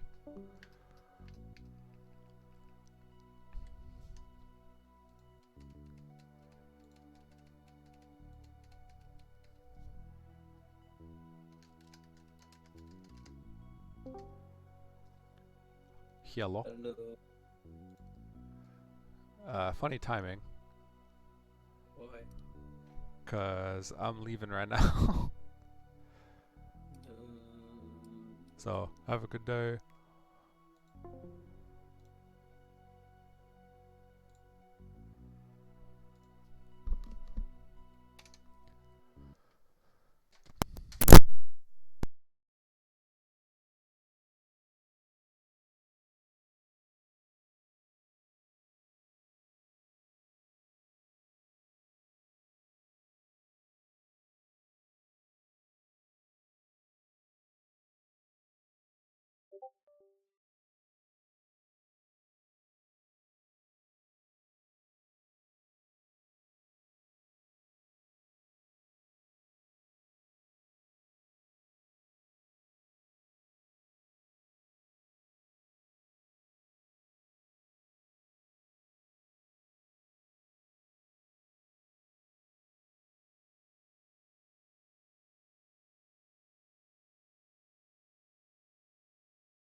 Yo yo. What's up? Not much. Playing Rivals 2. And about to teach you everything you want to know. Make me the best fleet in Washington. Well, you're gonna have to stick with second until Sylvanos comes out, but yeah. What do you mean second? You know, because I'm gonna be first. Okay, are you gonna say you're better than Mystery Soul and Kib? Yeah. Will you train me to be better than them? Uh-huh. I thought you were gonna play Arcane. I am, but I have to teach you Fleet. Send fleet clips. Send Fleet clips.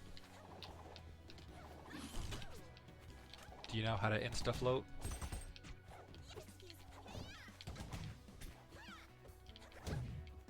Good, because you only have 2 moves you're ever going to use out of instant float, and that's Nair and forward air.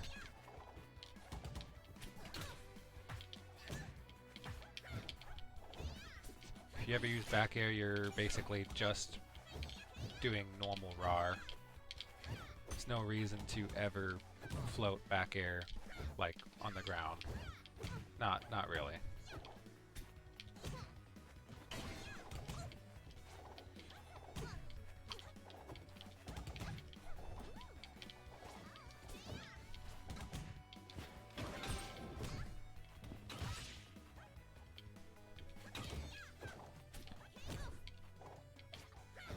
Also, I only realized this today, but up air, up smash is 100% true.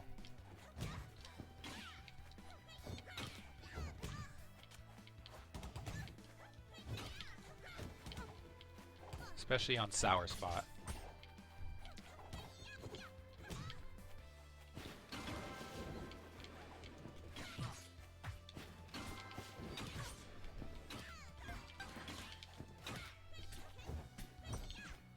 But yeah, Soul is totally ditching Fleet for Sylvanos when he comes out. And Kib's totally ditching Fleet for Palm when she comes out. That's gonna be years. Nah.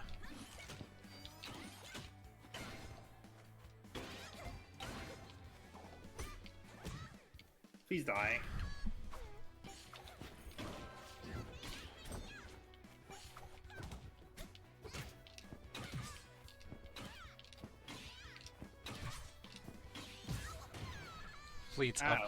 Fleet's up throw up smash is genuinely kind of good.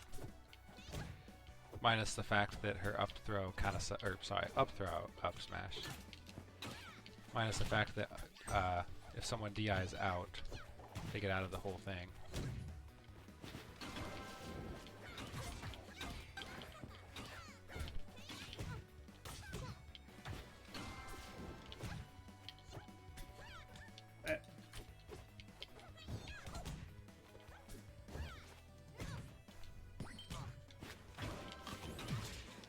I wanted that food. Yeah.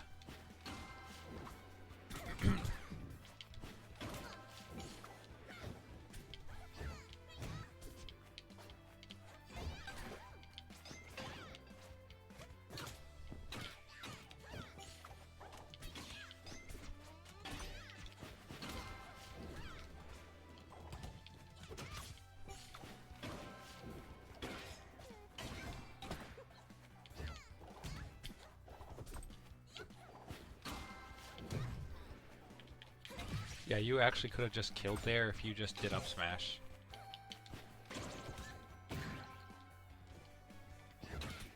Up air, up smash.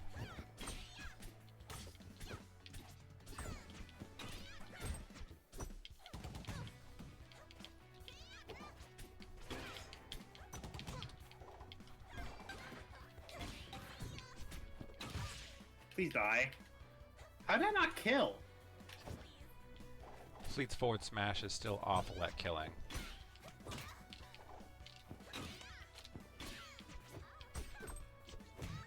But down and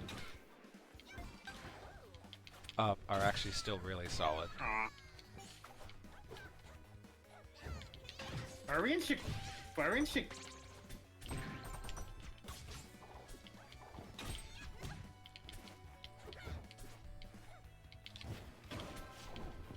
Why are we in who? Are we in Chicago? Balls. I hate that. What? Down throw? No, I hate like when I get like hit.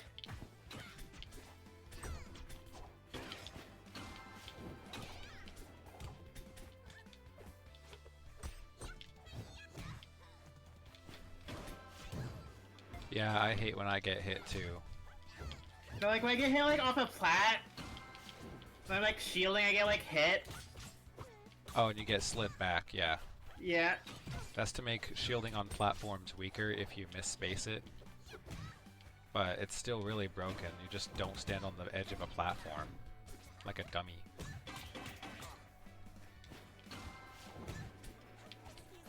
I can't kill you.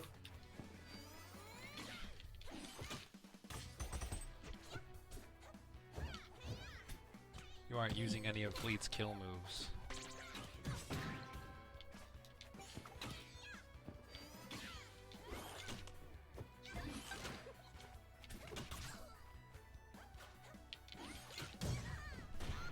Now you're super dead.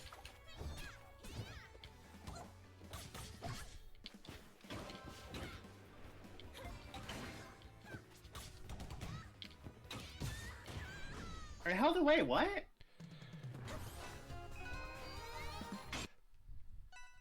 Yeah. For some I don't weird... know why. I don't know why I held away, but said the game said I DI'd straight up. That's weird, but okay.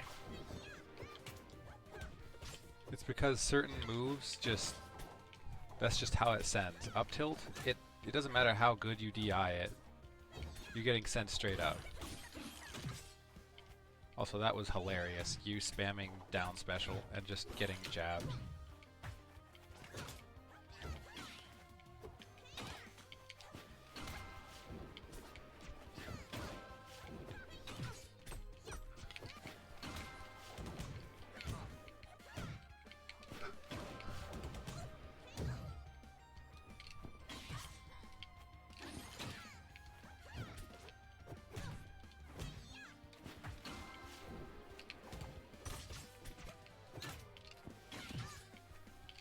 Yeah, up throw Dacus works on Fleet herself up to about 90%.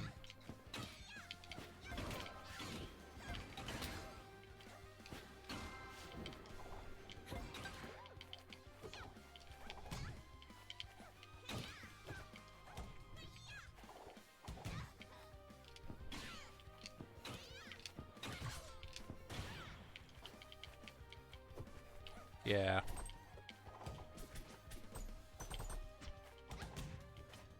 Oh yeah, Zetter's also really broken this patch.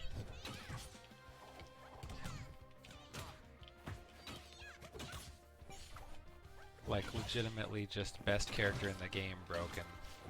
I don't know what Dan was thinking.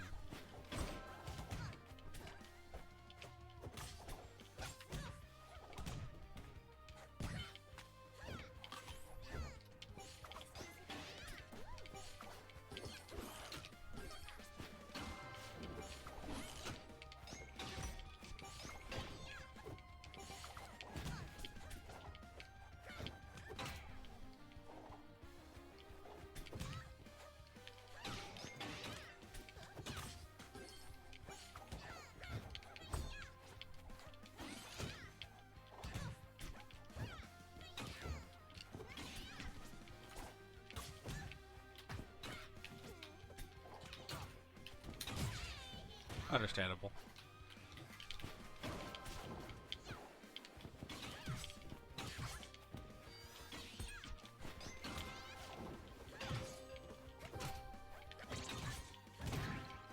No, God, it's... Stamina Tornado is legitimately the worst gimmick of any character in Rivals.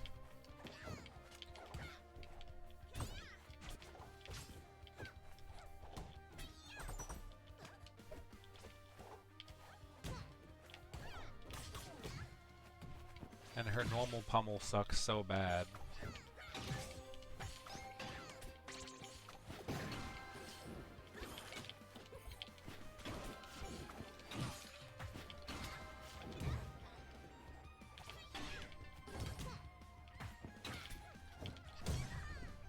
Oh, I tried back. Are you? No.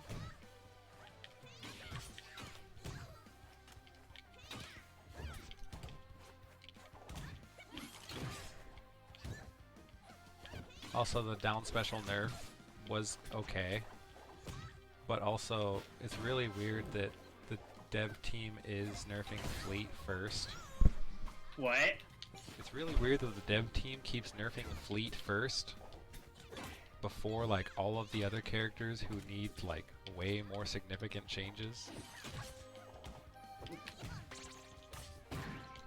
It's like they're like I don't know like why they're scared of Fleet having like a scary combo game and just making characters have better combo games than her.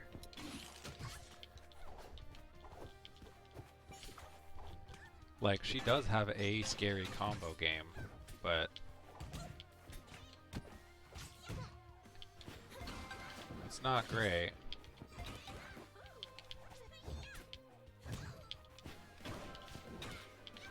And it's very specific.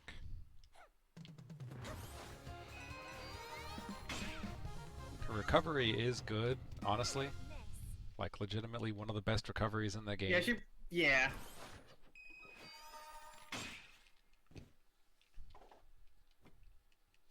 Did you hit the button yet? Yeah. Okay. Sorry. I was checking DMs. I was also talking to someone else before talking to you. That's fair. Also, jabs are kinda bad.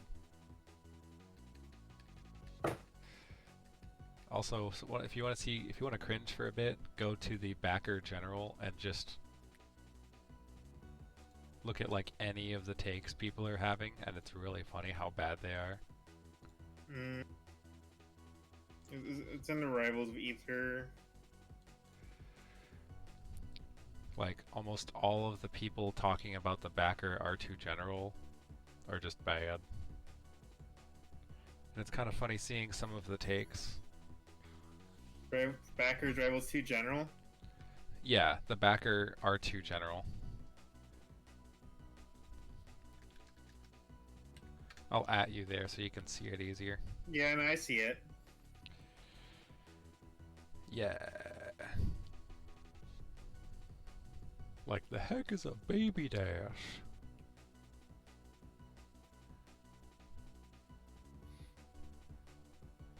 Some of the takes that were coming up earlier were really funny and dumb.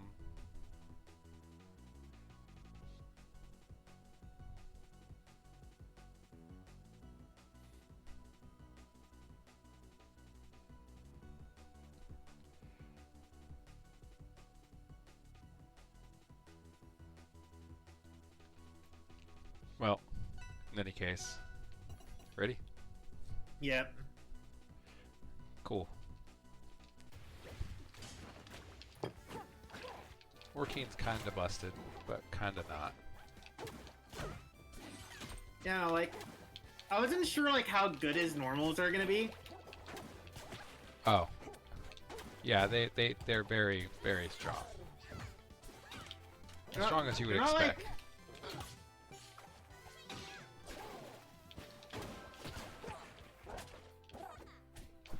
Basically 1-for-1 with Rivals 1. I mean, as you would kinda expect.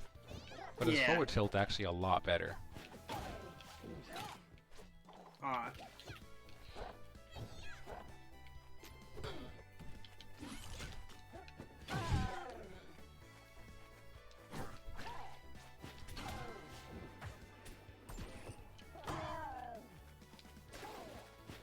Yeah, that's a mix-up you gotta watch out for.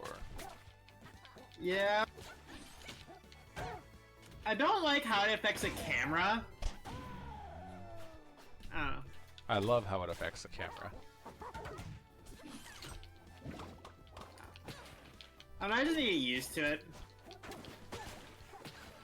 I will admit, I do miss Rivals 1 having like everything in frame all the time for a stage and only really moving a few times. Yeah.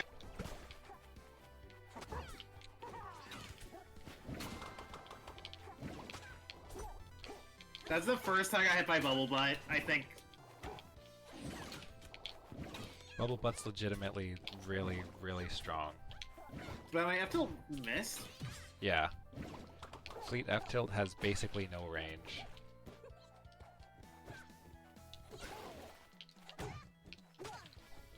Okay, that's good to know. Same thing with her down tilt. It doesn't even combo into anything. The only reason those moves exist is so that jab tilt has a reason to be cancelable into, like, so that her jab can combo into more things than the third hit. Okay. Can I share a take or Can you? like?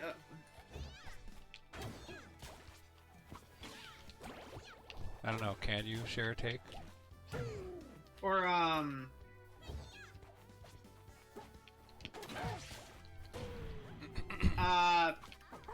kind of wish F tilts like Fleet's F tilt would like kill that ledge at like 150 or 160. That's not a take. That's like so lukewarm. It doesn't do anything right now. It doesn't start up like, tech chases. It doesn't have a good hitbox. I mean, it's kind of big actually. No, it isn't. It is not big. It's kind of like it's not like the biggest tilt. It's not big enough to be useful for what it does. And what it does is catch people DIing down for floor hugging and for crouch canceling. Which automatically makes it just not a great move. When it can't do the thing that it's supposed to thing.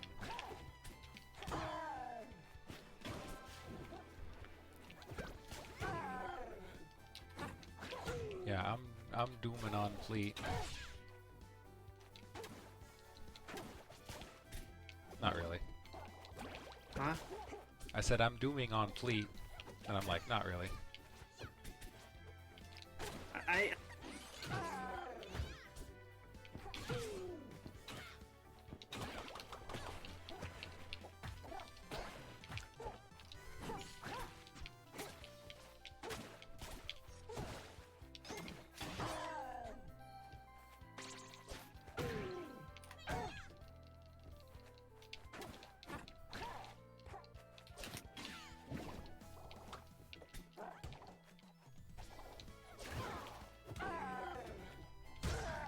Aww.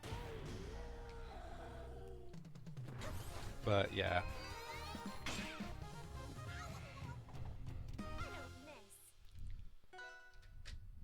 I don't miss.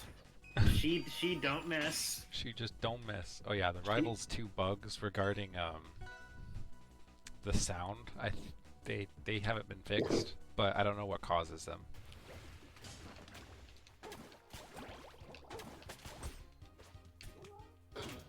There's some kind of sound bug which causes sounds to be like after play after win animations, and causes some of the stage music to just not go away.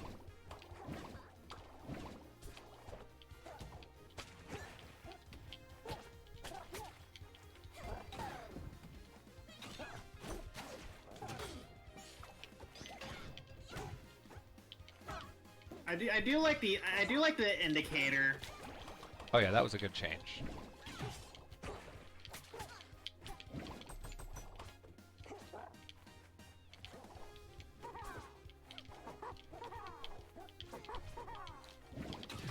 Arcane bubbles are for real, like way too strong though. They're not as they're much harder to parry. You can't parry them. Well, you can't sliding parry them. And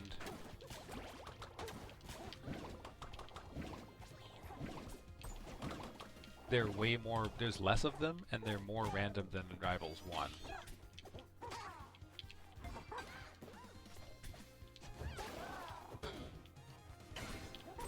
which makes it so that even if you do get to the place where you could parry them, it's a lot less reliable.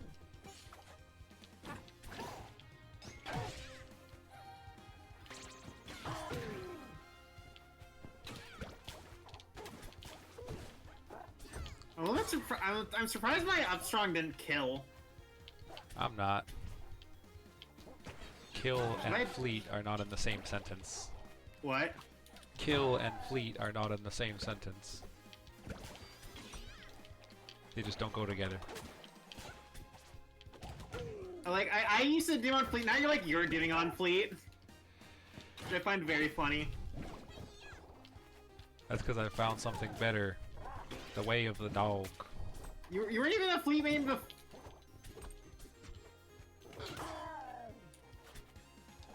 I mean, I really am just waiting for my character, my main to come out.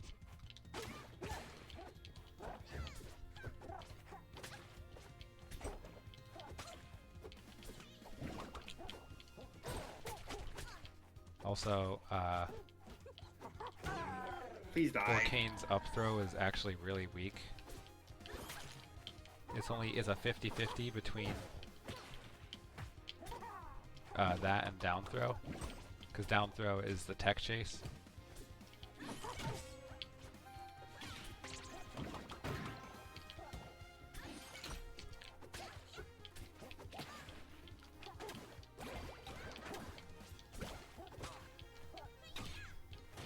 Okay, I didn't wall jump. That's very unfortunate. Damn it, I got reversaled.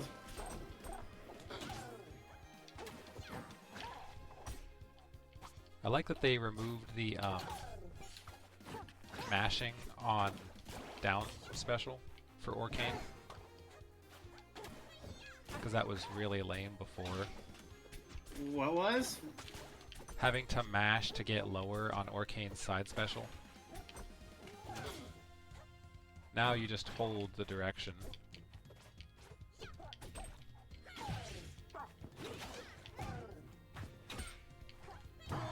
Please die. Yeah, I can. Thanks for dying, homie. You're welcome.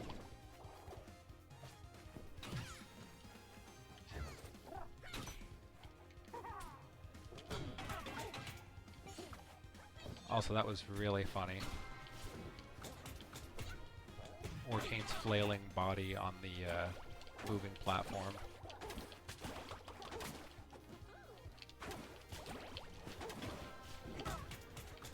I still love the solution for buffing Orcane to like make Bubbles stronger in Rivals 2 was just remove people's ability to parry the move. Can you not parry? You can parry. Can you not parry bubbles? Oh, you can, but it's just a lot harder. Yeah, because parry is like 2 frames slow. That, and there's no sliding parry. When you parry, all your momentum stops.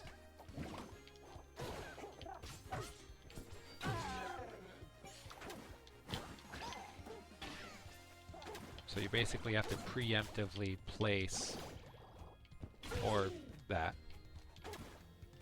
Get the read.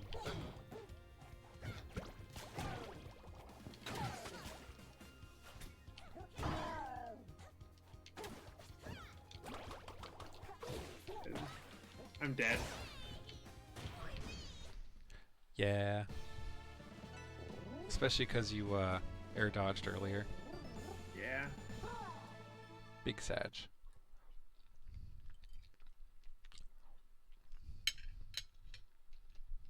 Rivals?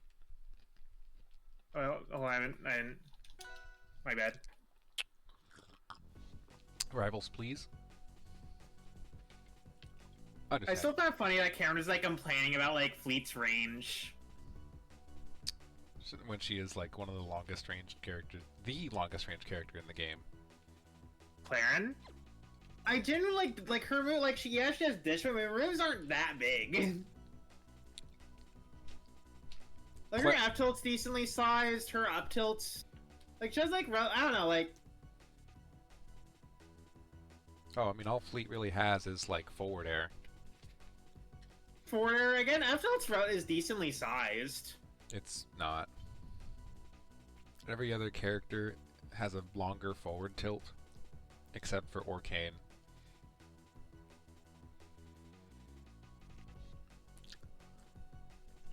I mean, like Clarence is is bigger. I think Zetter's is bigger, just not disjointed. Oh, funny thing.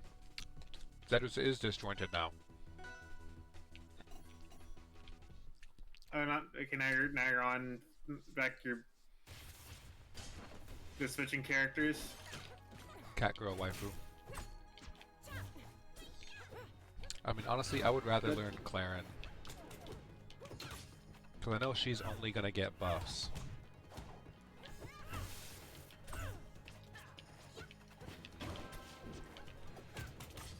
Oops.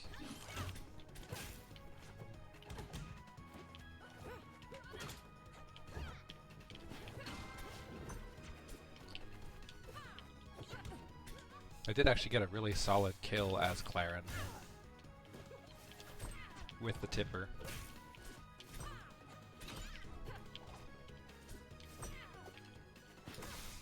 Yeah.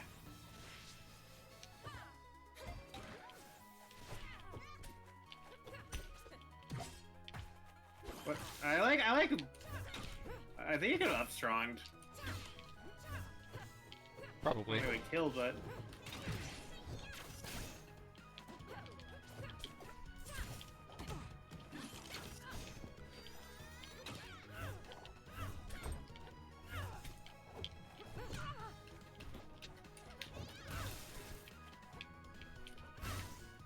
okay, that was a bit ambitious of me.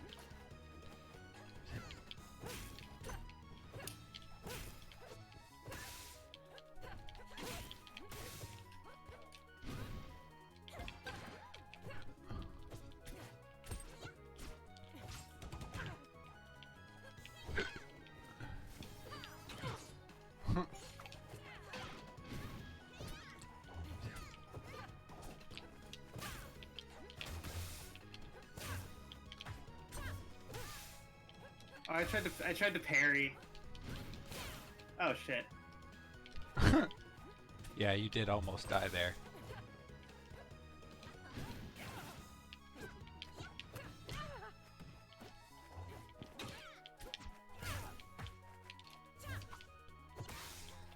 Ah shit. Please die.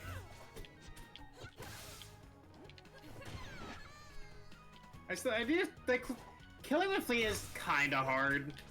Fleet's kill options are all like just raw, she has to hit the move. With only one real setup, and that's like if there's a platform you can, if you catch their DI correctly, like down throw, up strong.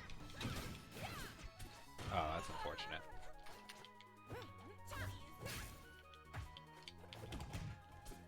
That's only if you catch their DI.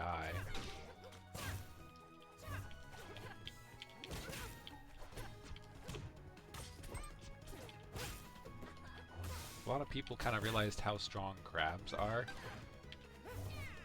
Because there's just no counter for them, really. If you spot dodge a grab, the person who grabbed gets out faster than you.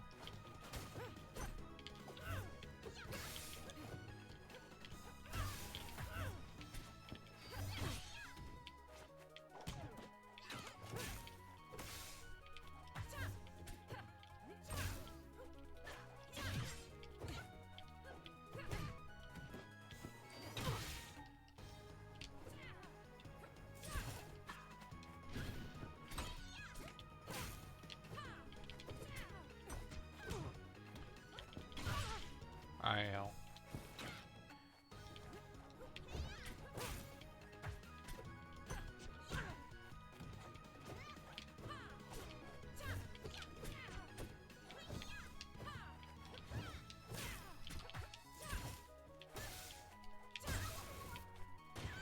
Yeah.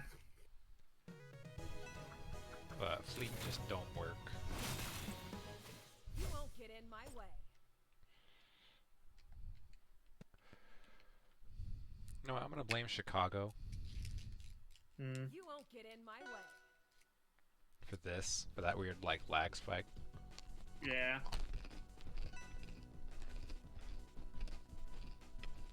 Gosh dang Chicago.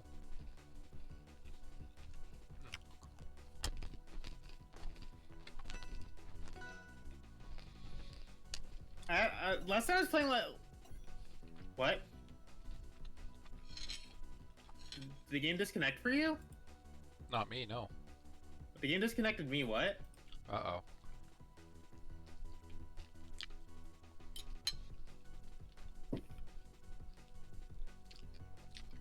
Solo Tempest Peak? I'm fighting an 8-minute round against myself.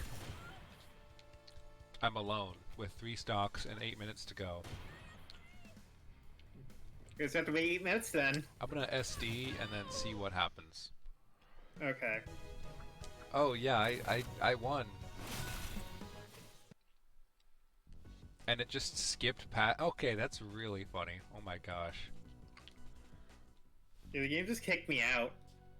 That's genuinely hilarious.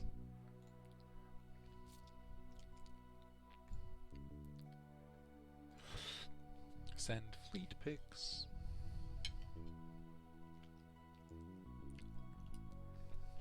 I'm deciding to change my name to something else. But it's also still a really good name, so... Mm-hmm.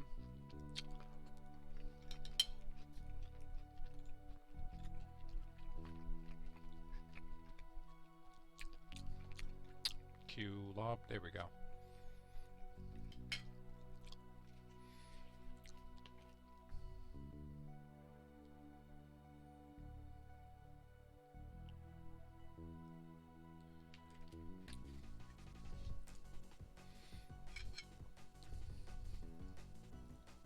That was weird though.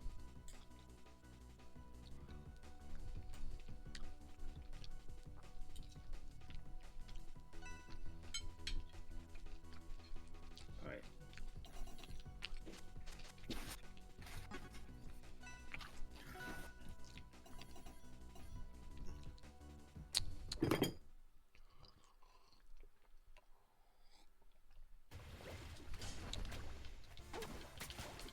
It's a lot of arcane. It is genuinely adorable.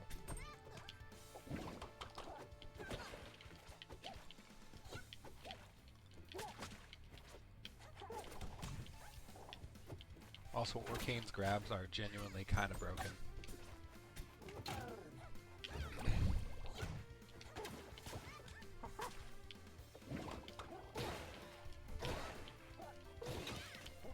You also almost died.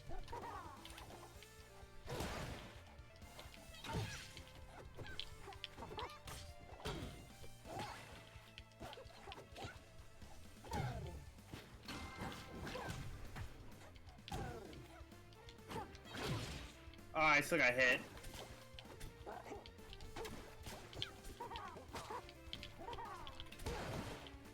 Okay. Yeah, Orcane's smash attacks are still his smash attacks.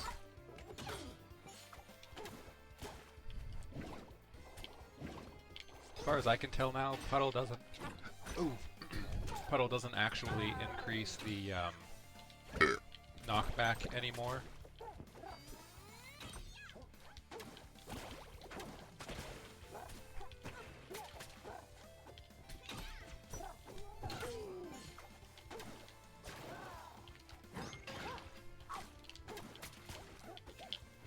The stage is also really small. Yeah, this is not a good fleet stage.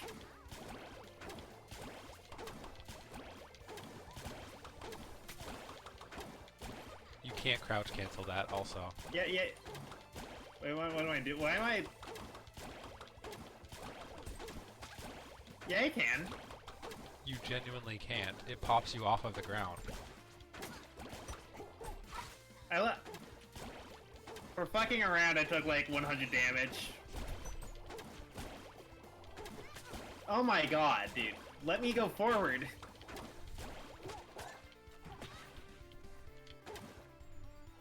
I don't know how much damage I took from bubbles. Like 70.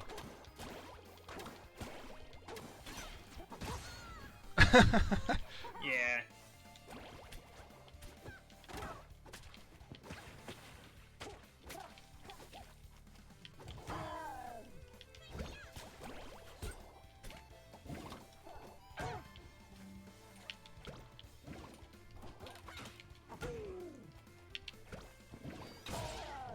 Oh. Get. Actual Auto Arcade probably my second favorite skin this game. I think this. I really like Scarab Crag. Scarab Crag is also really nice. Especially with the really good recolors.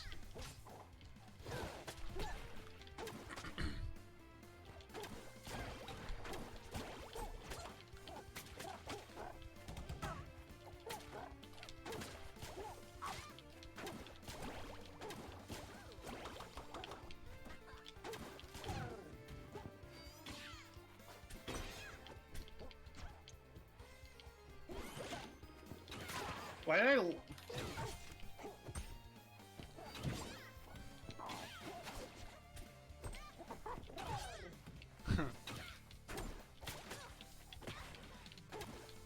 I almost died to Nair. You did.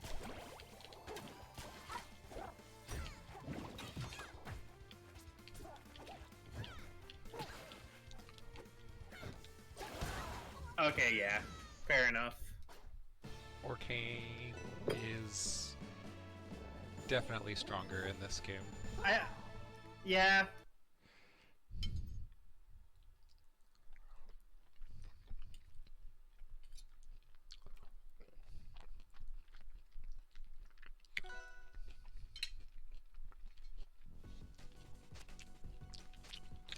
I do like the recolor of the axolotl though.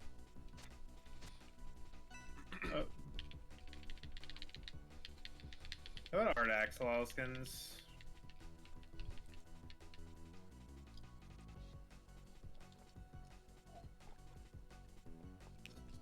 We need more axolotls in games. Axolotl representation. There's only three There's only three skin. There's only three colors. There's only the starting one, red, green, or blue. It's that we both can't pick the same color on this screen. I don't think.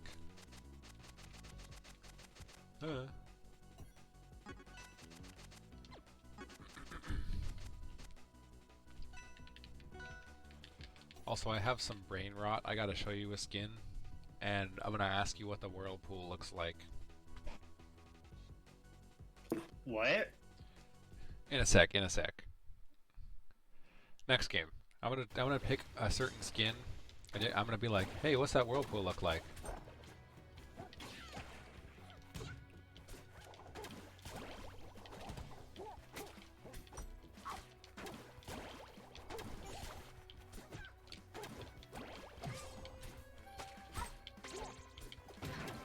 I'm surprised they didn't.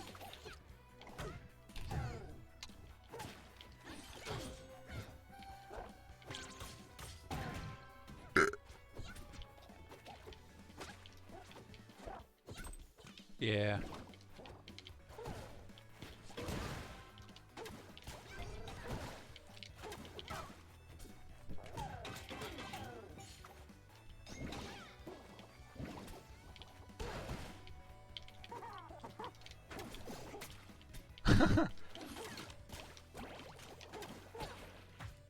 There was one that would have parried. It really would have. I'm amazed it didn't. Oh, I almost jumped into that.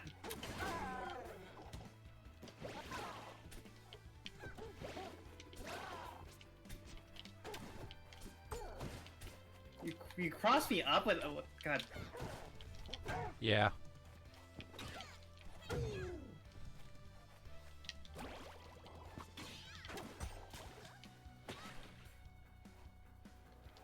Vector is really strong. forward throw also gets stronger when it's on a puddle. Yeah.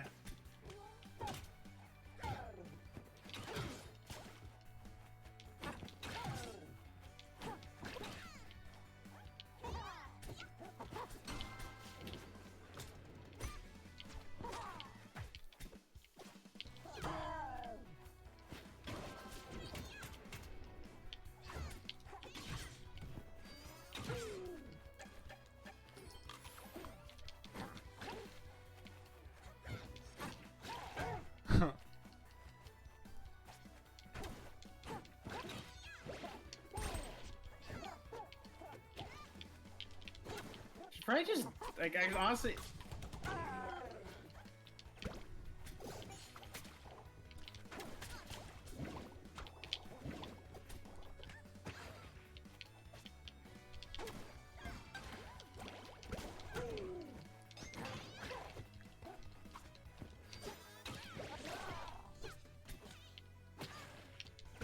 I'm so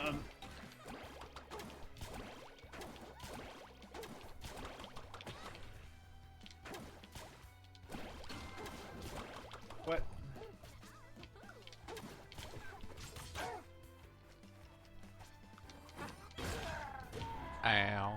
200%.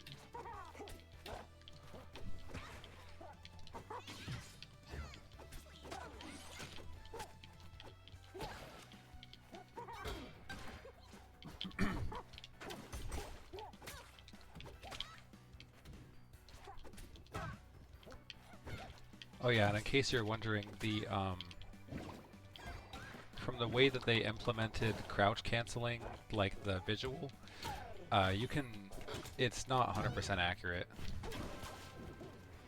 It just counts when you're grounded and when you've been hit by a move and when you're holding down. That's it. So if you're in parry stun and you hold down, it looks like you get the same visual.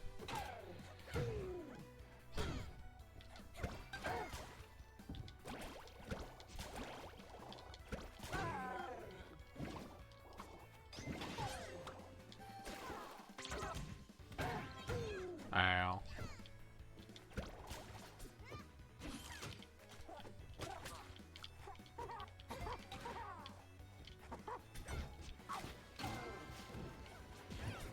Ah.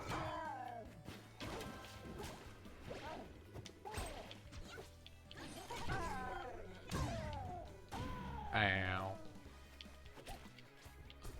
I'm immortal. I literally cannot do anything. I'm kidding.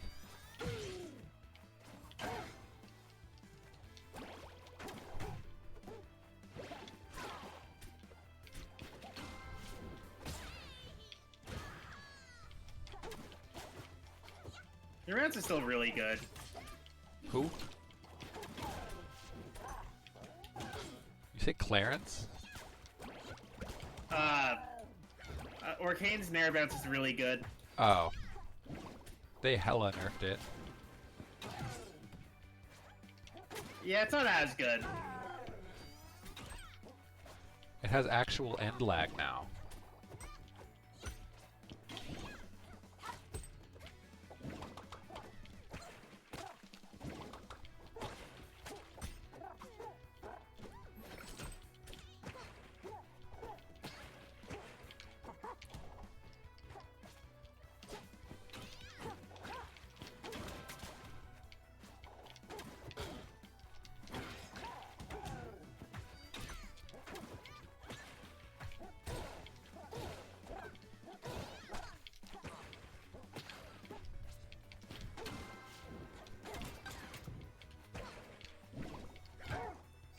Ow.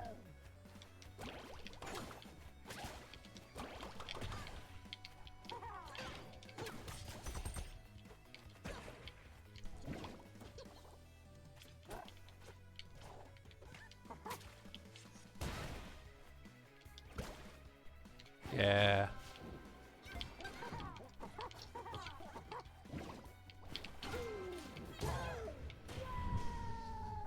I do think it's sad that Bubbles have a hurt Oh, box. whoa!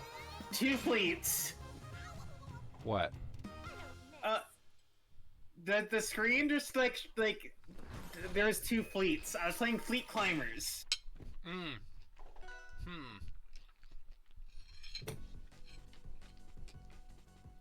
Interesting.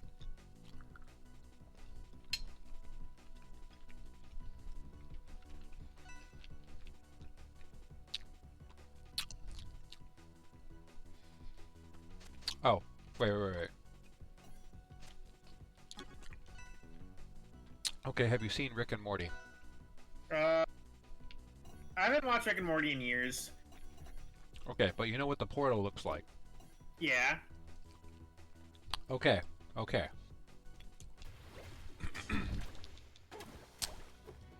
Oh, yeah, It's not just me, right?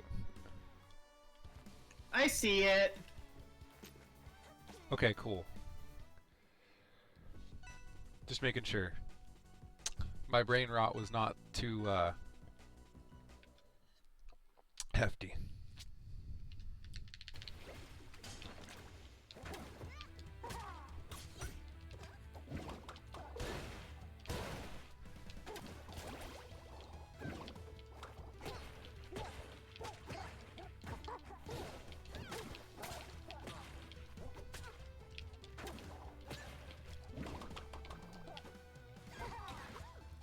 I might make this last one, by the way.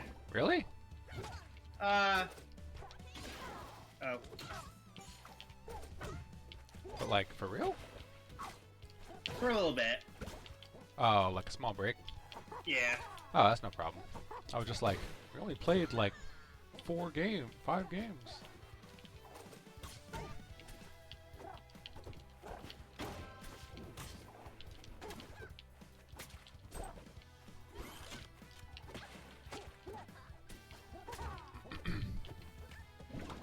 Oh, I'm gonna play more after dinner. Yeah.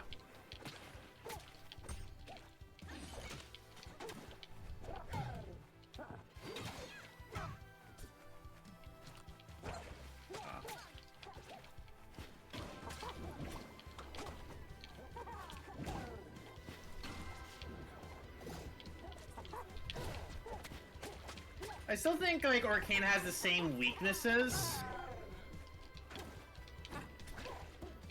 Oh, for sure. Well, actually, nah, not really. What? Not really. I mean, I still don't find his approaches to be particularly good. Oh, I mean, yeah, that's true. But Like- his camping got a lot better. Yeah. Significantly stronger.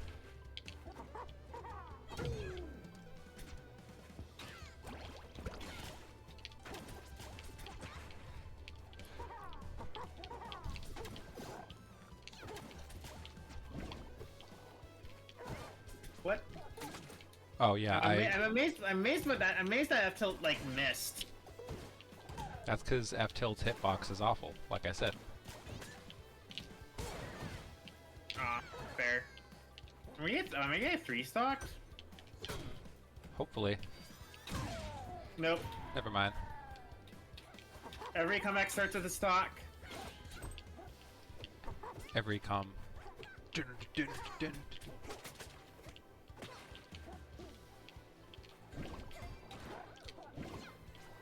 I love the dumb, like, Cyberpunk 2077. Why do you come? You ever see those memes? Please tell me you see them and I'm not, like, sounding schizophrenic to you.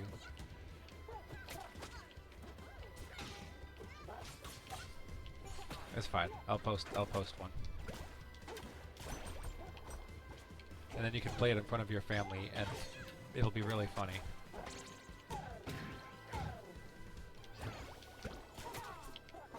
Like asking your mom, why do you come?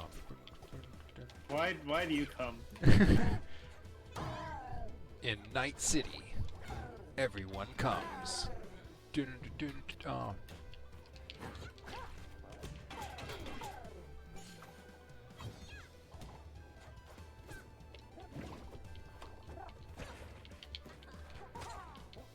But yeah, Arcane's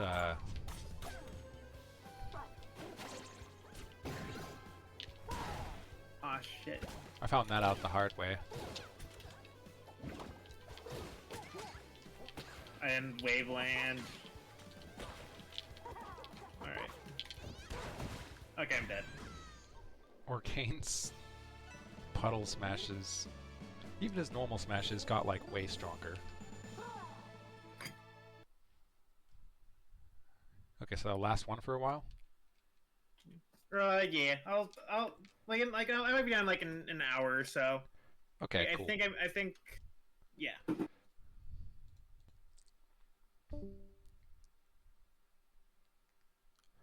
Cool, cool.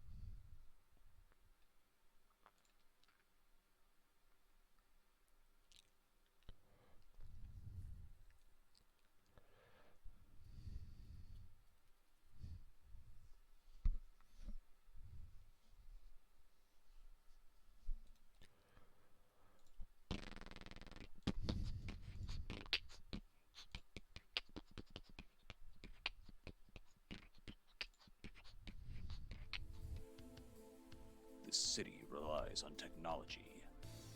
Using the laser printer, even during a power outage. Gluing, drawing, assembling, diplomacy.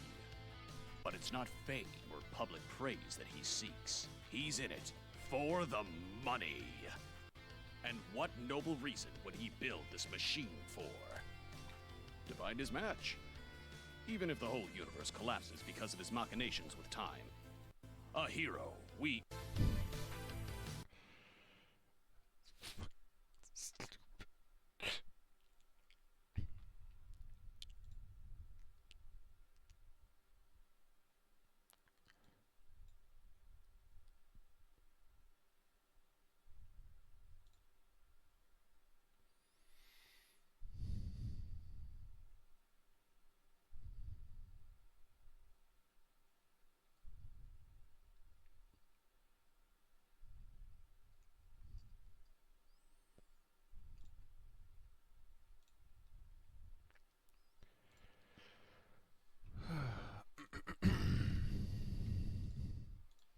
Small break.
That, you know, state coming for America, like, that word should never even be uttered.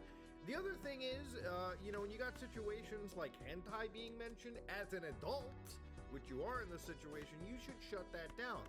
This kind of stuff is never the fault of a minor, but as an adult, you absolutely have to fucking sanitize your jokes, no matter how edgy you think your group is, especially when you got people under the age of 18. It's just a terrible look. It's disgusting, and there really isn't any way you can spin it to somehow soften the blow. There's a lot of things that I've discovered in this entire situation where it really comes across as Ava Tyson actually being not a great person, okay? So let's get into things that we can actually somewhat reasonably confirm through the power of the internet, Wayback Archives, and so on and so forth. Now, according to, according to Lava, who had actually told me that their interaction with this individual, Prism, was not something that was entirely discussed properly. They actually believed that they were more so applying for a job, from what I understand, versus actually discussing these entire situations. Which, again, if you're an interviewer or you're a journalist and you're not actually being upfront and honest about why you want to interact with the subject in the first place, that's already a big issue right there. So here's the thing. If you want to actually go and, drop some hardcore evidence on people, you probably want to do it in a realistic fashion. Honestly, this is one of those situations where people end up being sued for in a court because of, again, mishandled evidence and mishandled allegations like this. Now, of course, in this situation, I use allegations very heavily because, again, I don't really believe any of these messages on Discord or Snapchat or really anything unless I can actually refresh pages. But, we're already getting too deep into the weeds right now. Let me actually pull you into the next bit of allegations that had popped up about Ava. Now, because of these Twitter messages, all right, immediately I decided, sure, let me go check up, her actual Twitter account. Well, ladies and gentlemen, it's completely wiped, which is obviously never a good sign, okay? So the next bit of information that came out was another individual, a different individual that was 14 years of age, came out and showcased a Snapchat conversation with them and Chris Tyson. So immediately looking into this situation, you can see that Ava, Chris Tyson over here, they actually have a video recording showing an actual Snapchat account. So of course, as you open this video up and you actually zoom in, you can see Tyson, let me actually get this is actually a little bit blurry. So Tyson Nos YT, okay? 202,000 followers, vlogger, and so on and so forth. They're starting to showcase actual messages, for instance, been stepped up, lol, thanks dad, lol, keep it a secret though, lol. What exactly is a secret? Let me read this. Hey, I don't know if you heard about my bathwater prank and how crazy it's gone, but my stock is actually sold out at the moment. I believe this is in reference to, I think it's Belle Delphine, or one of the gamer girls' bathwater stuff right over there. Things that you probably shouldn't be discussing with somebody who is under the age of 18. At least I would think. Now, of course, being that this is again a video, even if it is a video, I can't exactly 100% verify these messages, right? This is again allegation stuff.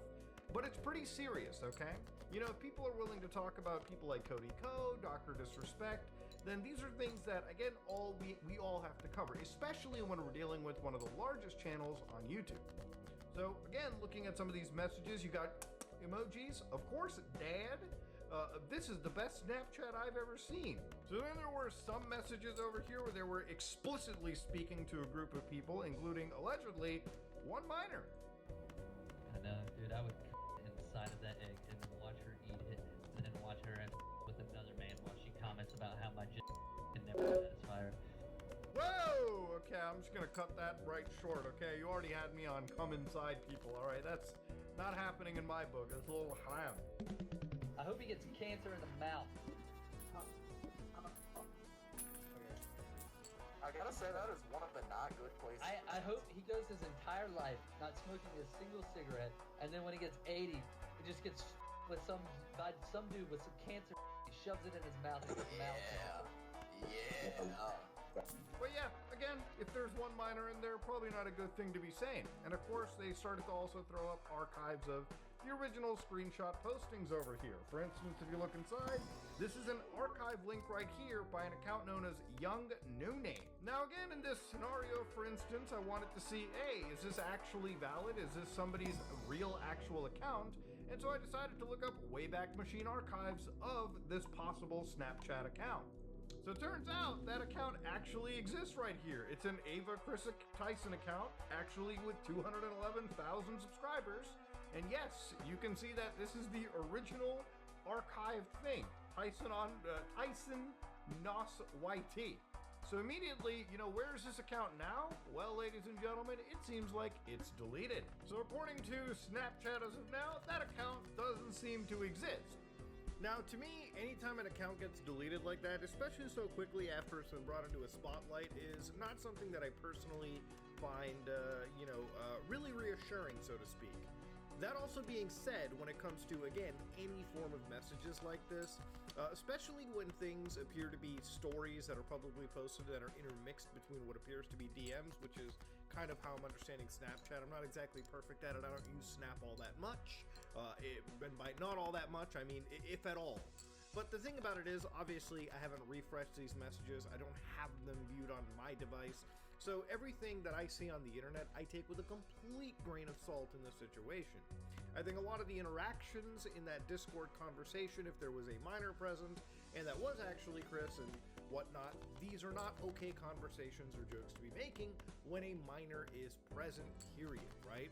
So anyways, when I look at messages from all these people, I actually decided to reach out to the individuals in question the best that I can, and it really seems like whatever is actually present really isn't there.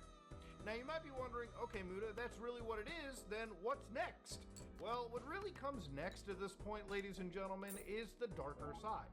Now, just because these two big things are not exactly substantiated enough for me to make a video on, what I'm about to show you is actually really disgusting, again, from my perspective. Now, to understand this next section, you have to understand an artist known as Shadman, okay?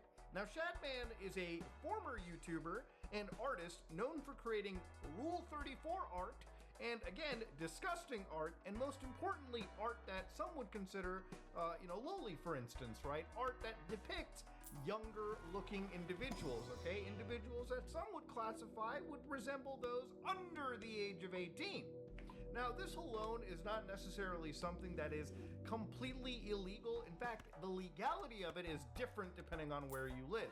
I personally don't care much for this art style and find it reprehensible in my personal opinion, but where it gets really, really scary is when you actually come across an individual who has made actual depictions of, dirty depictions of actual minors. Now, one of the most infamous characters on the internet is Keemstar. Keemstar has a daughter, and at the time, her daughter, who was 7 years old, Shadman had depicted this individual, in a disgusting manner, okay? A sexualized manner, which of course, obviously, shouldn't have happened.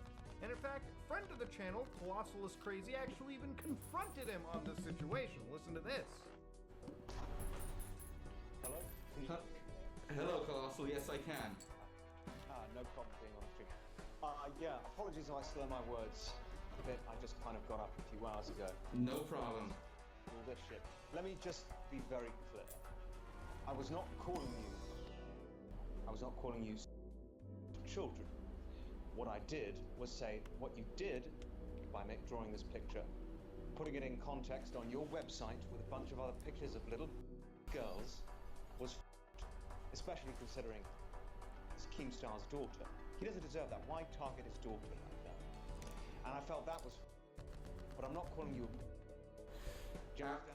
Totally understand. You understand that it was obviously part of like the controversial nature of the picture to post it under such context. It started off as a controversial joke. Yes. You didn't go through with it. I would have never. You did draw a picture of Keemstar's daughter in kind of like, obviously she's not. I do feel like there are connotations regarding that picture. Would you agree? Totally agree. Yes, totally agree. Colossal, I respect you like a hell of a lot, and just like man to man, if you think it would be better for me to take it down, I would take it down just out of respect to you. If you could do that, I think that would be wonderful. Yeah, I'm gonna go do that right now. I'm gonna take it down out of respect, Colossal. I appreciate you doing that. I'm gonna do it, and obviously it's gonna be all over. The picture is already out there, yeah. So. This is not something that even Ava Tyson will probably disagree. Even Keemstar, who gets in joining talking about this, will tell you that yes, Chris Tyson actually apparently supported this artist Shadman, who drew his daughter at age 8 in a disgusting manner. That's a known fact, according to this Keemstar fella. Privately, me and Chris even had a conversation about this roughly a month ago, as it still upsets me. This is not misinformation. This is a fact, according to Keemstar. So yeah, it is without a doubt one of the more disgusting things that, you know, exists. Now, Shadman, since that whole thing, has actually been arrested in Los Angeles for, guess what, assault with a deadly weapon, as according to this arrest sheet right here.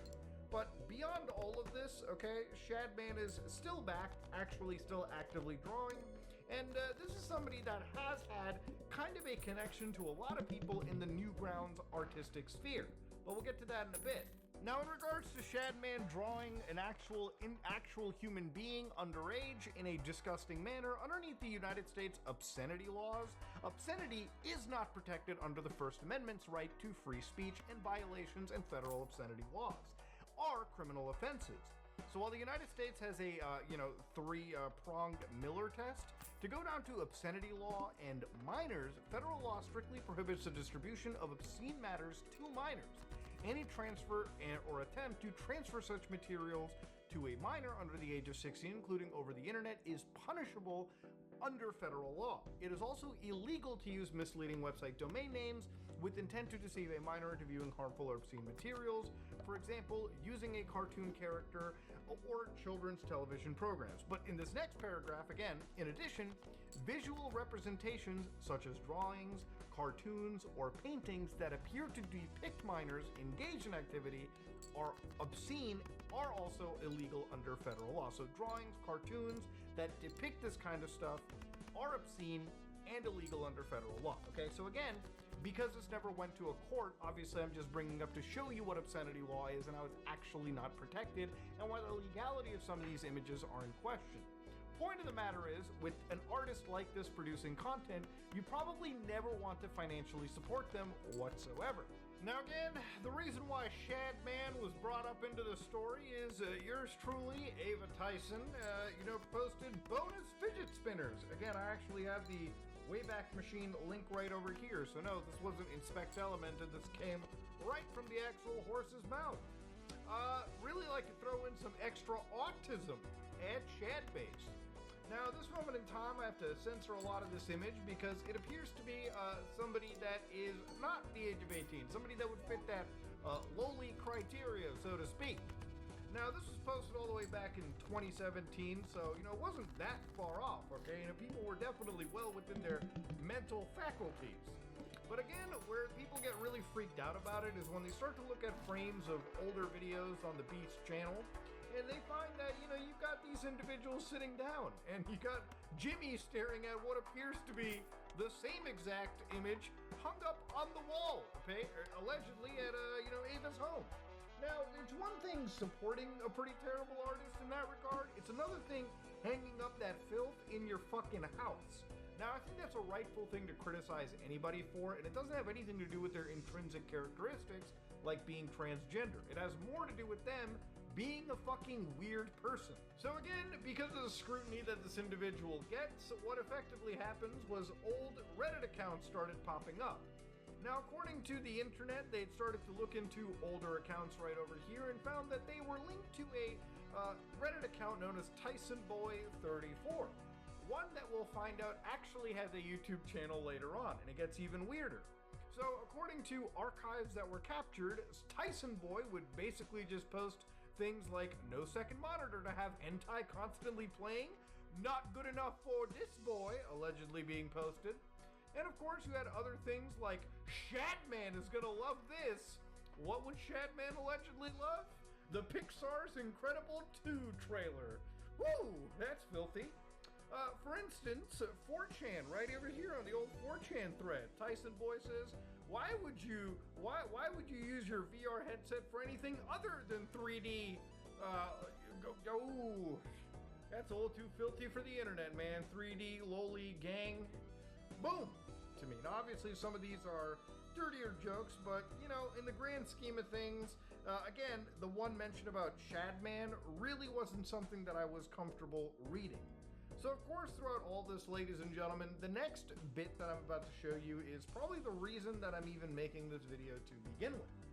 Now, one of the things that was posted by Ava Tyson was something alleged to their old YouTube channel where they were sharing revenge photography photos with their actual audience of famous Nickelodeon star Jeanette McCurdy. So when I saw this in a video, immediately in my head, I have to actually research this before I even run through with it, okay? Because again, with the internet, when you share things around and you don't do a modicum of research or you look up the actual archives, then you are possibly slandering an individual. So to go down this rabbit hole and to prove that the video that you saw in that allegation actually belonged to Chris Tyson, let's go look up things like the MrBeast Wiki, where they actually go to Chris Tyson and they start showing the Tyson YouTube channel. So that one apparently doesn't exist. youtube.com/c/Chris. Okay. So anyways, looking up again older accounts, for instance, right over here, I looked up TysonBoy34, again, name pretty similar to the Reddit account. You can see that TysonBoy34 posted a video called Call of Duty Ghost Dogs Make Me Rage, 28-second clip, and it appears to show who is, Ava Tyson, a lot younger back in the day, 10 years ago. So in this post, you can see that MrBeast is posting out LMAO. I know you came here from his channel info. This channel hasn't been used in a long time. So actual interaction from an official MrBeast channel, and again, it takes a simple click on this to see that yes, this is the actual MrBeast channel, not some fucking clone. And it's reasonable to assume as well too, and to go into it, is when I looked at a lot of these big YouTube Wikitubia pages, which again went over, Ava's actual YouTube profile, their wiki description over here. One of the things that they were also linked to from here was that TysonBoy34 account. Now again, this, with the interaction of MrBeast, obviously there is a reasonable expectation that this belongs to Ava Tyson, okay? So when I'm looking through this channel, literally 10 years ago with 85,000 views, Jeanette McCurdy picture leak info plus link.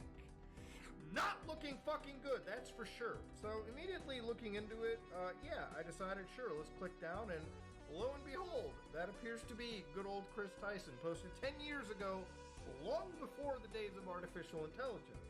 So let's listen to what, Ava Tyson back in the day has to say. How's it going, you guys? So recently everybody's been hearing about the Jeanette McCurdy leak of her photos, and I know a lot of people were wondering about it, so I decided to do this little video to my 20 subscribers that may care, may not care, and if you guys are watching, thank you for watching.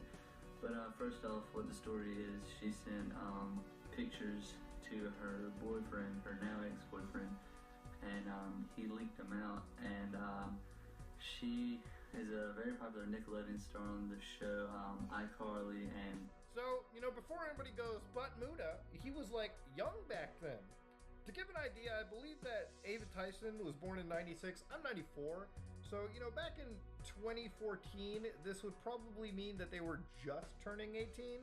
Yeah, you're looking at somebody who would probably be 18 years of age at the time, right?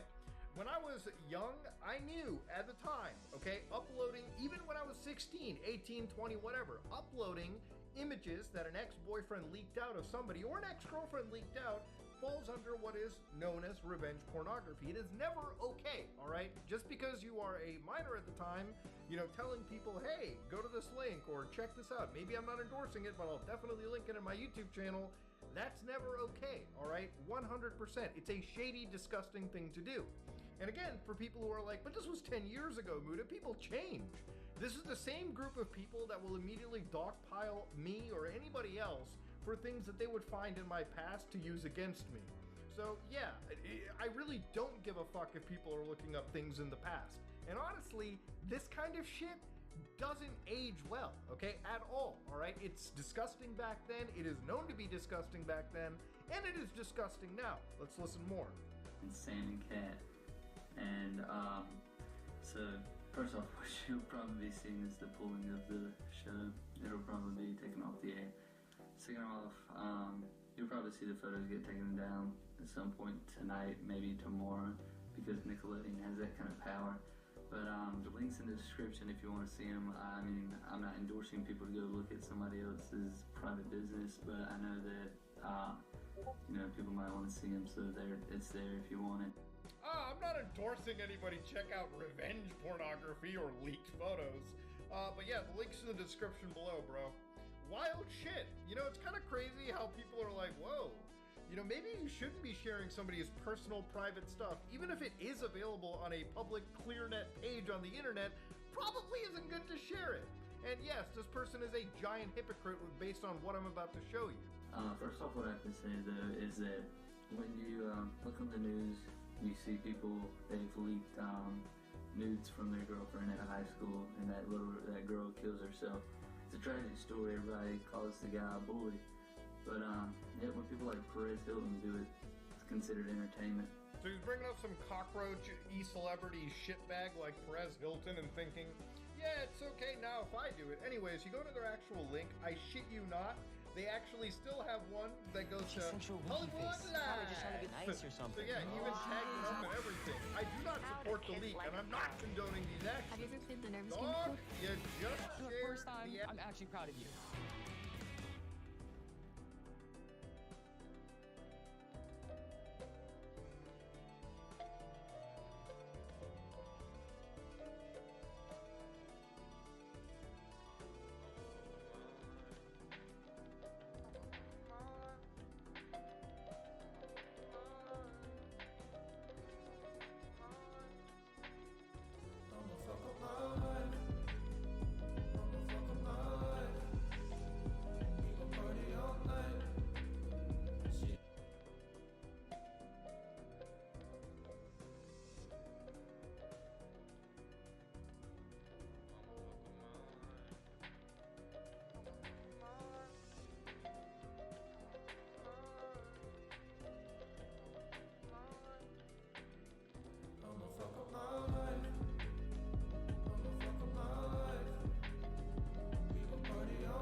You tried to have good manners.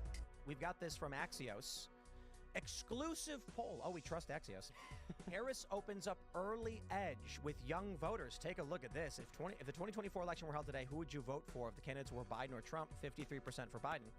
If the elections were held today, who would you vote for if the candidates were Kamala Harris, Trump? And Kamala's got 60%. Okay, now, you're a young conservative man. I don't think that you represent all of Gen Z. But what are you seeing? Well, I don't represent all of Gen Z, but I've been fortunate enough to talk to a lot of Gen Z. And I've constantly seen both sides of the aisle, people are frustrated, regardless of if you're even like, okay, I'm abnormal and, you know, my age. Most 18-year-olds aren't politically interested or involved, but even ones that aren't interested or involved, they're affected by this. Like I'll say last week in Milwaukee, every single Uber driver I had was a college student taking a second or third job to make ends meet. And a lot of them were like, oh, like, I disagree with the MAGA hat you have on, but like, the economy was better with him. It was like, it was, right? Like, it definitely You was. didn't have to have two jobs. Exactly. Yeah, which is so sad. So I think that this is BS, and I absolutely think that this is something that, you know, we're seeing. So for you, is it like, you know, 2019 was a hot year. 2020 was pretty bad. So you're young. Sure. And I have to imagine, like, with your family, you're going out to eat more, you're going to the movies more. Yeah. When you were getting older, into the Biden administration, were you noticing these things with your family where your parents are like, we can't afford to do it, you know, we got to tighten our belts? Well, then I'm going into college, you know, after this next school year. You remember graduating from high school, you know, renting your first apartment, like becoming financially independent, actually going into the age of like attempting to, you know, go on road trips with your friends, just go out and eat dinner with your friends, like very simple things that you should be able to do as a freedom-loving American, and you can't do because, I mean, and again, it's constantly in the news that the economy is bad, and it's hard enough for my parents and grandparents' generation. Picture how difficult it is for my generation getting a start in this economy. Well, It's you so know, hard. if it makes you feel better, millennials had the 2008 crash. There you go. So, how old I was 20. Okay. As we went into that. Yeah. And That's so right when I finished grad school, and I was like, Yeah. oh goody. I tried to get a job as a dishwasher, and I could not because good luck finding a job. Everybody needed one. The people who are slightly older got laid off from their jobs, so they started dipping lower and lower into lower tier jobs. And then I'm like, but I played guitar in the subway. I made it work. It worked. And then millennials got to experience a second, and fortunately, Gen Z got to experience their first. Yes. Although I think Gen Z was actually around for the first one too, just not experience it in the same way. Their parents. I was 2, so yeah. I mean, that's how I feel about the 2008 crash because I was in middle school at the time, and I think there were a lot of like, there is the tension in the household. Even if you're not super engaged, you're at an age where you're becoming aware, and you know that ultimately these are consequences that will affect your family. I mean, I know a lot of people whose parents couldn't help them pay for college because of the 2008 crash, where they had to move from where they live because they had to sell their house because they couldn't afford anymore. I mean, people remember the effects of challenging economic times, even if they themselves are not part of the tax base yet. Yeah, I had, I think, 4 part-time jobs. Wow.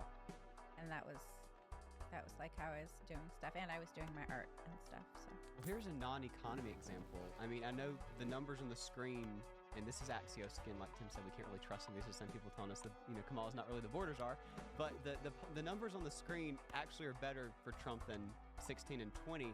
And I think a big part of that is my generation. You said you were in middle school for recessions and stuff. I was in middle school when COVID hit, and that really radicalized my generation to being like, wow, big government is bad. Like, COVID was big government at its worst. Big government during COVID shut me out of school for a year and a half, told me I was an evil, horrible human being if I went and visited grandma for Thanksgiving dinner, that I had to strap a diaper to my face anytime I walked outside. I could pull it up to eat, but that was fine. We really was like, oh wait, hold on. This is kind of crazy. And I remember so many people in my class, none of this makes sense. And like, I'm from Alabama, like, majority of my class was conservative, but I had people during then, like, we're on, Zoom chats and stuff for class. And they're like, this is a little crazy that I can't go to church, but the strip club down the street is open. Yeah. And these are people that their parents voted for Biden, at that point they would be voting for Biden this go around. And they're like, wait. Why do we want big government? And I'm like, exactly. Small government's great. And so I think the polling is better because of that. I think COVID helped us by radicalizing. But I think you're gonna have to pony up and admit it. Kamala Harris is memeing with Gen Z, and Gen Z is with it. They take one look at that face and they're like, that's cool. Let's say this isn't Kamala. This is some staffer, some intern that's in their sophomore year of college somewhere that just found out what Brad is. Kamala doesn't even know she probably has a TikTok account. She has no idea. I will say this, and I've told Trump this to his face. He is the ultimate influencer. He got started in politics from influencing through Twitter in 2015 when no politician was using Twitter. They were still using press releases and stuff like that. And he was like, I'm going to try this. And it worked. And so him and I had a conversation a few months ago. He was waving his hands in the air. He's like, Brylan, what can we do to win Gen Z? And I said, Mr. President, it's simple. Like, go to mainstream social media platforms. True Social's great, but my generation's not on True Social. You're talking to an echo chamber. You have to go to places where young people are. And so he rejoined Instagram a week or 2 after that. And since then, he's on TikTok. He has the fastest growing TikTok account in TikTok history. I promise you, we can revisit this next week. Kamala Harris will not beat his numbers because it's young people who are like, wait, he's authentic. Like when Biden started his TikTok, you remember this, he pulled up the screen, he's like, good morning, Gen Z. Pause. I'm so happy to be on your For You page. Pause. And Trump's on there and he's the selfie video with Logan Paul. And he's like, hey guys, what's up? Glad to be on TikTok. Vote for me. Like, it's just authentic. Well, and he's making like YouTube content. Like he was doing that golf video the other day. I mean, there is an element of like he is just being himself and it's working. Whereas I feel like you're in a better position to comment on this than I am, but I feel like this is Gen Z or maybe very, very young, like tail end of millennial staffers trying to cram Kamala Harris in front of youth voters the only way they think they can and trying to make her relevant. Like you have all seen videos where people teach their like 98-year-old grandmas current day slang, right? That's and what they'll we're say seeing. it and like she says cap and you're sort of like, that's so weird and awkward. It's kind of funny. Like it's not authentic. In fact, they're just kind of laughing at her because she seems almost out of place. It's only been a few days since she obviously is top of the ticket now, but just in these short amount of days, what I've constantly heard from young people is, and this is both sides of the aisle, is we're tired of chaos. And we've constantly seen chaos with the left. We saw chaos with them. They didn't have a nominee till like 2 days ago. They still don't have a VP nominee. We're the party of stability. And it's very easy to say, listen, in this election is unique. Typically, you have two untested people coming, running for office, and you don't know what a term of either one of them would look like. You know exactly what a Donald Trump administration would look like, and you know exactly what a Kamala Harris administration would look like. So it's very easy to sit down with an 18-year-old who's, in high school like me and say, listen, do you want stability or do you want chaos? Clearly, Kamala's the chaos president. They're trying to Obama Kamala, and you can't. And they're trying to Obama Kamala. No, Obama has got charisma. Obama knows how to stand on a stage. That'll be a thing. Let's compare Obama to Ron DeSantis in terms of charisma. And with all due respect to Ron, who's done some good things with his career, we talked about this when Ron was announcing his candidacy. He's on X Space going, I'm here to lead the great American comeback. The smile was the worst. I'm like, wow. Barack Obama's on stage in front of thousands of people in Chicago with a scowl, and he's like, we are going to lead America to freedom, like just something like that. And everyone's screaming and cheering, and he's shaking his fist. That guy knows how to rally a crowd. Sure. And so I can understand back in the day, I remember when he was running, he was the celebrity candidate. He was the cool guy. And they played that up, and it did work with young people. Not that young people turn out in massive numbers anyway, but it did work to a greater degree than usual. You can't do that with Kamala. No. She is a cackling fiend. That's what she is. What is she going to say? You fell out of a coconut tree. What's her thing going to be? It's not, yes, we can. That's what it is. Thing. I mean, that's all it is. Yeah, it's crazy. It doesn't make sense. Say, what did Podwis, is that what Jill Biden said? POTUS? Yeah, Podway. Remember, Jill Biden said, say Podway or whatever? Oh, yeah. Yeah. Oh. We should stop trying to make politicians that don't speak Spanish at all speak Spanish. I know, feel what a crazy concept. Yeah. I know I'm being radical here, but I just feel like everyone would appreciate it. I think Kamala is struggling with this image, right? That's why it is rapidly evolving. Like, they're trying to make her both memeable and this prosecutor who's going to take on Trump, and then she's going to, pivot to being, I don't know, a TikTok date. Like, it doesn't make any sense. Podway. They took the video down. They took it down? Of course they did. Yeah, of course. They can't let you do that. Somebody said this earlier. Don't you think Kamala would be a really great daytime talk show host? She could sit there. Well, she could laugh and talk, but she can't run. I don't know what part of me is she could sit in the Oval Office or the Situation Room and be like, we're going to make this decision. I don't. She's gonna be like, oh, that's hilarious. No, I don't think so, because if she was a daytime talk show host, she'd be sitting down next to a guy and he'd be like, I have cancer, and she'd go. The best thing that happened for Kamala Harris's image during the 2020 campaign was that Maya Rudolph played her on SNL and actually made her sort of funny and not charming, but made her into almost a likable character. Bizarre, you don't relate to her, but there was something there. The real Kamala does not even hold a candle to that, and that's a bad sign for a campaign that's now trying to rapidly throw this together, basically before the election, because they know they're going to secure the You think you just fell out of a coconut tree? You exist in the context of all in which you live and what came before you. This is really bad. I'm just living that life on Dutch Coke. This is pretty bad. I don't know. They've made better ones of Biden and stuff. This video is made for me, my generation, and no part of that was I'm voting for her. I'm like, get her away from me. I mean, the hard thing though is that you were apparently dyed in the wool conservative over there. So we need to ask the Democrats and Independents. I would love Harry Systems' take. Yeah, I would. I know he's bought and paid, but yeah, Okay, I'm sorry. You want to see funny? I'll show you this.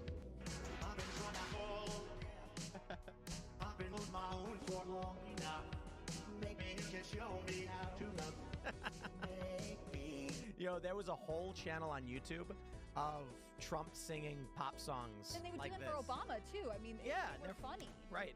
Oh, I should. What's a good Obama song? He did "Call Me Maybe." That was the first one I ever saw, and it was just so funny. I don't. The other thing is, and you talked about this. Trump was an original influencer. He made stuff 50 happen. million views. Really? I'm sorry. Just let me. Flip it. I love you back. Well, don't ask me, I'll never tell. I look to you as it fell, and now you're in my way. I trade my soul. It's not even that good, and it's got 50 million views. I mean, that was early day stuff. The Trump singing "Blinding Lights" is it's actually really good. Let me. Here we go. I'm blinded by the lights. Can't see me until I feel your touch. I said, I'm drowning in the night. So, yeah, So 3 years ago. no, this is not the original video. This is someone I was reposting gonna say this it. art form has evolved over the years. Yeah, it's Miss. What's the guy's name? I gotta get his name to give him credit. It's he put it in the video. Where is it? Maestro Zikos. Credit to him. I think Trump has an influence on culture that Kamala Harris couldn't, right? She just doesn't have it. If she did, she would have done better. In the primary, someone would have discovered her by now. It's not like she has been in the public eye for a long time. And I think this is something that I really credit Gen Z for. I think they can sniff out frauds, right? Oh, like she does you can't seem like a make real them like fraud. people. Yeah, she No, does. she seem does. Super fake. And yeah, if she had any draw, she Wouldn't we she have it would by now? drawn it by now. Like she already ran for president and it didn't go well. No. And she actually got shuffled, in my opinion, she got shuffled right to the back of the Biden administration in early days. So I love this one though. This is Ryan James Gerdusky. He says, "This is how Democrats think about their fellow Americans and how they select a vice president." Quote, "Let's just face it. There's a lot of sexist, racist white dudes out there in America who don't like Trump, but just need a little extra validation."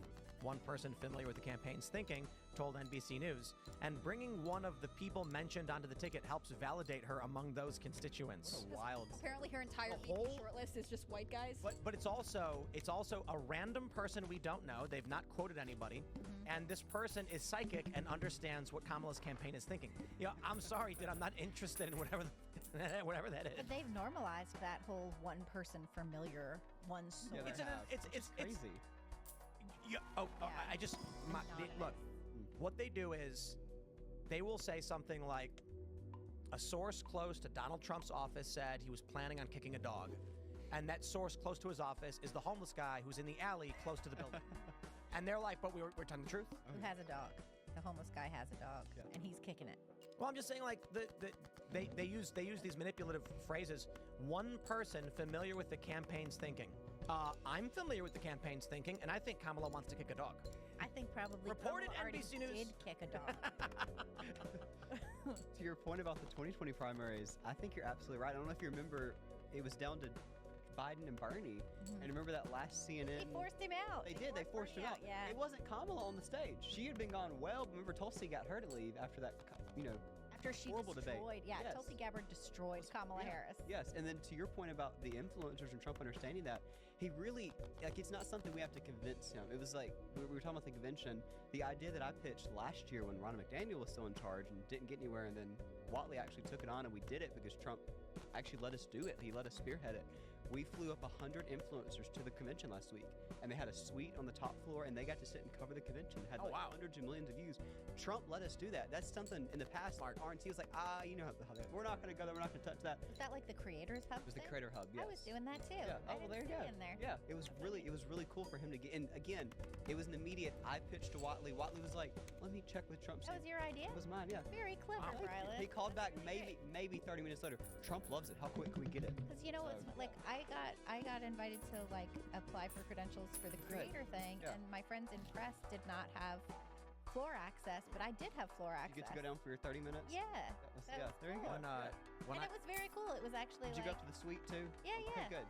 Food When I and met, everything? Good. I did some work up there. He's When I like met making Trump. sure you had a good time. Yeah, because of something that. like, customer service Did over you get here. enough Better about water? it now. Yeah. I'll send you a survey later. When We're I doing met, it in 4 years, so. when I met Trump for the first time at Mar-a-Lago, it was Brucewitz who introduced me to him. And then he was like, Brucewitz was like, "Tim's got one of the biggest channels on YouTube."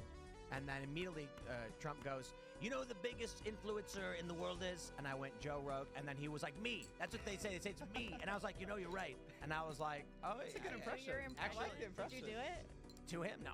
But I was like, actually, yeah, he's probably right. He posts one thing, and the entire media apparatus is just like on it. Right, it's like pigeons in Central Park when you throw out half a stale bagel, you know, and they go nuts. I was with Sarah Sanders last week, one day around lunch, and we were talking, just kind of reminiscing of White House days. And she was like, yeah, I never had to send out these press releases. You know, they have to speak on Biden's behalf. She was like, Trump would do the talking and I would just go defend him. You know, he would just tweet it. That was the news for the day. Immediately, he would sit there and watch the Kaiwan train, you know, sipping a Diet Coke. So, also for the impressions, the amount of times that I've seen people walk up to him and do an impression in front of him is wild. They have so much courage to do that. And he always loves it. You know how he is. But you need to do it next time. No, I don't know. I wouldn't do that. Thanks for watching this clip from Timcast IRL. Make sure to check out the live show Monday through Friday at 8 p.m. on this channel. Subscribe and we'll see you all there.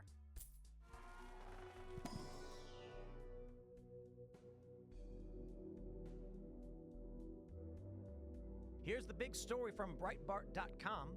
The gayest Olympics ever. Paris Olympics opens with suggested bisexual threesome. Man, I really hate to open with that. I mean, we try to be family friendly, and that one just kind of hits you in the face like a sack of bricks. But that's what happened, and it's what people on X are saying. Both the left and the right. The left is saying, "Wow, this is awesome! It's the gayest ever," and the right's going, "Oh, geez, it's the gayest ever." So you've got a lot of that stuff. But the issue that's really hitting people is, here's a question: is YouTube going to be mad that we're showing this like half-naked guy? Well, it was on TV. This is a French actor portraying Dionysus, who's the god of, well, they say the god of wine, but let's just say he's, I don't know. He's a pleasure god. Degeneracy? Mm-hmm. You know, whatever. So then they have a mock Last Supper with a bunch of drag queens, and oh boy, are people calling this out as satanic. Clint Russell, Liberty Lockpod, says this is crazy. Opening your event by replacing Jesus and the disciples, the Last Supper, with men in drag. There are 2.4 billion Christians on Earth, and apparently the Olympics want to declare loudly to all of them, right out of the gate, not welcome. In that shot, you can see there's like a little kid in it too. There's a little kid in it? At the table, like right Oh there. yeah, look, a child. I thought that was Kamala Harris's next press conference. Didn't she introduce on with RuPaul the other day? She should Is that be what she there. did? Yeah. So that's tonight. She's like on with RuPaul. Yeah. On the drag show. Taped it the other day. So then Clint Russell says, I thought it couldn't get worse. It does. They put a pale horse, just in case you weren't sure that this was all intentional, straight out of Revelations.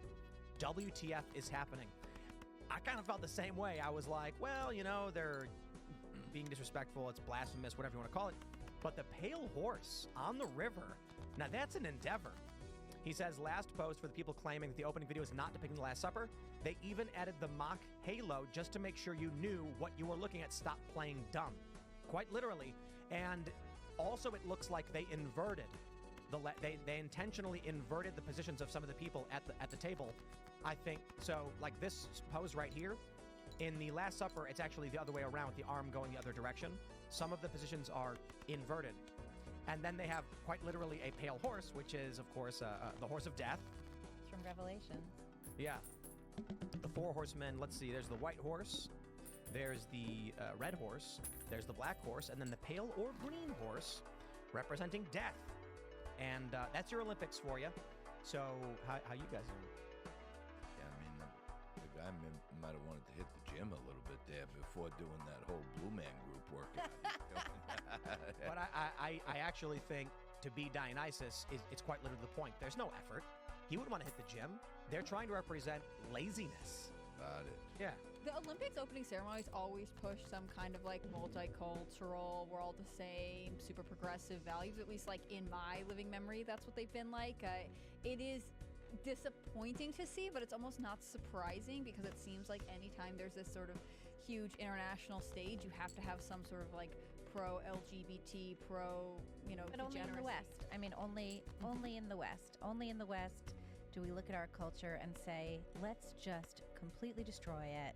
Let's take it and flay it and, Yeah, China didn't do this. No, China had 2008 people drumming in unison to represent their collective identity. And we have this. I mean, Well, it's Paris, to be fair. it's Paris, but do we have any doubt that something like this would happen in LA or London? Well, we're going to find out in 4 years. I guess we will find out. Yeah, Olympics, Los Angeles, right? The one thing, too, though, is by the time we get to Los Angeles, maybe they'll just let men compete as women as well. They already do. In the Olympics? I think Depends on the sport and it depends on the hormone. It depends on the Yes. sport? Oh, because it's like the nano mules.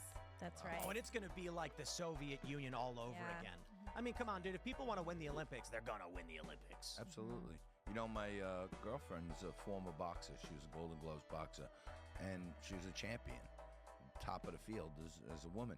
And she said even if she worked out in the gym with guys who were like a little lighter than her, if they really hit her like full force, she could get hurt. Yeah. So it's just Bone density, muscle mass. Yeah, it's a physiology collagen. thing. It's the whole thing.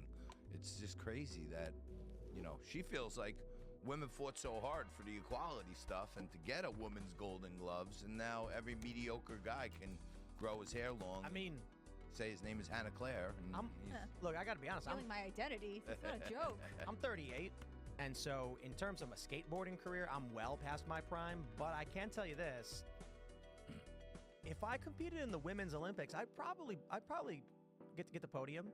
You know, I'd be 42 at the time, so I'd have to really, really push it. Well, you But, remember Laurel Hubbard just a couple of years ago. Laurel Hubbard, the New Zealander weightlifter, who pushed some young 20-something women out of the weightlifting category and went on to compete, and screwed up. That was the Olympics? Yeah.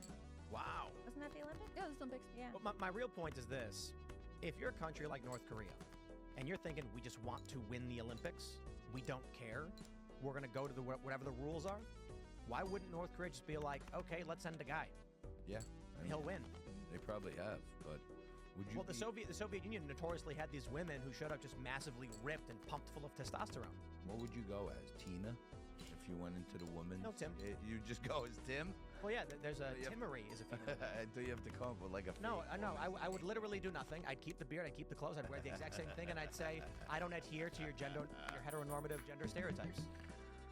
I've decided that I am a woman. I want the prize money. What is it? Do it, Tim.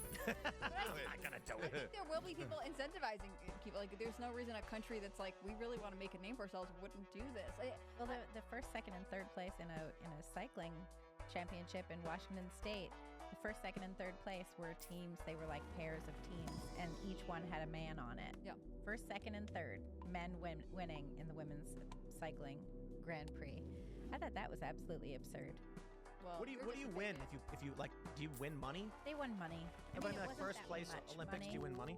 Oh, for the Olympics, you get gold and you get sponsorships. You get, a lot of stuff that comes along with it. $37,500 for gold. 37.5. 22,500 for silver and 15,000 for bronze. Yeah. Yeah, I gotta tell you, It's not I that bet much, but Not worth 30 But if you're from like a country that doesn't have any resources, and you're a guy and it's like, well, I could at least get silver in a women's division. Like, if that money could change your life, why wouldn't you do that? no, for real. I mean, if it's about winning money, who's gonna be like, I'm going to put my look, this country said here are the rules. If you're a woman, you decide to be a woman. It's like, okay, well, all right, I'll take 40 grand.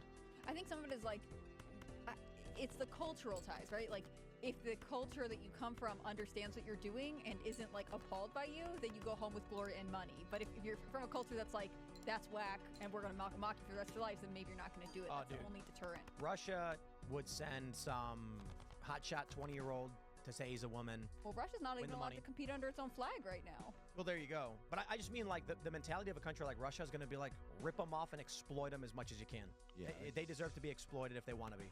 I could see that, but to Hannah Claire, what you were saying, I think humans overall, whether you say your community or your culture accepts it, I think humans overall would just internally, innately be like, that's effed up. You know what I mean? Like, it's not, I don't think it's about culture. It's about just humanity. You know when you're doing something wrong. Everyone knows when you're doing something wrong, in my view. It's like, should you choose to look the other way, but I think people know when they're doing something wrong. I do think there are some people who feel as though the ends justify the means, right? Like, they are justified to, they deserve whatever, they are trying to achieve. And so therefore, even if they feel that like heartstring pull somewhere in their mind, they know it's wrong, there are a lot of people who do the wrong thing anyways because they feel like, well, I deserve this, or I should have this, or, actually this benefits me in some other way. I think that's why people get so kind of lost, right? They don't want to accept sort of the moral boundaries we all know. And so they're constantly at odds with themselves. yeah, there's no question about that. But I think in America, they look for that now. Well, they're doing it, so we can all do it. And, I always say, like, throughout the lockdowns, we in Staten Island were, like, fighting back. I was opening up a local bar against the rules, and we were getting arrested. We were having protests and all this other Oh, stuff. that was you guys? Yeah, that was us. All That was right, I Max remember Max that. Public Yeah, House. yeah, That yeah. was me leading the resistance, and the How French of you. kids who owned the bar were out of money. And I met with them, and I asked them, why are you doing this? Why are you opening the place up? Well, how can I help you? You know, I'm with the news. Can I bring some attention to it? And they said, JT, maybe you don't understand this, but we literally don't have any more money. We opened the place. We hit up our credit cards. We could have quit our jobs. We've now hit up our parents a couple times. We don't have money. And I remember a seminal moment talking to them, thinking like, they're saying they don't have money anywhere in their network, in their family, in their pocket. And I'm just sitting there like, maybe there's days I don't have cash on me because my kids, my girlfriend hits me up all over left and right, but I could always go to an ATM. I could always go. They were literally talking to me about existential. We don't have any money. That's why we're opening. We got about $3 grand in inventory in this joint. They've taken our liquor license. We're gonna sell it. And I was thinking, I gotta help these kids. Then the cops came in, arrested them that night. My lawyer was there with me, and I said, hey, listen, guess what? This place is a TV studio now. And tomorrow I'm gonna start broadcasting Liquid Lunch, my TV show, from here with no liquor license, which I did.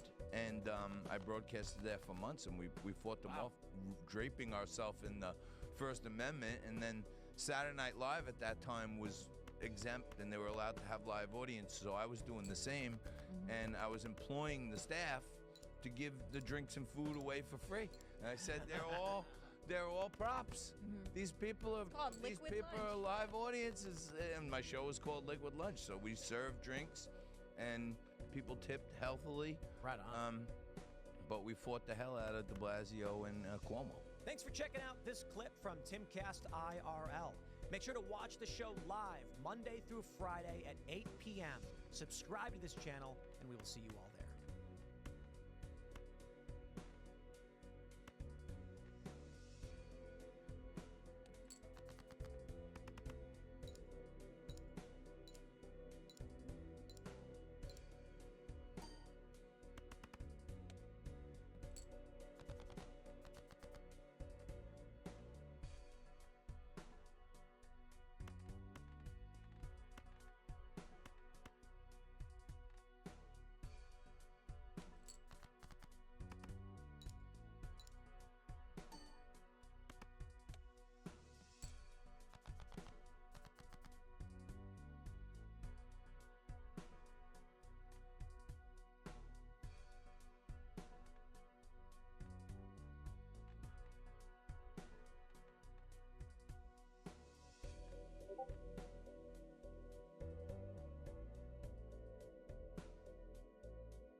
We're coming up on a major fundraising deadline, and there aren't many more between now and the election. So I am asking you to... Hello, guys and gals. Me, Mudahar. How y'all doing today? We gotta talk about a video game strike, ladies and gentlemen. Now, if you've been following the SAG-AFTRA video game strike, basically effective July 26th at 12:01 a.m., I believe, Pacific Standard Time, then you might understand, whoa, Muda, Is our video game industry going to be more delayed than ever? Now, to give an idea, video games cost a lot of money to make. Video games, as they are developed, take a lot of time to be produced, okay? Now, Grand Theft Auto 6 is a game that I am obviously, like many people, excited for. And Grand Theft Auto 6 has not come out a year or two after Grand Theft Auto 5. No, it has come out basically a decade after. Yes, there are entire presidential cycles, world events, that are now happening between a release of a mainstream video game title, okay? Now, obviously, it takes a lot of time because developing a video game involves a serious amount of resources, technical chops, and some advancements that are industry-shattering, at least in GTA's case, where it does take a lot of time to come out. Now, obviously, I decided to look through SAG-AFTRA and just make sure if Grand Theft Auto 5 or 6 is not delayed any more than it probably already is supposed to be. And according to the SAG-AFTRA people, it is not, okay? That does not mean that games from Activision, like the next Call of Duty or anything else, or maybe Assassin's Creed, or really any other AAA stuff that gets thrown out with professional SAG-AFTRA actors or personnel, isn't actually, delayed or whatever, okay? Strikes cause delays. That's just the matter of the situation. The point of it is to obviously stop the entire process until demands are met for the workers, okay? Now, regardless of whatever your opinion are on unions, I personally think having somebody that can negotiate better deals and somebody that can negotiate better conditions is ultimately a good. If I have to wait an extra few months or maybe a year for a game to come out if the person who is working on that game isn't actually working like a fucking slave laborer, then I really don't personally mind, okay? But what is the argument about it today, okay? Well, according to the guys over at SAG-AFTRA, this is about artificial intelligence. And I feel like we've talked, basically a lot about AI and shit, but it is, without a doubt, one of the biggest issues right now in media. So according to these guys, basically say AI protections are the sticking point. So effectively, what they've said is any game looking to employ SAG-AFTRA talent to perform covered work must sign on the new tiered budget independent interactive media agreement, the interim interactive media agreement, or the interim interactive localization agreements. And these agreements offer critical AI protections for members. So what they said was negotiations actually began all the way back in October 2022 and September 24, 2023.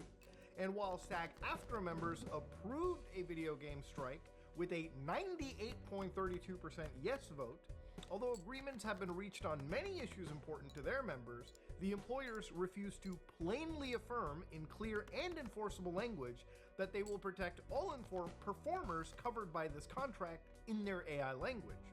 So right over here, what they've said is we're not going to consent to a contract that allows companies to abuse AI to the detriment of our members. Enough is enough. When these companies get serious about offering an agreement our members can live and work with, we will be here ready to negotiate.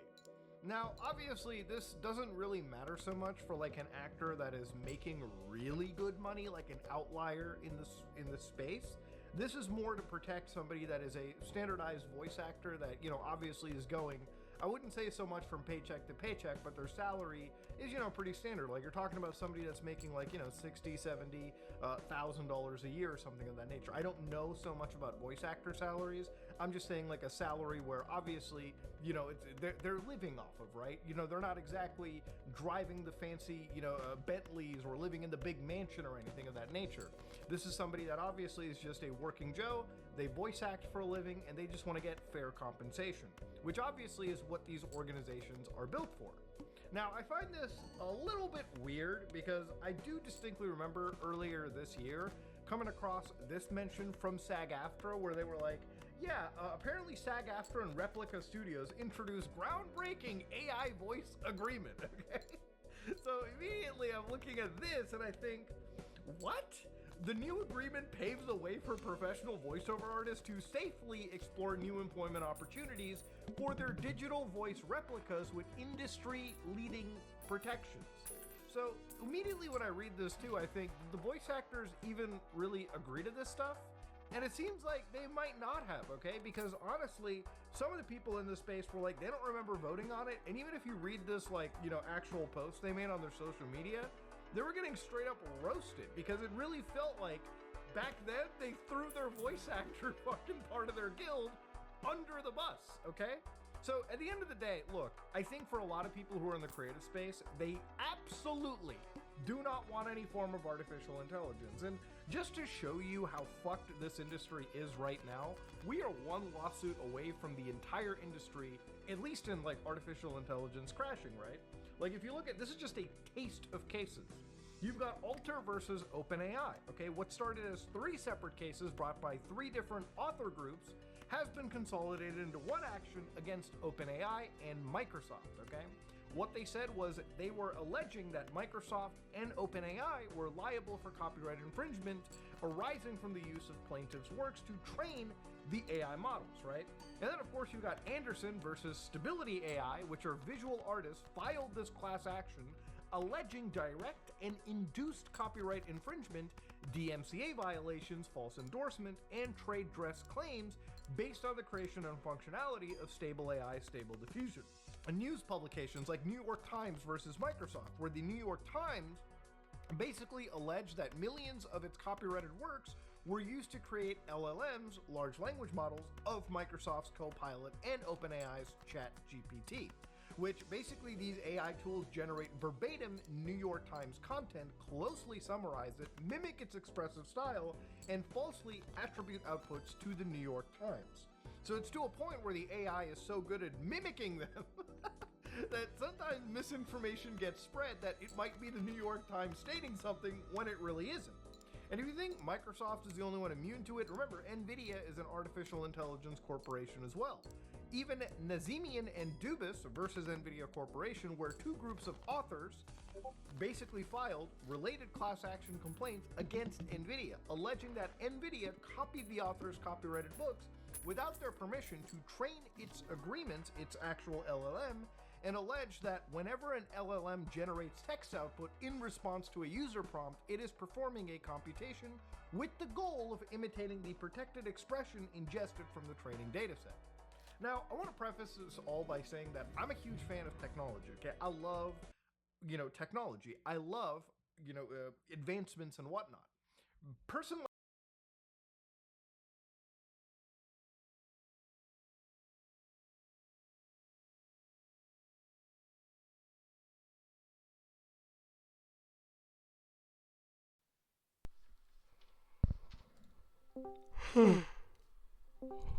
But are you really though?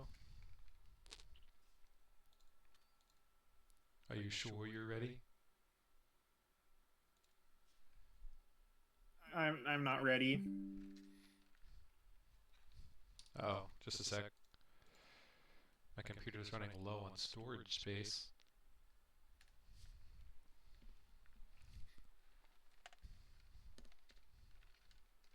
Maybe you should have gotten a bigger computer.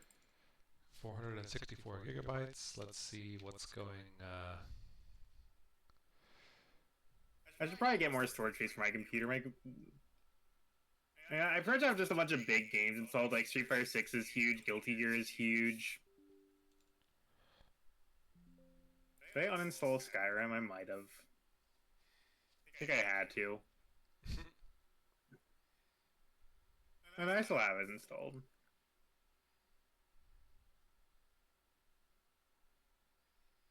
You train baby.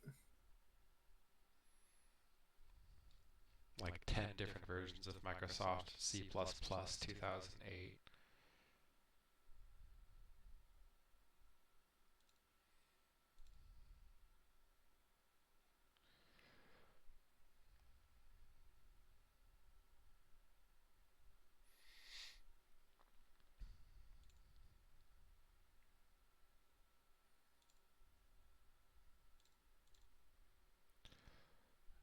Okay, well.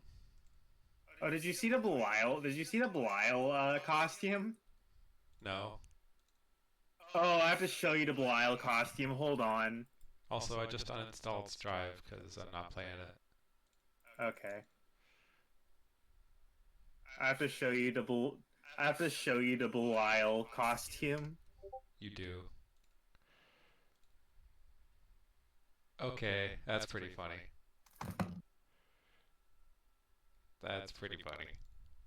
Wearing that That man's not wearing anything. Just a thong.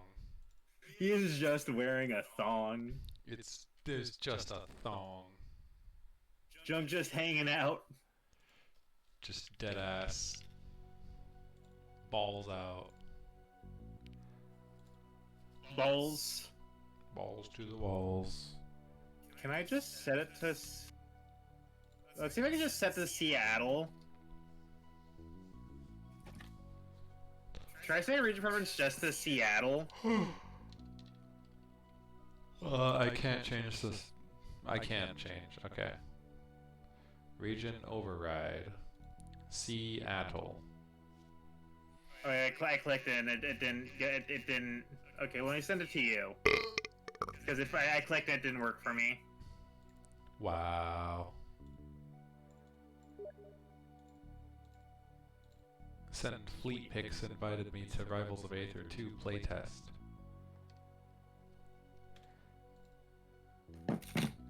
Only one person has sent me fleet pics. Me. I am that one person.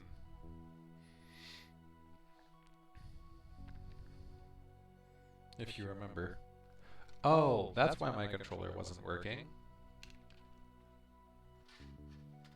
It's not plugged in. Funny how that works. What a revelation.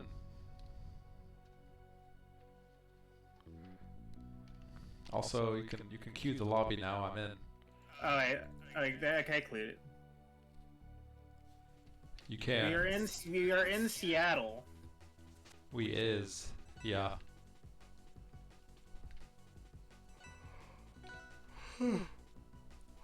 No such thing as shy cargo. It's only Ninjago. Ninjago. I remember that show. That show went way too hard. Oh my gosh. They did not have to try as hard as they did.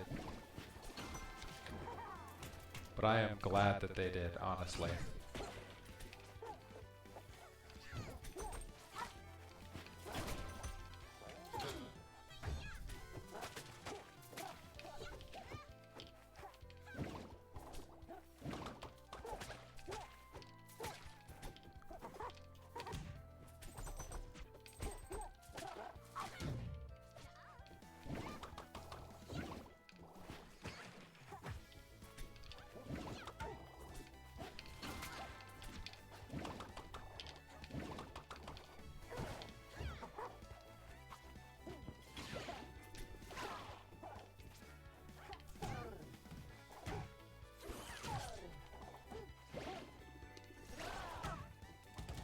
Aww.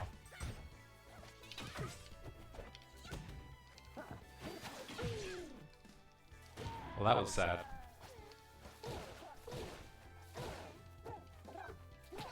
Okay, glad to make it still just like walk off and air dash on Oh shit. You can.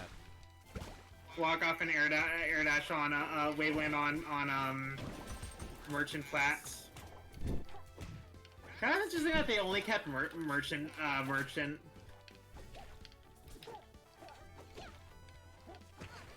I kind of like the idea that Rivals 2 just does take place after 1. And so like a lot of the areas are recognizable but clearly different.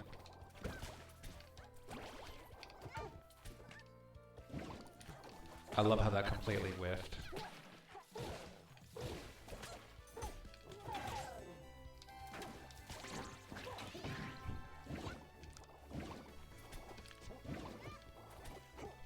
Why the fuck does that not parry? Because bubbles are so specific with how you have to like be in just the right spot.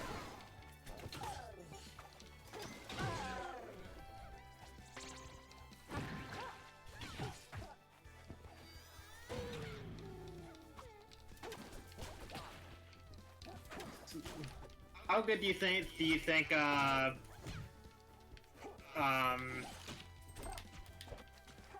what's his name? Ortana's. What's his name? Is very good. Just a little underdeveloped, obviously. It doesn't even use puddle. Oh shit. Fair enough. I kinda...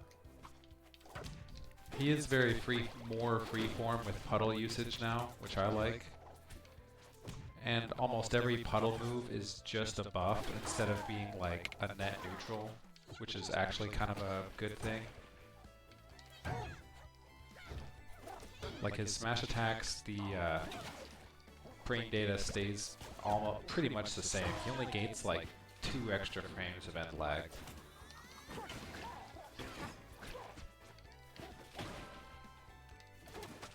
I didn't...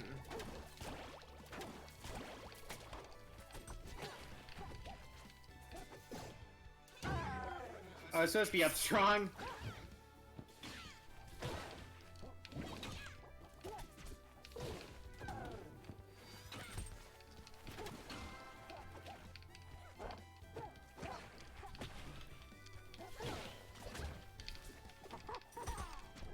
Little sad.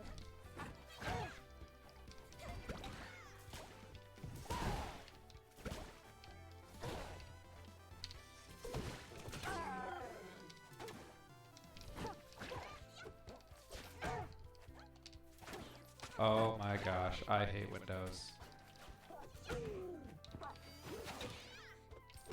If I held it for just a moment longer.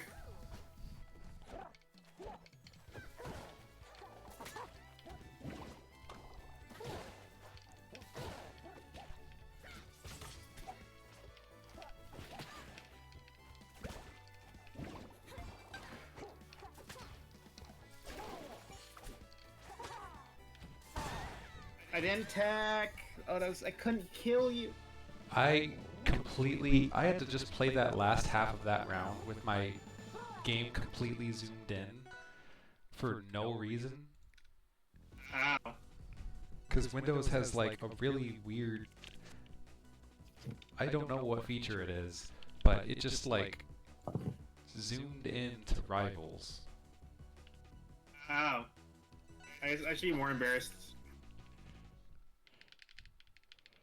So you're zoomed in, so you're locked in. Like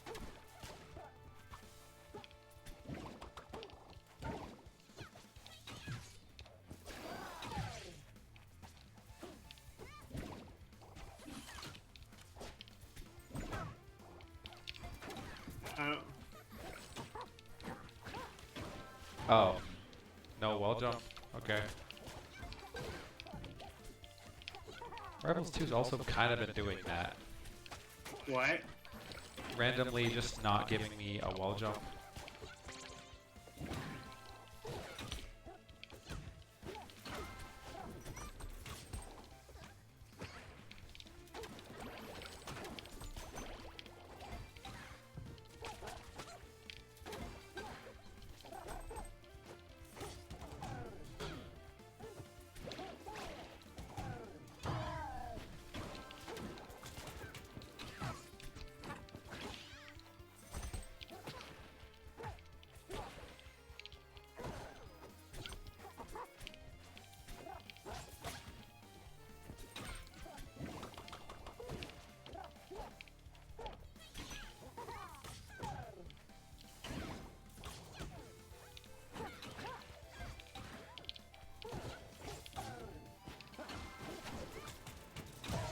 Big sad. I did the thing, yeah. The trailer combo.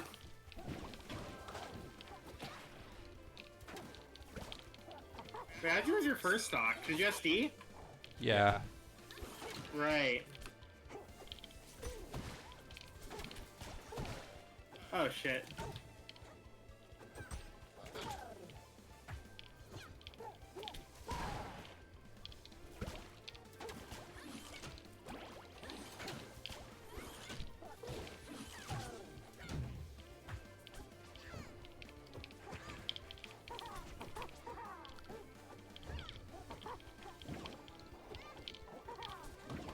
It rolled back my...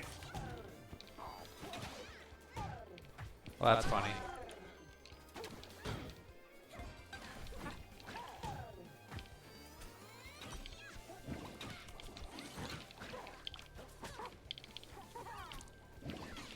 Okay, some moves should have reverse hits, and some moves should not. I don't think Orcane's back air needs to have a reverse hit, honestly.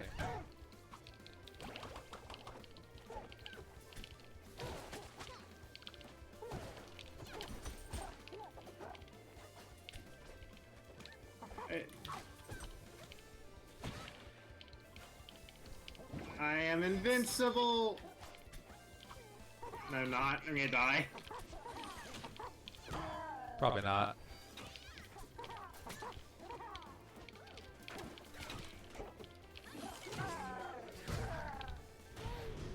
Fleet's combo. I love that combos. It does. I call it like one. That combo is so late too. It has a lot of hits done for like no reason. Also, you can hold start to skip the win animation. I want to see the win animation.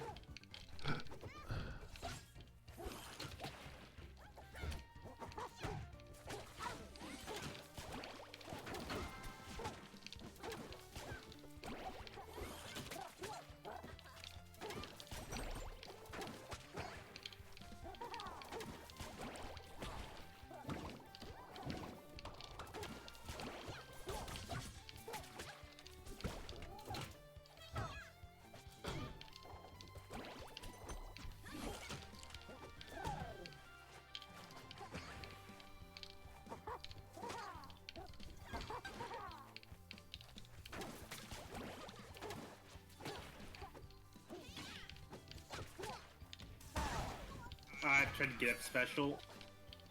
You did.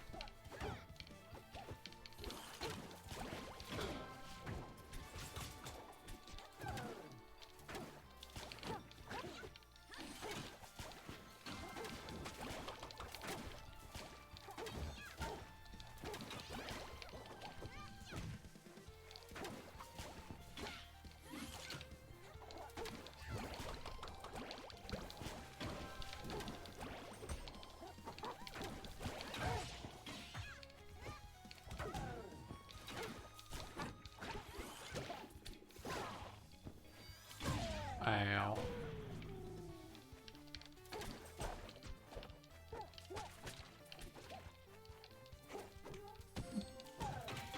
Oh no. That was a fair throw. I meant to up throw, but whatever.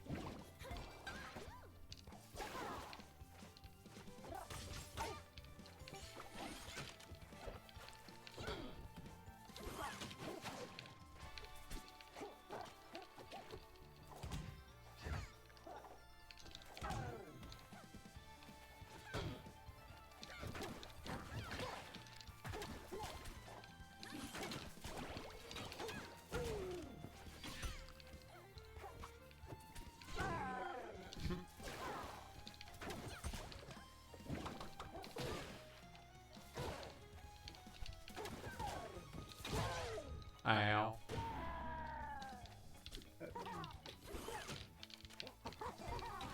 I fucked up. I fucked up.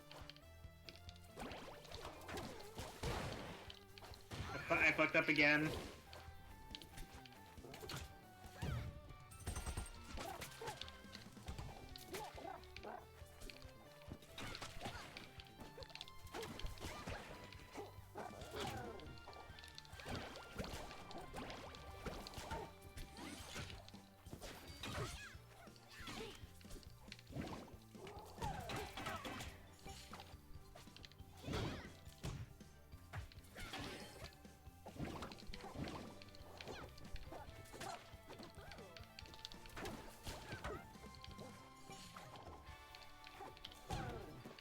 Ow.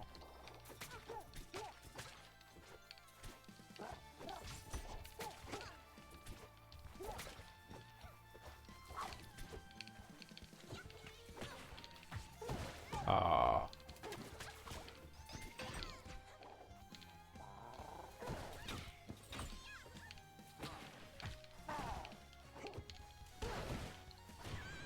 didn't land. I want to land on the platform. Oof.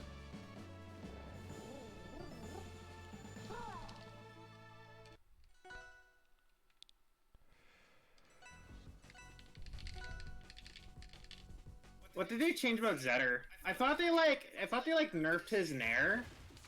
No, they just nerfed his up tilt and gave him more knockback on mostly everything.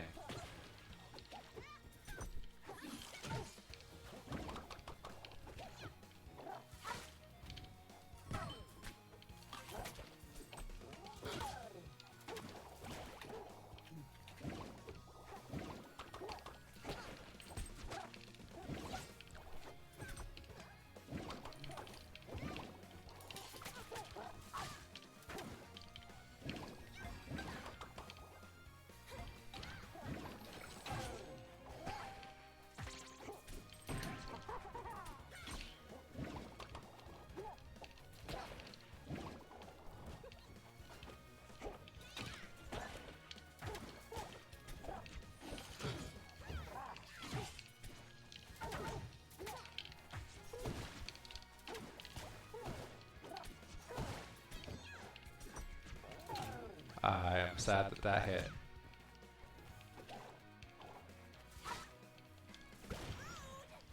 Wait, back. That's because you DI'd out.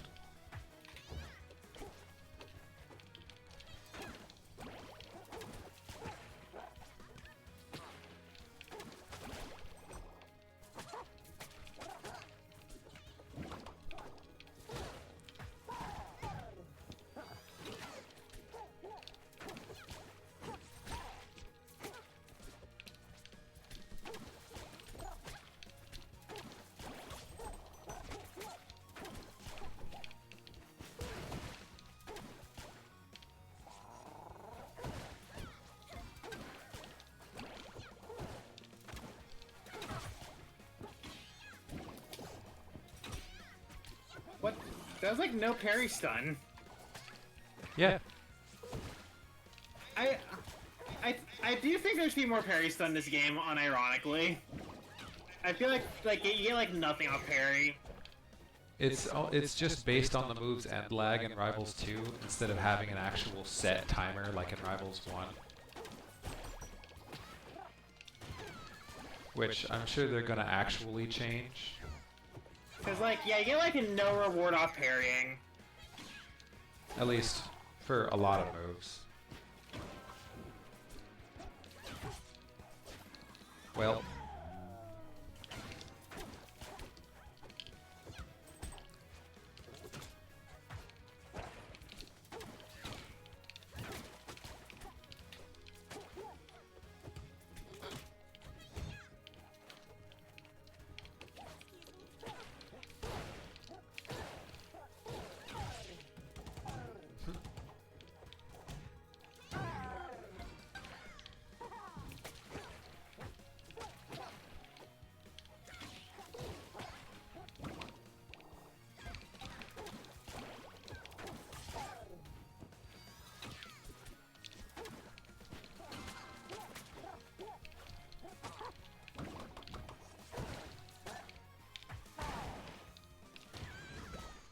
Yeah. I'm holding start. Why does it not work? I'm kidding. I know why it doesn't work. I wonder why. Because you and I it too. I don't know as a feature, honestly.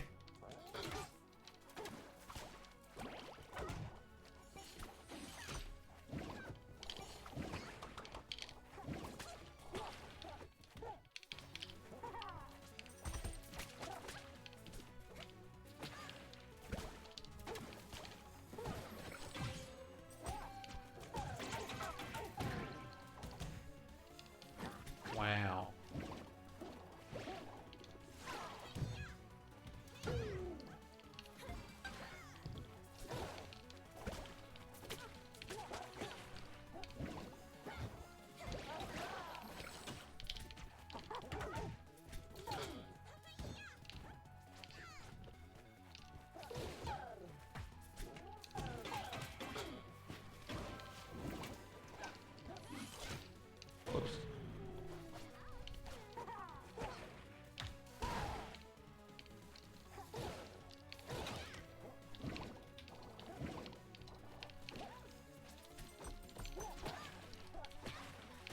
Oh, jeez.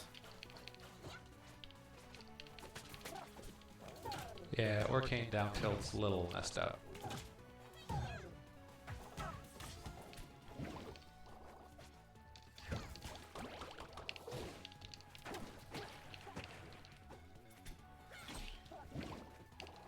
What the what? No sliding parry.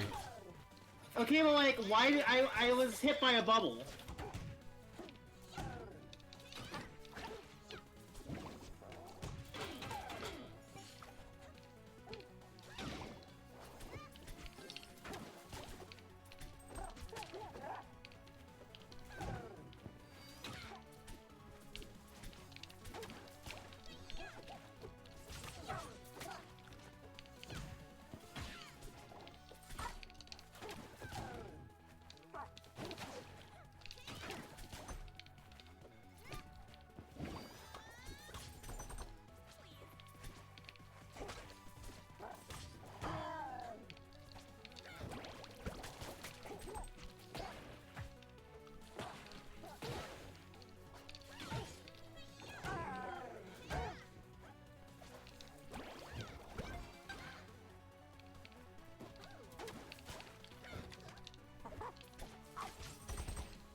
Did you crouch cancel so you were able to shield?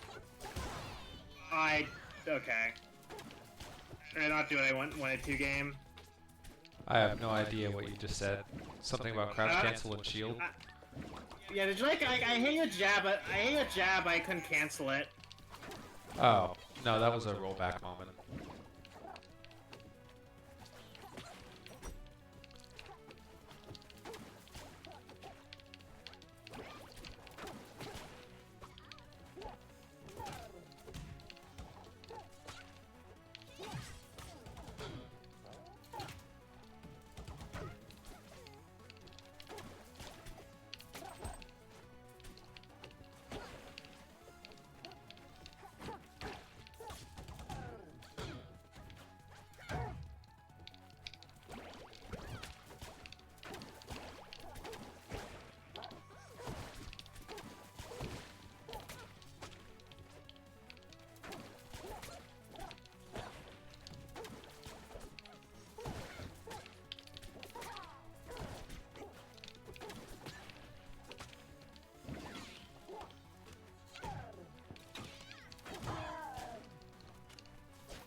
Ow.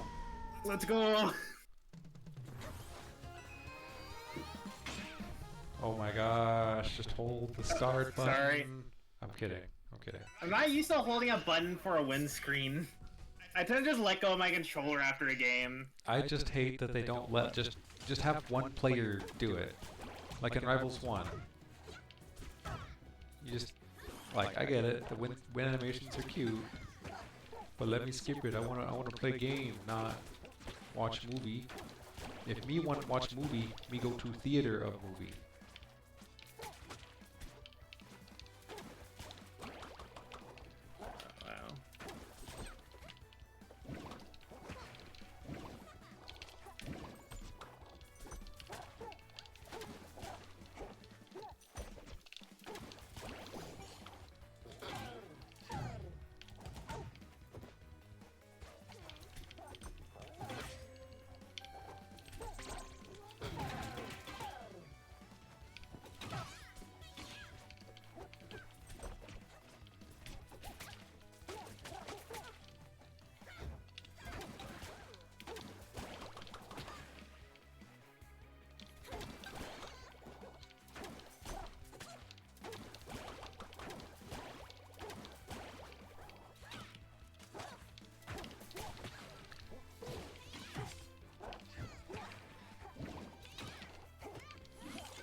Tee.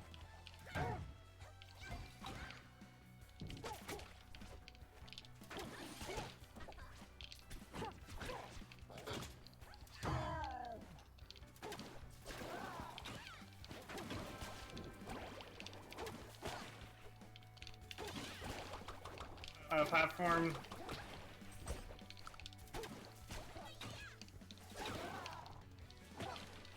That hit behind. I was behind you. Yeah. And that beat my.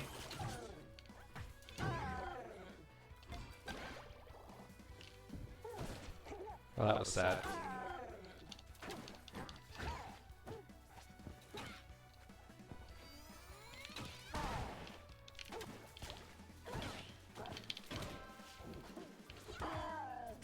What the fuck? That was hilarious.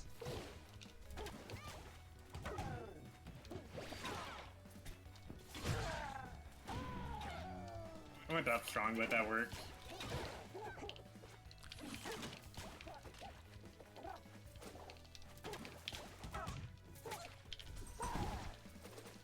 I don't know if I like the sliding off of the platform smash attacks. On one hand, it is really fun and really cool. On the other hand, tend to go a little far. Yeah, you just kind of. And it doesn't actually like help during a match.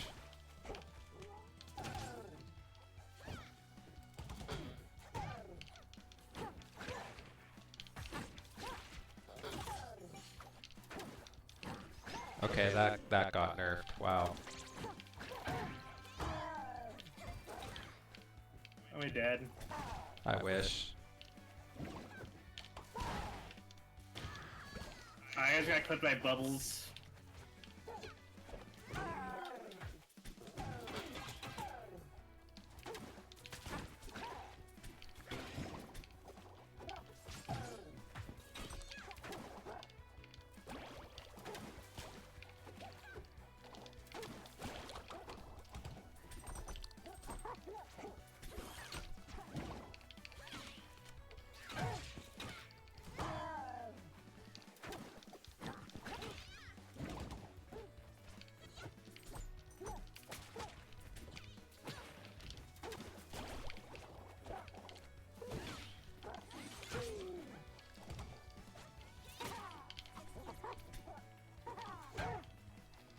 Yeah. Yeah, that was a very unfortunate SD. Just a bit.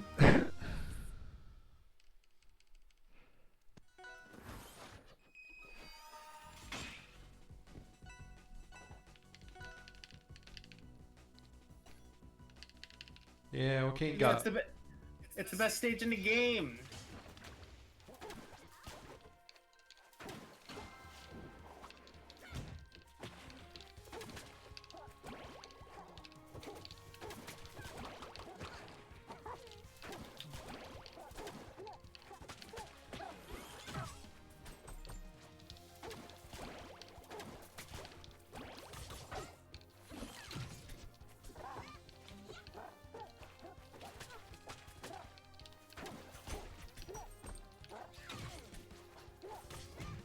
But yeah, I realized that this stage is literally just Lilat.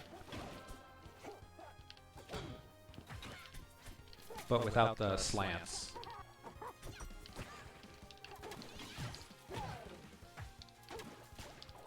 And no tilting, obviously.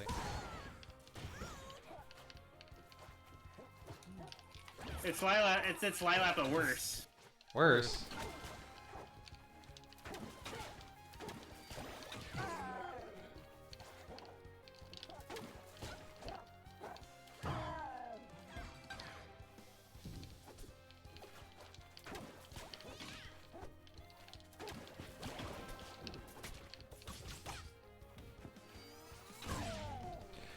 Not much I could really do there. Honestly, the gift switch might have gotten me. It wouldn't. It doesn't have invincibility.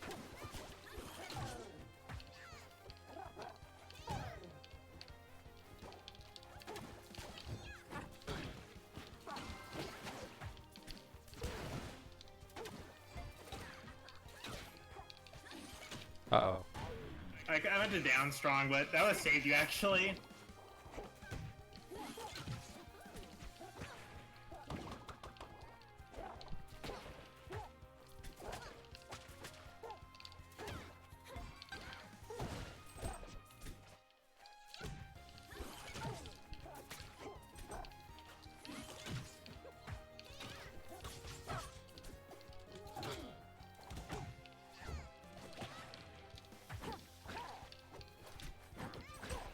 Honestly, I kind of hate that the only counter to grabs are literally just parry.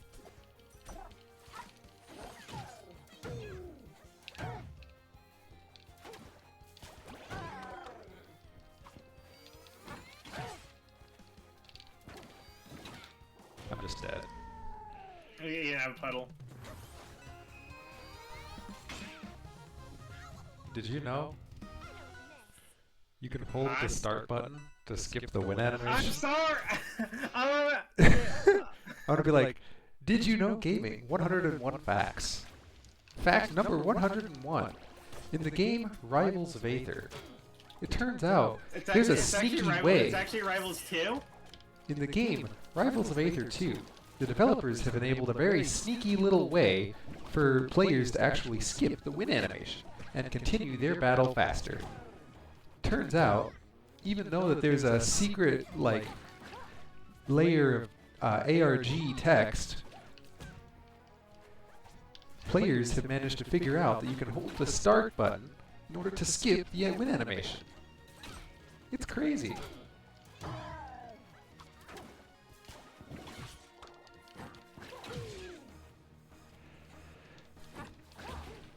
Oh, I tried to hold...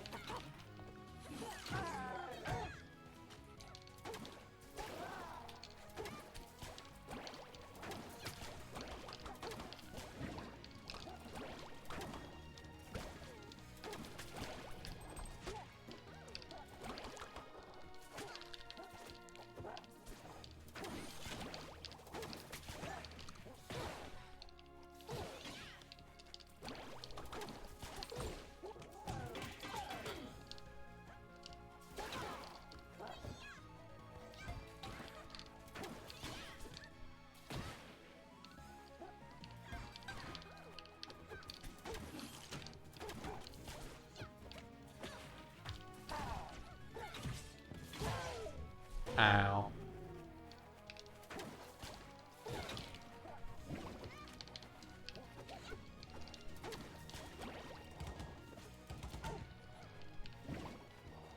I do also dislike that there is no whip lag, honestly.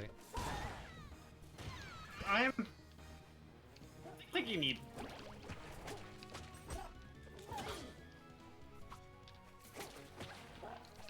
It makes it so characters can kind of just spam moves and fish with no real repercussion.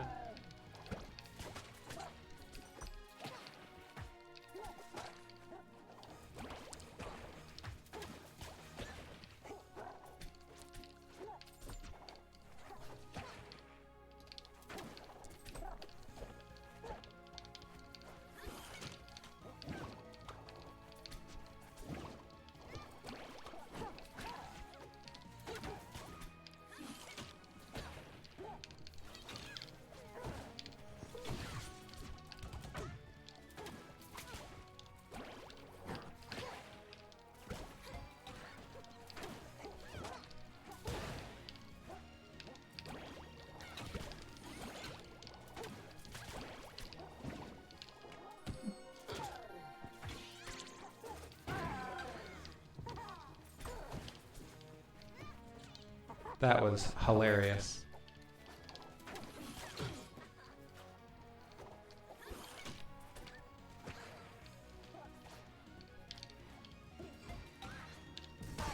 Yeah.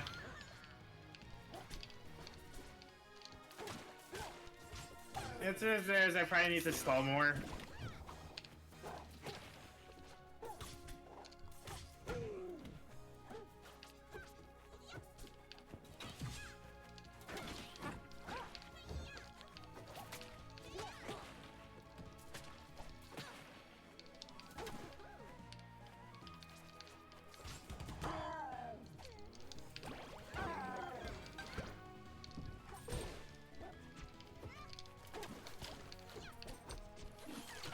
Ow.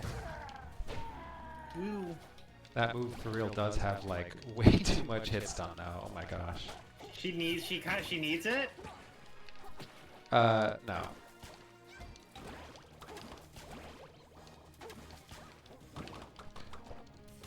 If that move had half the hit stun, Fleet would still be just fine. I thought you said Fleet sucked. She does. But that's just because she needs like actual more moves to use in any given situation.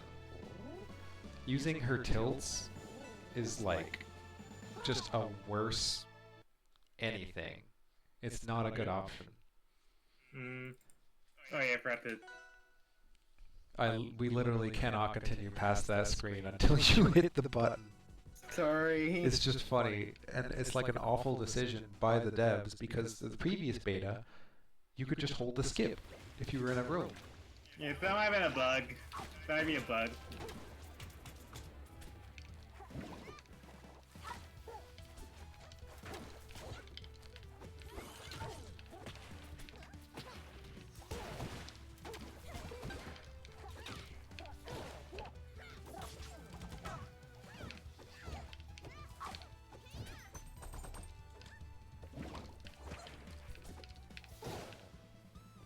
Maple also, for literally no reason, gets out of Orcane's up throw, like, just fine.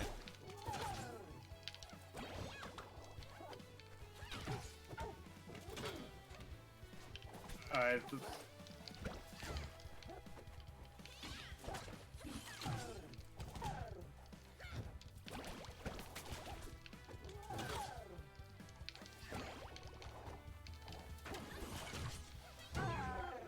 I am surprised that hit, honestly.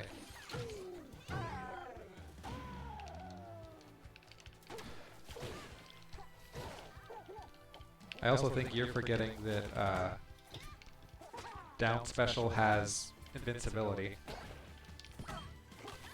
A whole 10 frames of invincibility.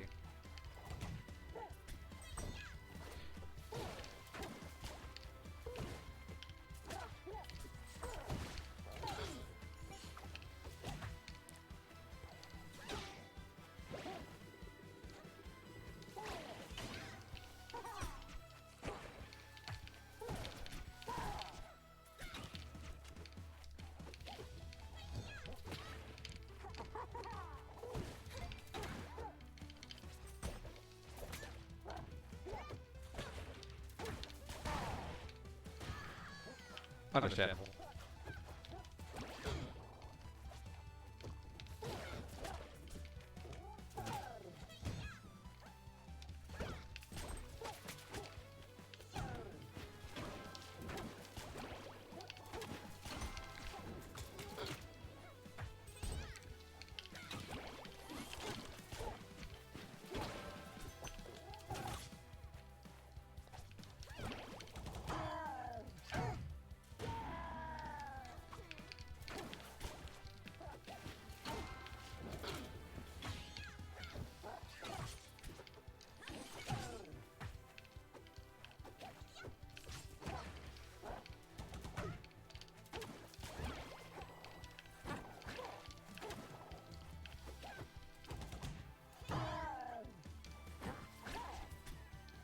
I didn't turn around.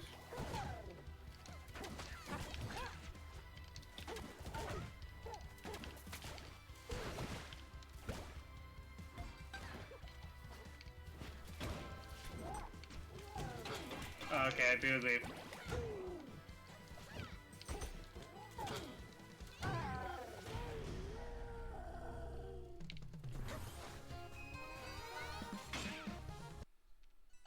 I held it. Thank you. You did an amazing job. Are you proud? Almost. Almost. I could have held it sooner. You could have held it better. I'll hold you. I want you to be like a CS:GO player or a Siege player. Hold that angle. Hold that button.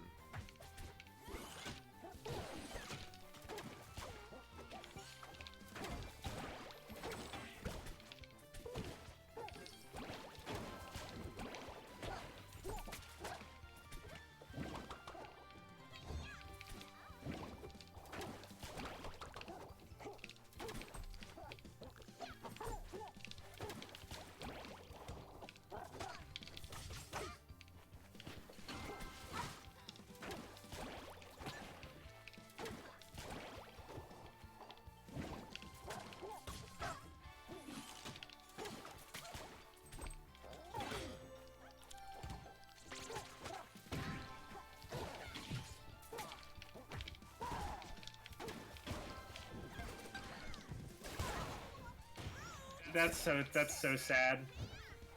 Alexa, play Despacito.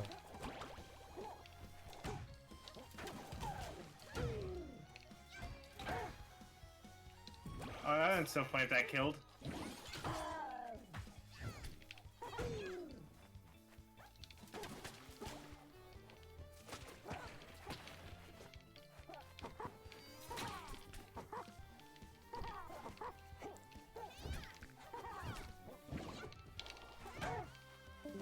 Oh.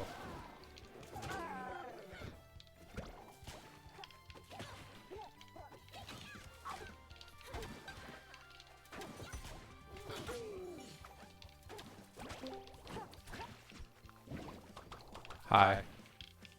Hello. Yeah, see, 0 invincibility.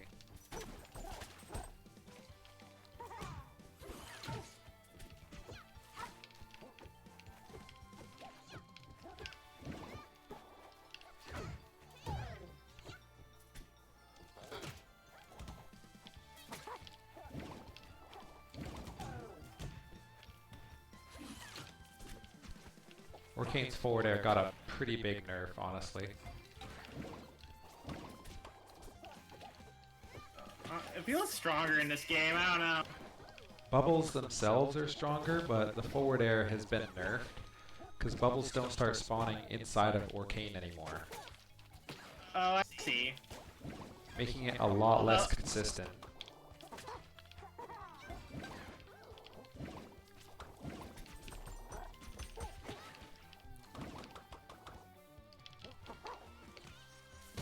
Yeah. Especially with Puddle.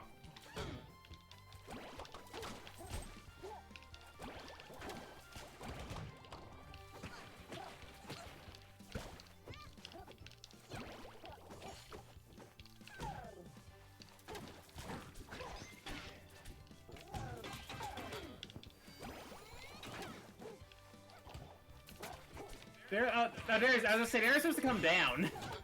They only come down on a full charge. Yeah, no, I fully charged it. It did come down. Yeah, it's not fast enough to be useful, though. It is funny. It is quite funny.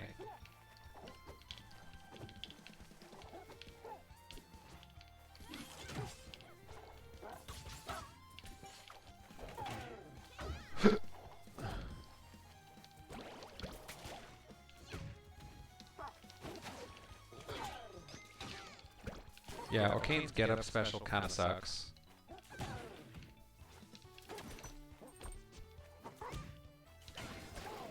It has the same problem his up special has.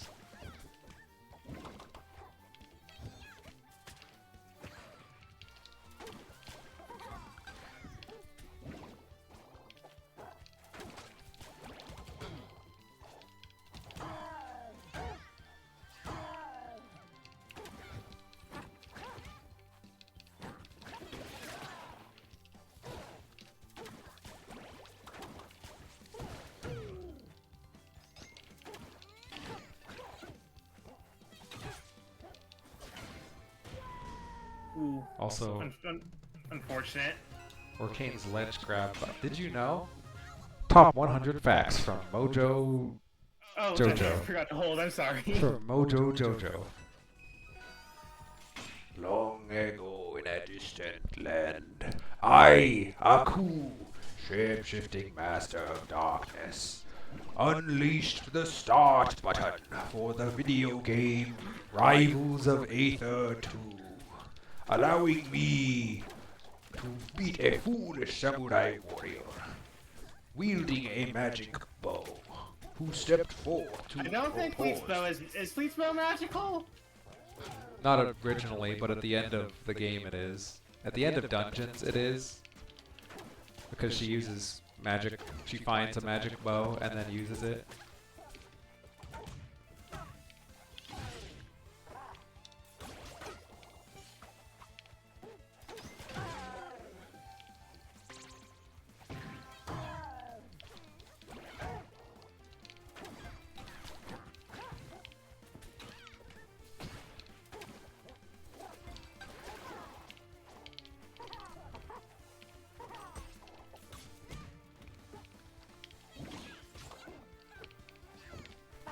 Yeah. Forward air not spawning bubbles inside of Arcane is like such a huge nerf. It's actually unreal.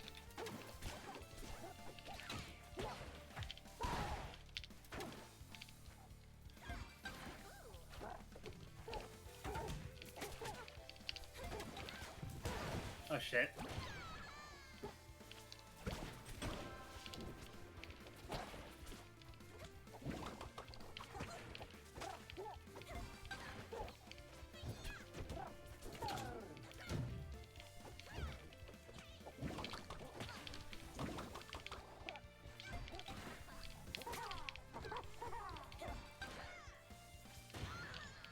One th-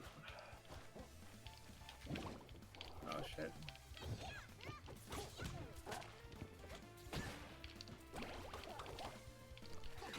Honestly, bubbles at ledge is actually kind of fucked up. I mean, I might be bad actually, but actually, not really. It only lasts like... It's so short that you can literally just wait out the time.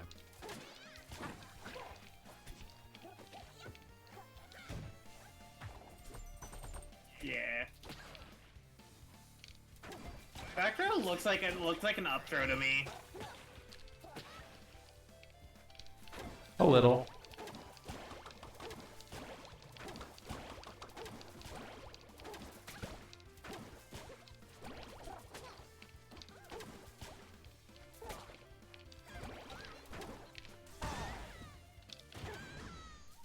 Like, bubbles at ledge is okay, but there is like a pretty clear opening where you're able to... I did it. You did it. I'm so proud of you. You're learning so many new things. I need the little Mr. Rogers clip. I'm so proud of you.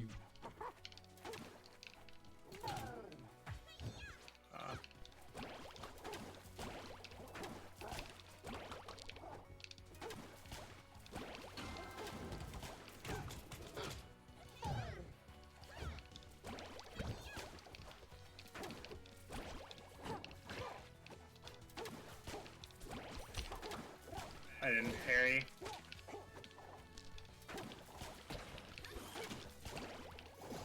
You parried my nair.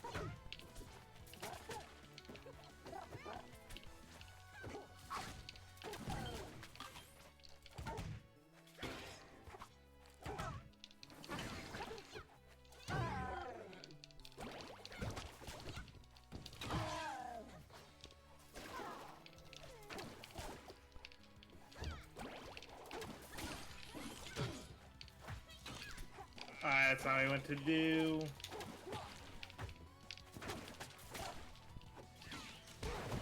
Okay, yeah, I'm being dumb.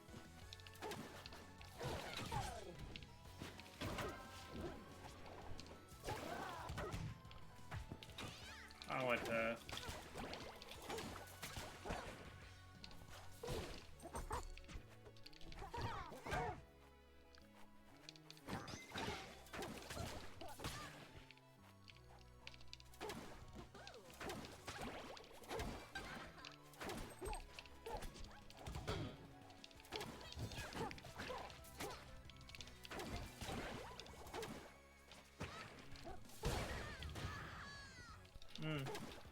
I haven't held out too.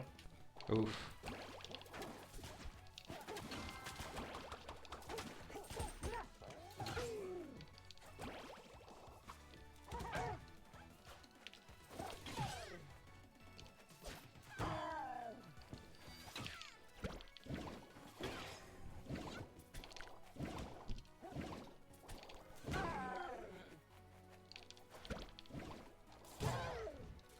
Aww.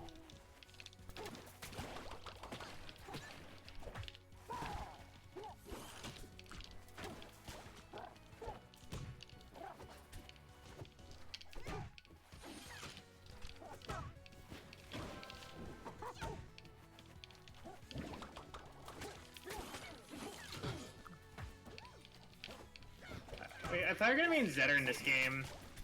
Yeah, but I'm waiting till he's not broken. What makes Zetter so broken this game? His frame data is absurdly like plus on block What? on almost everything. And I do mean almost everything. On top of that, a lot of his moves have so much like just plus frames on a hit that you can just custom combo anything into anything. They just have way too much hit stun, which is just not gonna happen once he actually gets nerfed. Oh, I'm dead. I DI'd that out. I can tell. I hate that there's no way to beat grabs.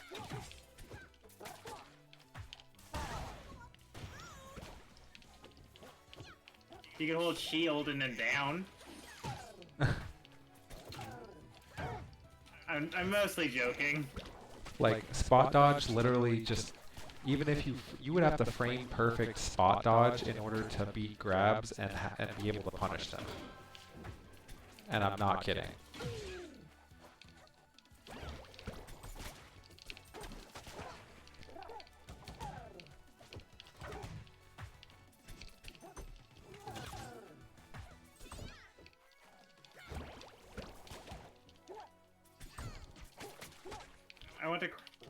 I want to cross you up.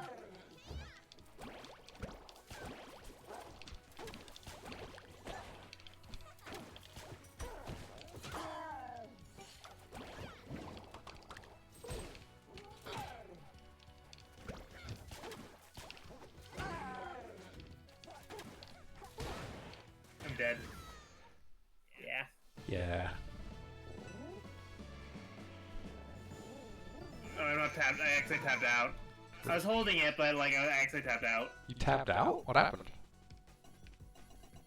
I sometimes tap out as a habit to check Discord in between games. Wow. It will happen again. Discord ain't gonna let you hit.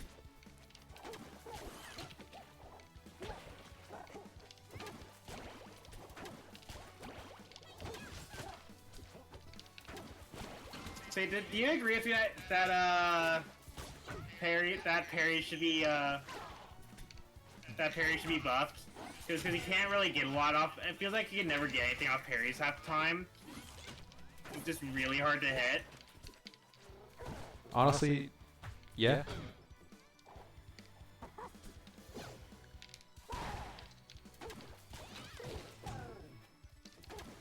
Just give back extended parry stun for certain moves. Instead of having the generic all moves. Like, I know it's a lot of much harder work to do. But it worked in Rivals 1 because every move had its own parry stun. Well, almost. Like, every character had a generic amount of parry stun. And then certain moves would always have extended parry stun based on distance. Like Bubbles, they had extended parry stun based on distance. I don't think that's the case in Rivals 2. Oh. Or if I died. You should have died. I did die, because I'm bad.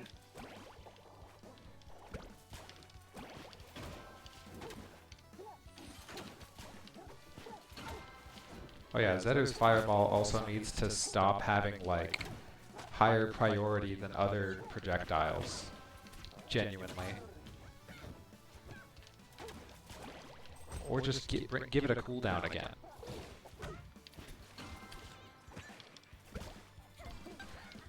I could have killed you. Wow. I feel like ledge trumping with Arcane's probably really strong.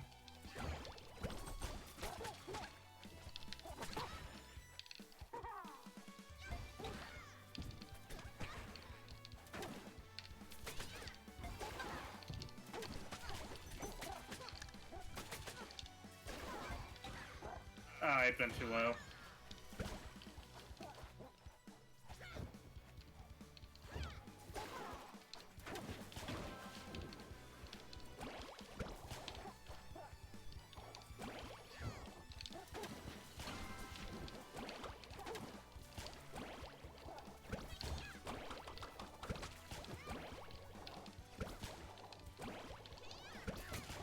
You're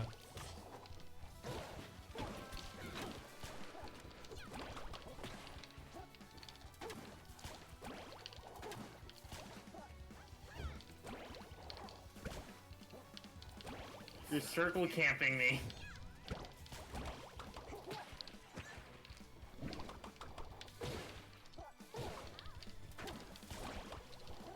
I did not expect you to release.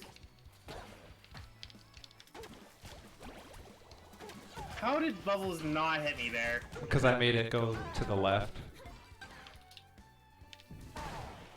I should not try to land.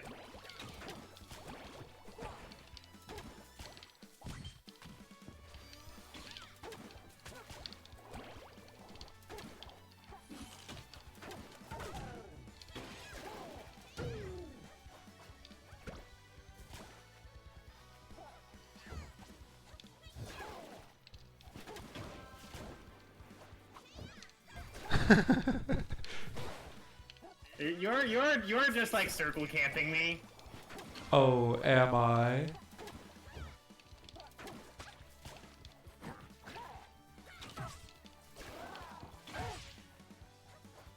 Oh my god.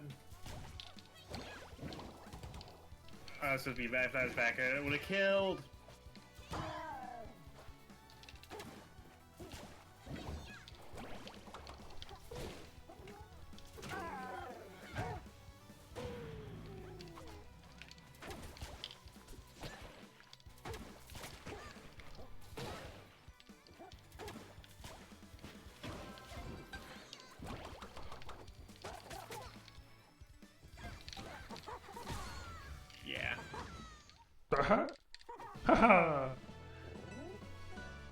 Oh, fuck. Watch Mojo top 10. We skipped it. We did. Thank you. Yeah.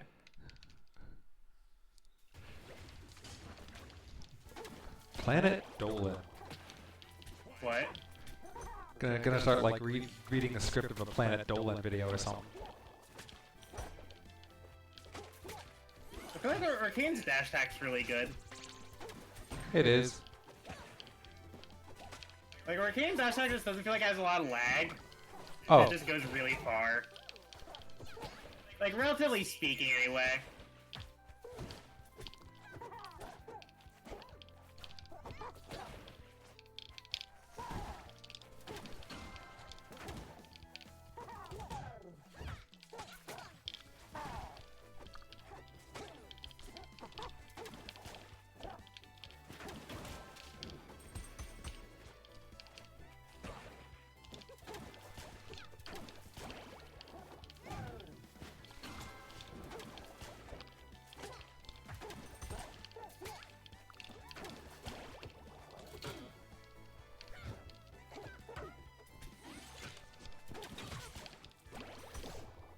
You did it.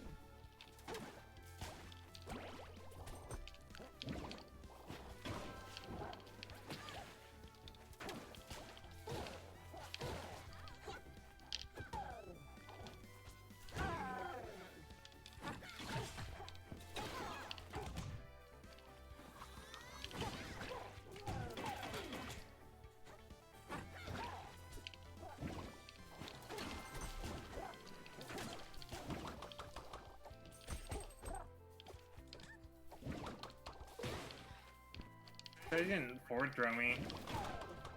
Yeah, definitely would have killed.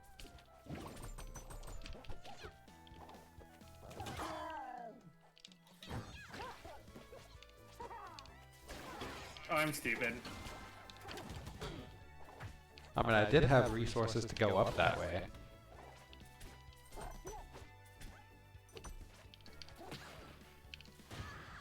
Yeah.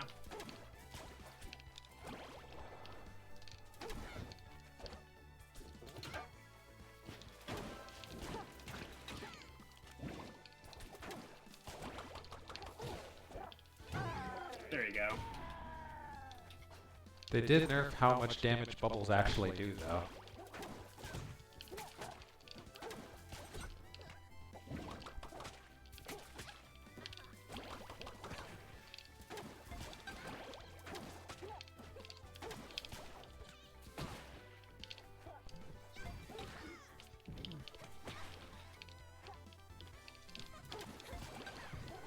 I didn't let's cancel.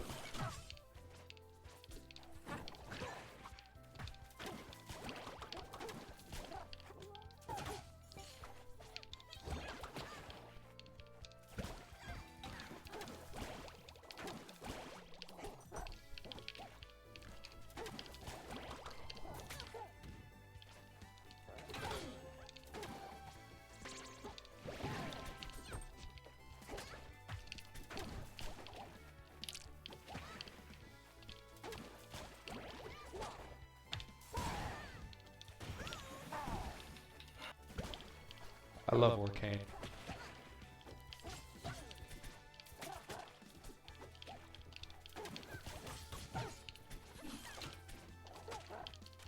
When I briefly looked at Arcane in training room, can you like not like nair bounce and like what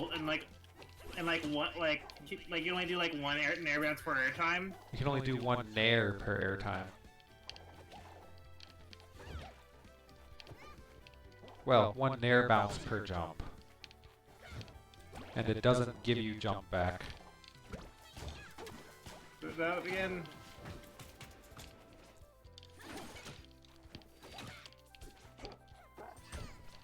Which, I'm kind of sad that they didn't do that. Like at some point you just gotta let it happen.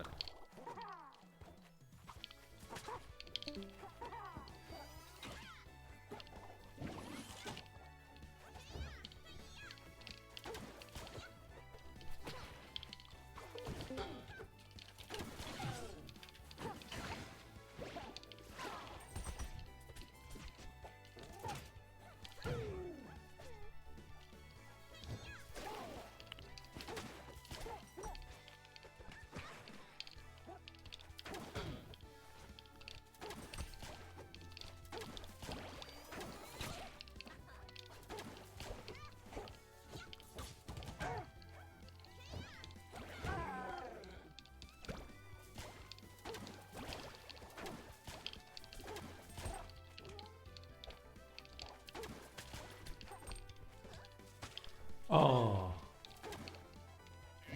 I got kissed.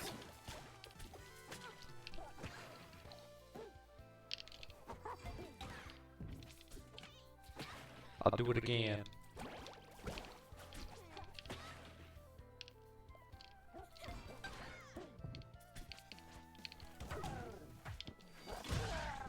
Aww.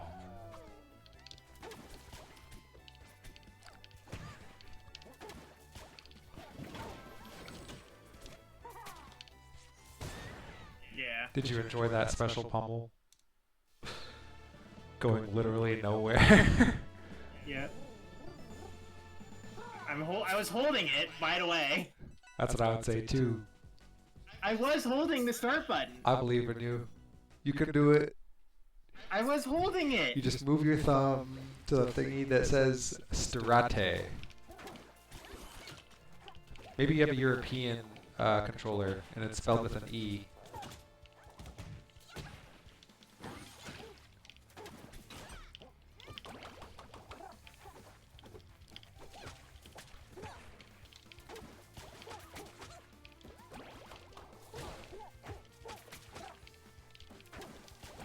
Is shields not frame 1? No, shields are frame 1. But shields are not frame 0. There's no such thing as frame 0. Well, a shield won't like save you if you're, say, in the middle of a tech roll and the other person manages to get it perfectly on that frame before you actually are able to shield.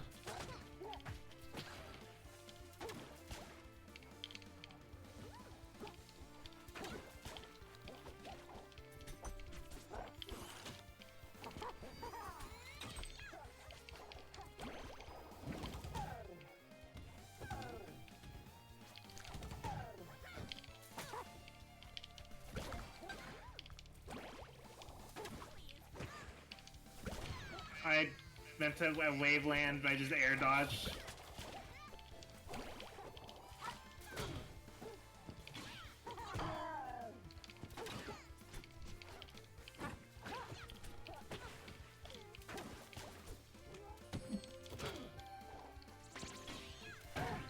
Whoops.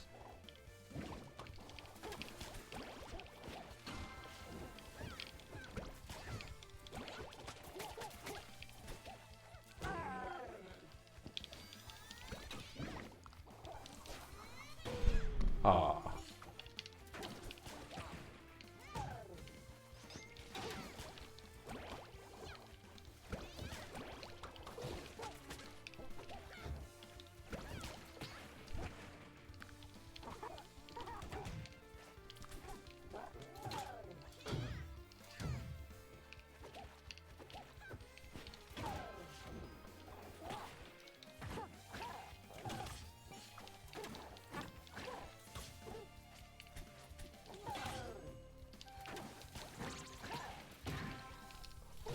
That would be so funny.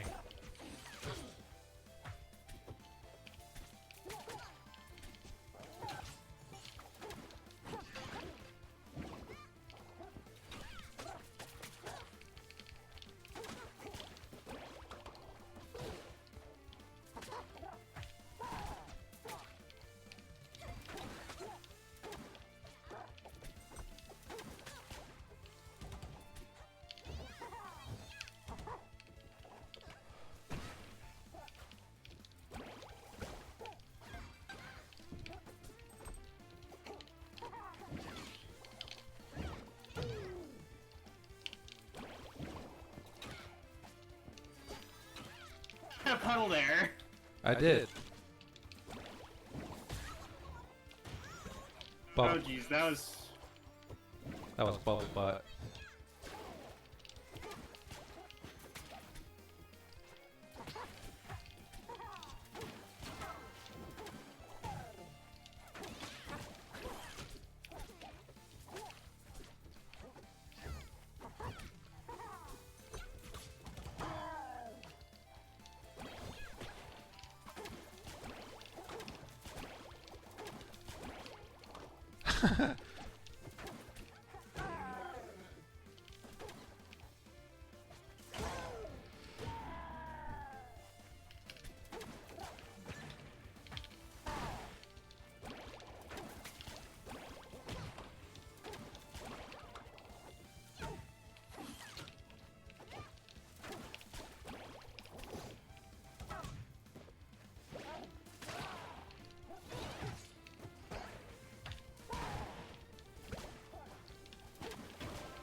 Oh, whoops.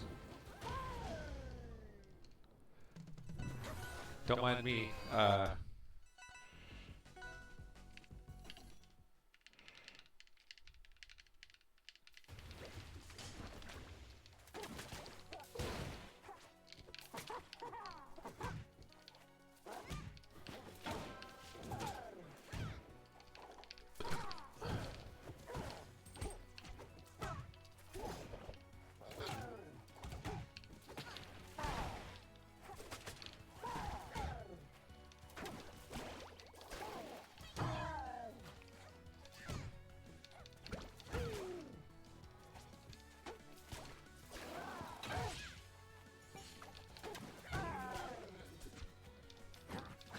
Oh, whoops. Aramata moment.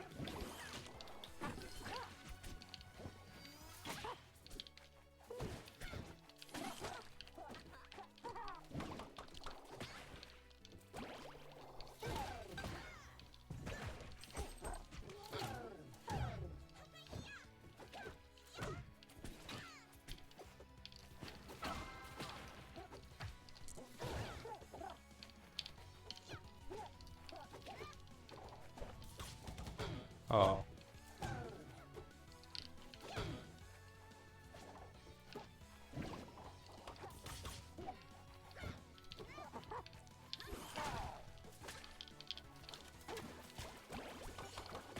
I didn't.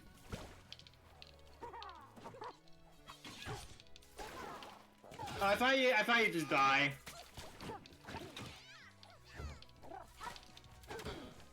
You know what would actually be a great skin? Tuxedo or Kane. Tuxedo or like Tuxedo Rano? Yeah, but or Kane, because he's a dog. So it'd be really funny.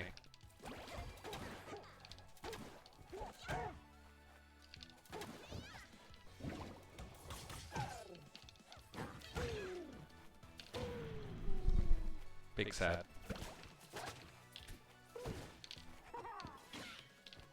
I have no clue if am I incorporating the advice you gave me when I asked for advice earlier? Almost. No side Am I special not using though. side B enough? Using it plenty, honestly. I'm using up airs plenty, right? Oh yeah. Ah, I barely missed a ledge. Gets pineapple. I barely missed it. I barely missed the wall. The wall that you can't jump off of. Wait. I thought that was a maple problem. You can jump off of it, but it's so finicky, you basically can't. It's a known bug? It's not even a bug, it's like an every character problem. It's so tiny. I just did there. Well, congratulations, exception to the rule.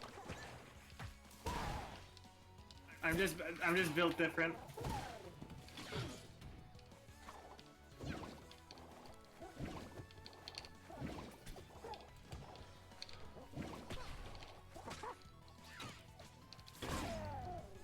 I also hate that you can't tech near walls anymore. Yeah.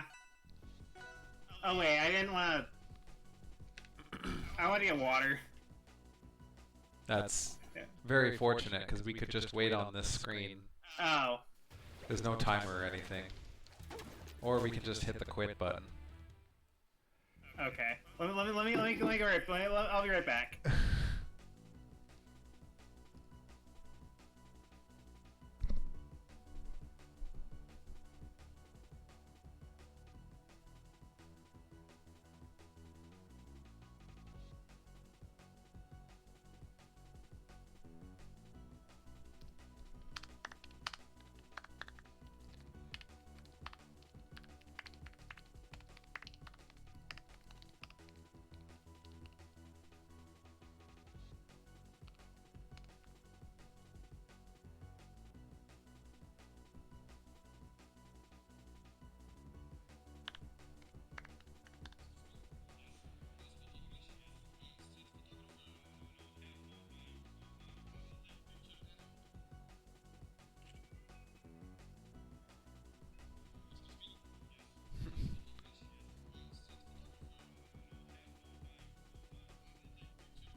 And I'm back. I have water. Nice. Gosh, dang it. Go gambling. Yeah, dang it. Aw, dang it. Aw, dang it. Okay. I'm done with the mildly okay Orcane. What do you think of Locks? Same as always, he's still a strong character. Always was, always has been. People just want to Unga Bunga with him. And he's not an Unga Bunga character, so they play him wrong and complain that he's not how they want to play him.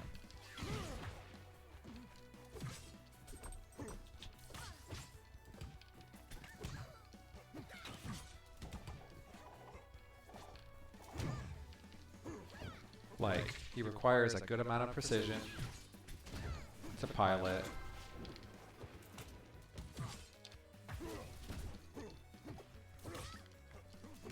Got that up till it hit? Yes. Yes, it did.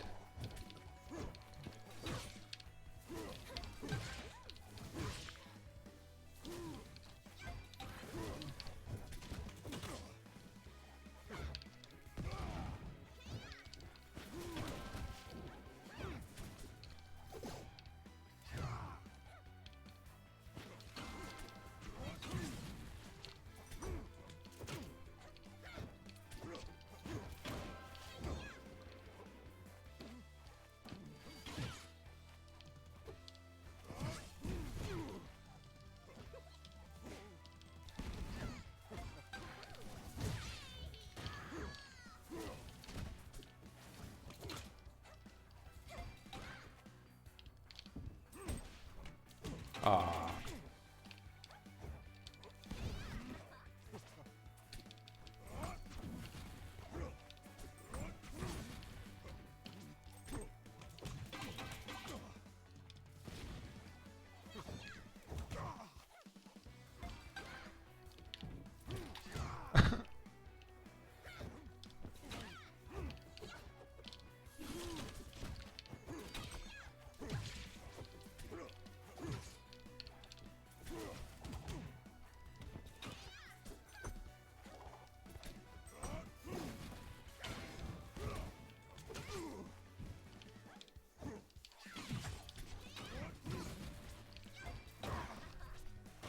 That's funny. There.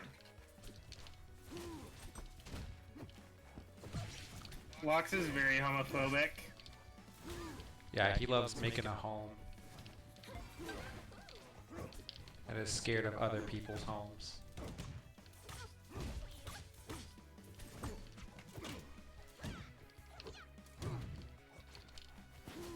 Remember when his down tilt had like no startup and no end lag? Yep. His that it was plus on whiff. Yep. I remember it. Are you sure that was 10 frames of invincibility? What was? My down B. Yes, it's 10 frames. I didn't nerf it in the patch notes. Remember, 10 frames is a 60th of a second. Like, it's not much, but timing it correctly... Oh yeah, the invincibility also doesn't even start right away on the move. I didn't parry it. That's...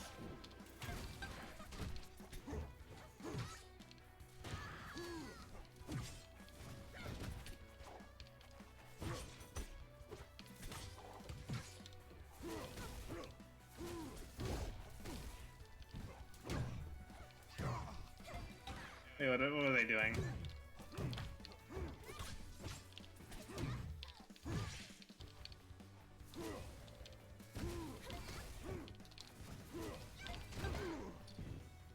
Teehee.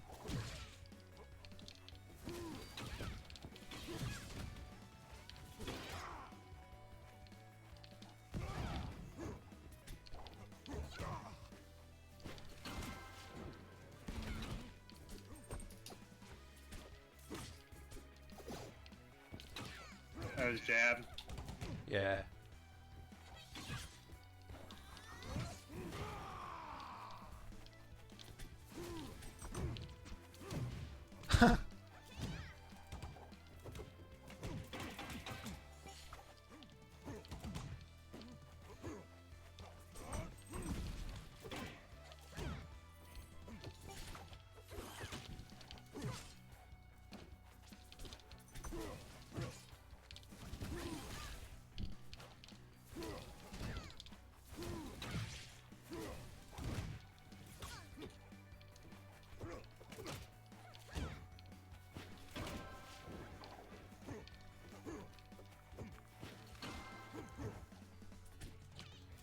I meant to grab you.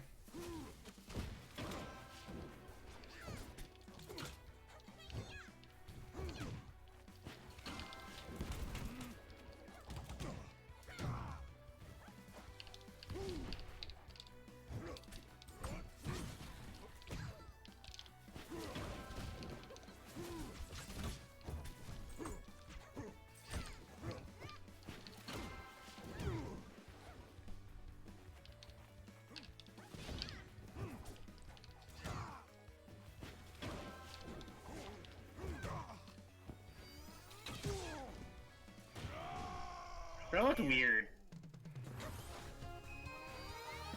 Yeah, I tried using down special to avoid that. I wanted to see if she had a unique Winclow versus Locke. She doesn't.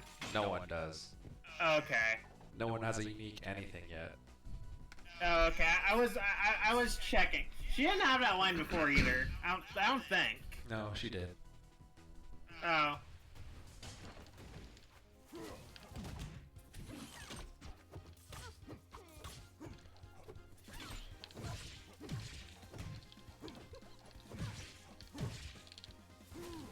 Stop hitting me.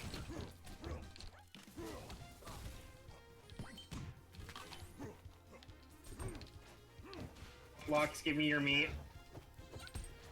Meet the ball.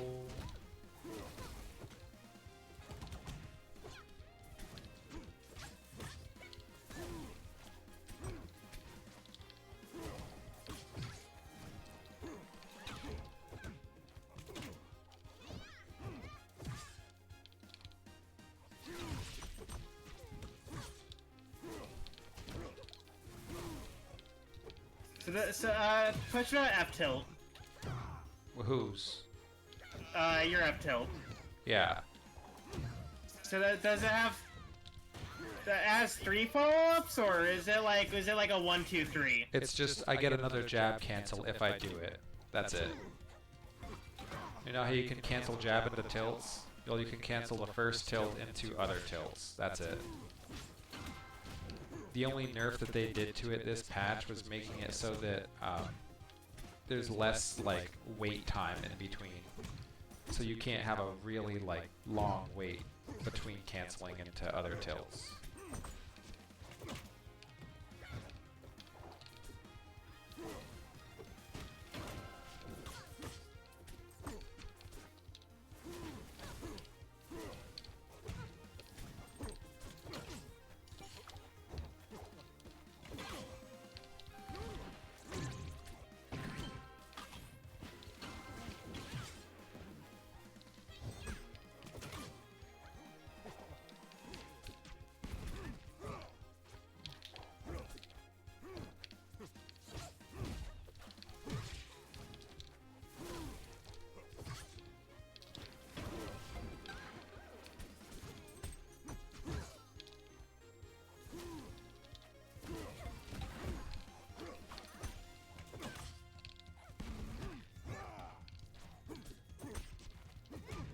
I don't know why I fell off the platform when I wasn't even hit. I might have shield dropped actually. You totally shield dropped.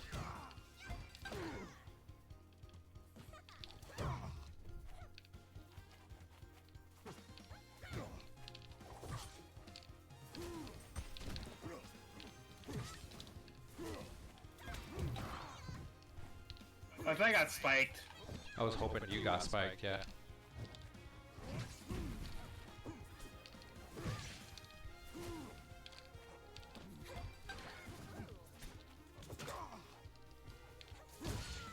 Oh, I was made up here. You.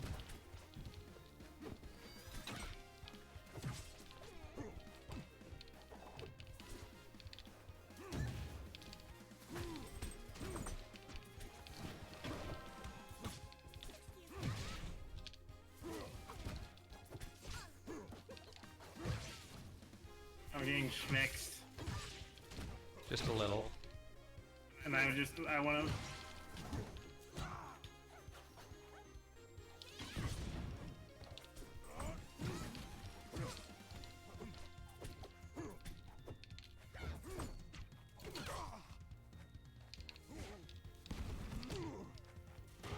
Ow. Holy shit, my F tilt killed. I DI'd it out.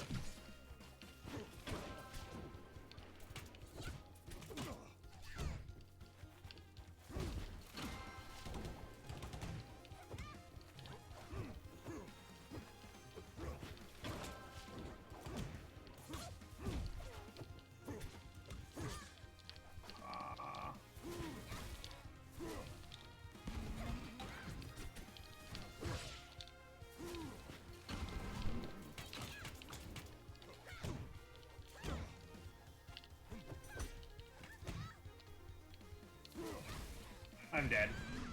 Yeah, meatball. I don't want to eat your meatballs. Yeah, you do. You don't deserve. You want to take my elephant all the way. Bruh. Did you buy all the Yes. Did you buy all the alt skins? Yes.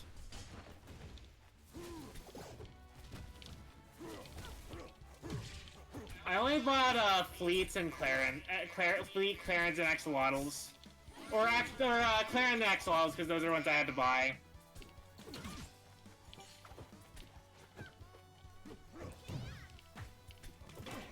Yeah, best part of working at Boeing really is you just always have a lot of free money.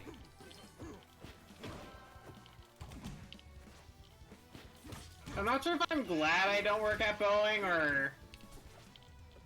Well, pretty soon we're going to be going on strike, which just means I get a $200 a week paycheck for doing nothing, and I get a vacation. I don't have to go to work.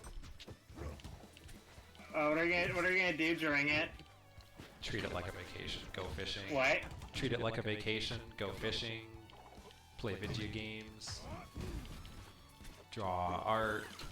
All that stuff. Do you still have your girlfriend? Oh yeah. Ah, shit, I'm dead.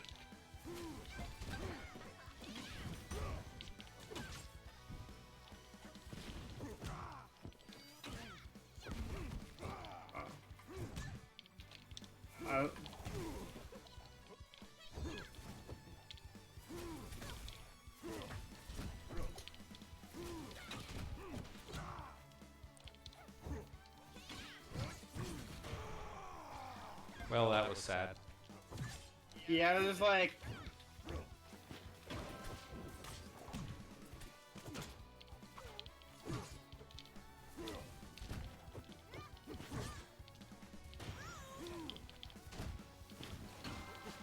When's your rate? So when are you? So when's the strike? September.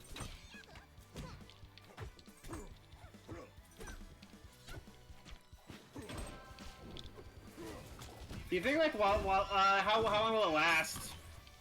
It depends. Last strike lasted about 4 months.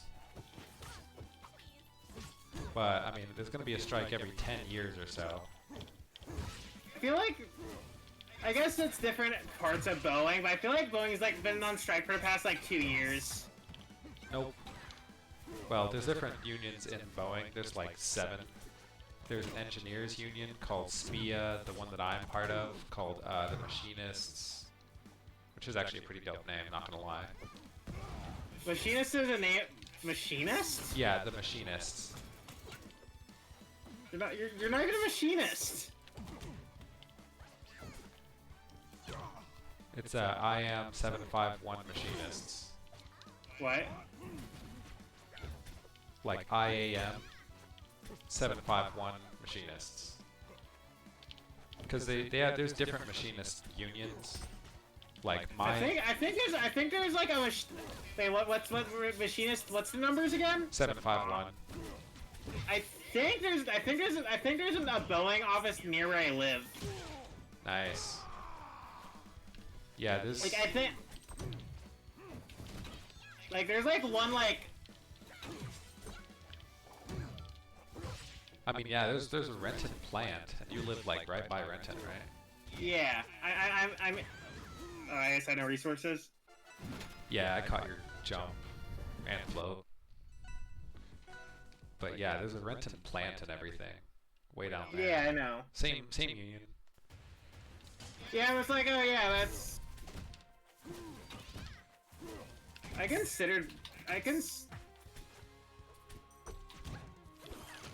Because, I mean, one of the best parts of the job I'm doing is that despite it being fairly easy work, I'm going to be making $80,000 a year in 6 years, just because of, like, the union contract.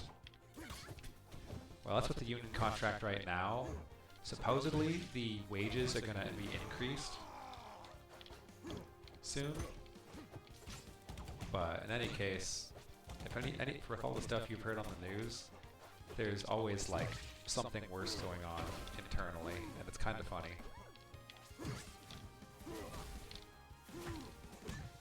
So, did Boeing kill 2 people? Oh, 100%. But they're not going to talk about it. Well, actually, way more than that.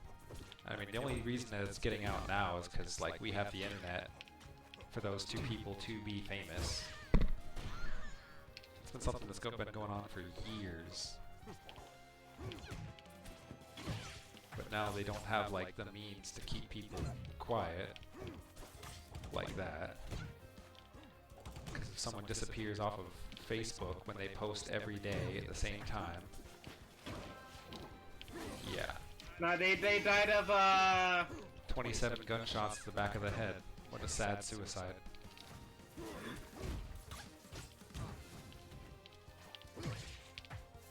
This perfectly healthy nut just like randomly died of like 20 different diseases. Yeah, that was the second guy. What? Yeah, the second guy. You're dead? Yes. Although you could have DI'd to live.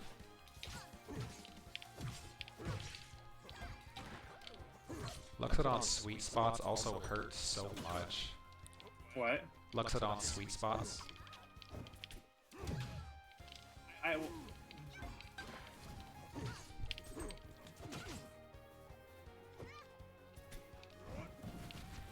I thought you killed yourself. Never. I would never do such a thing. So if a Boeing tells you that, it didn't happen. So if you ever end up dead one day, aw. Then it's a teehee.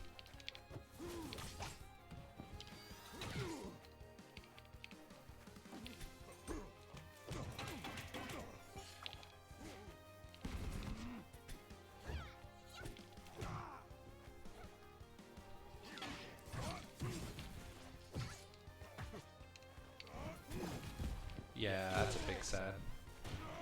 I love Hyperborean Harbor. You died because of the stage 3 times. Could be worse. Alright, I forgot to skip. Could be when Tempest used to move.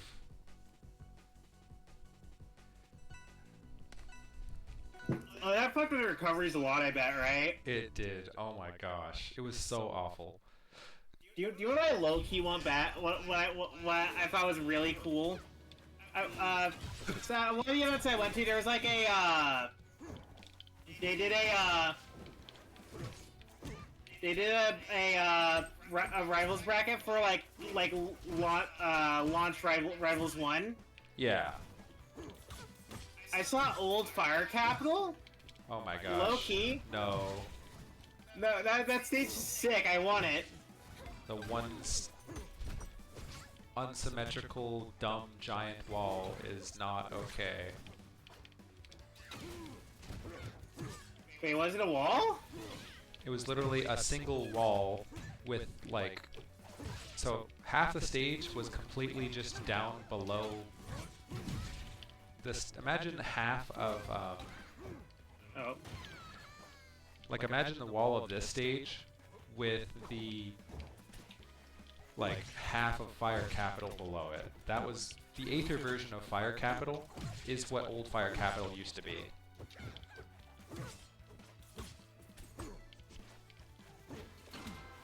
In Rivals 1. It was awful. You could just camp at the top and no one could do anything. I thought it was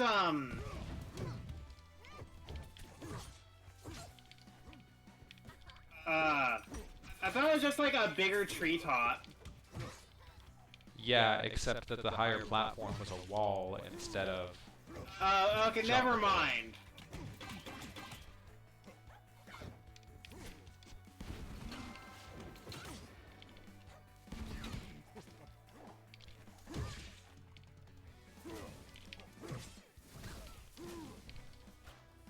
I like barely hit you. Wait, what the fuck?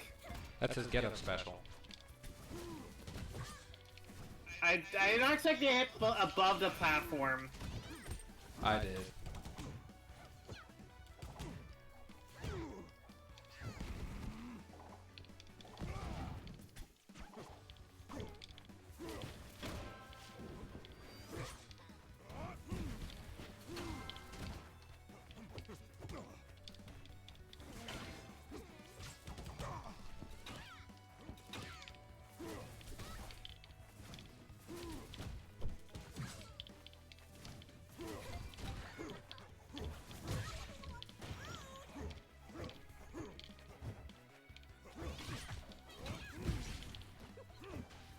God damn.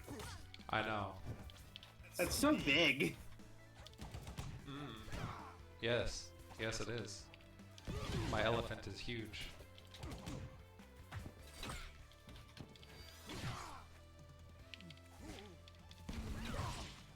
He hits all the right spots to make you explode. Teehee.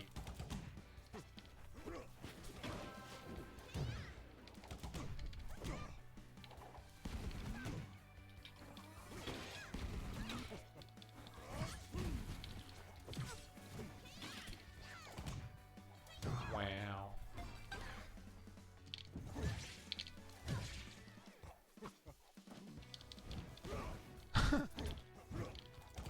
Just like waiting for your turn.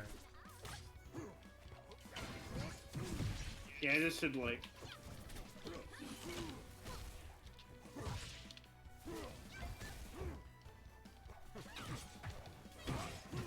I tried to.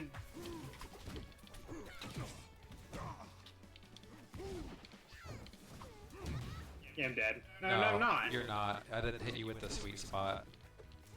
The sweet spot kills at 80, but it's really tiny.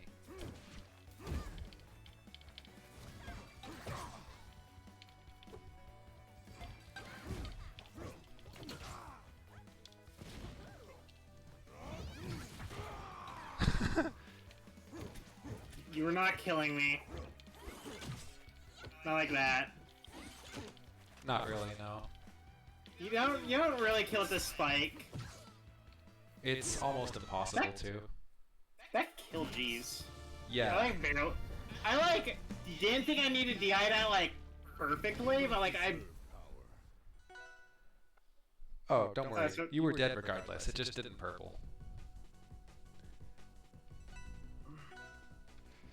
Purples and Rivals 2 are not there. I'll purple you. I'll purple you.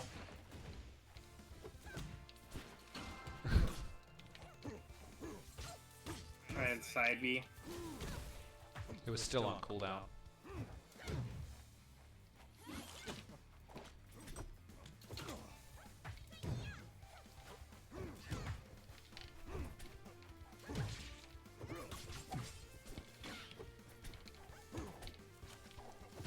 Waxon, you're so Mr. Waxon, you're so huge. Yes. I'm sad.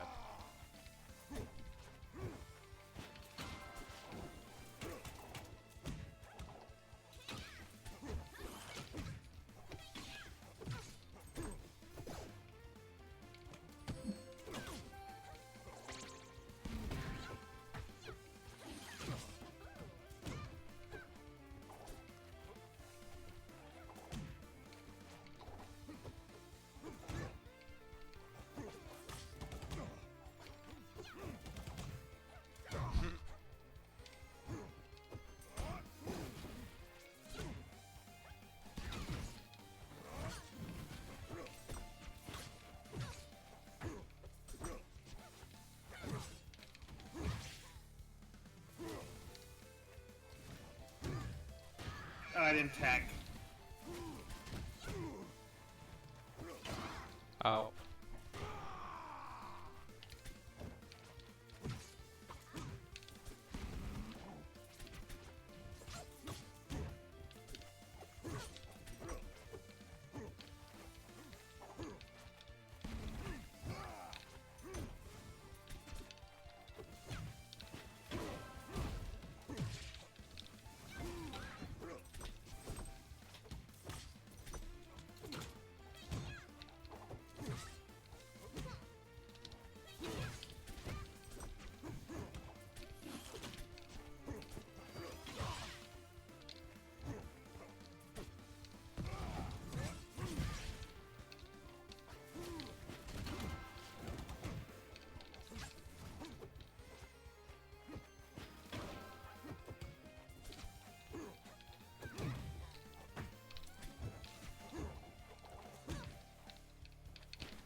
I know.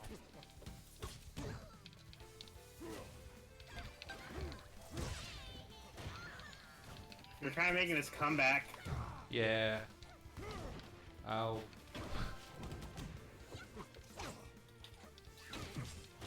die. They got down aired. Self-commentators commentators curse your opponent. Easy. I was gonna be like, yo, come on, you're back.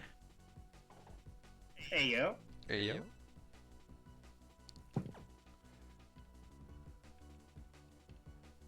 Luxodont is okay. He's not like outstanding, but he's nowhere near as bad as people are saying, and it's really funny. Zetterburn is just broken now. Zetterbjorn. Like, actually. I will beat Cameron playing Zetter as Fleet, and he'll say that this matchup's awful. Yeah, for Fleet.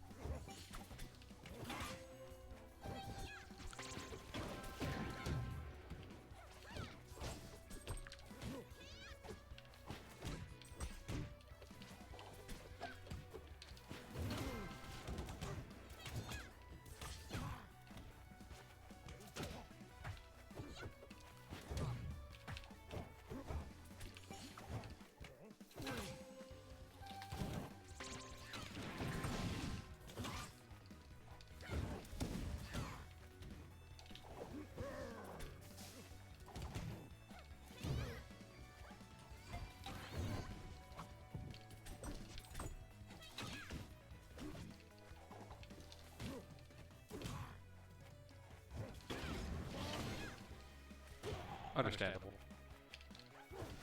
Honestly, I've heard Fleet say this is one of Fleet's better matchups. Yeah, better for the Zetterburn.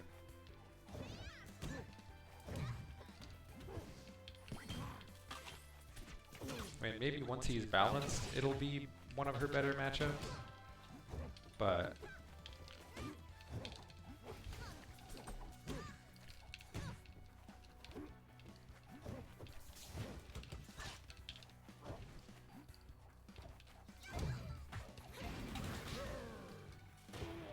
that was funny.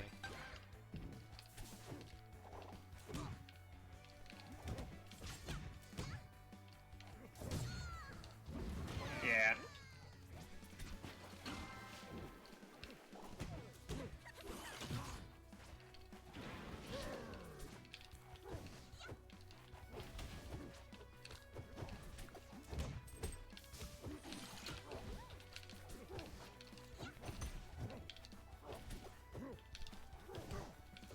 I don't know why they shortened the cooldown on Zetter's side special. There's cool. Yeah, in Rivals 1. It was very significant there. And here, there isn't.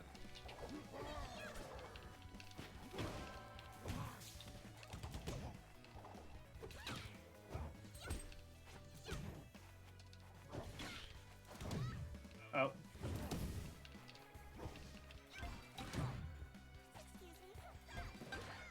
Yeah.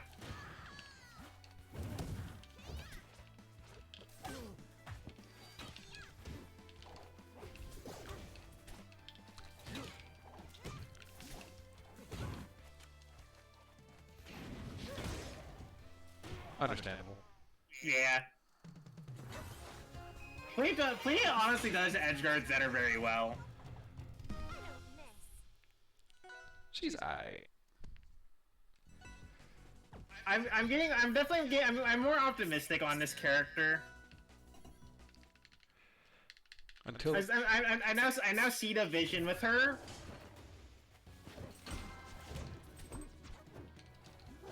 I've definitely gotten better with her, like, since, like, over the last few betas. I don't think we played in the last beta, did we? No. Yeah, I was in, like, Portland. And I only really had, like, a day off that weekend anyways.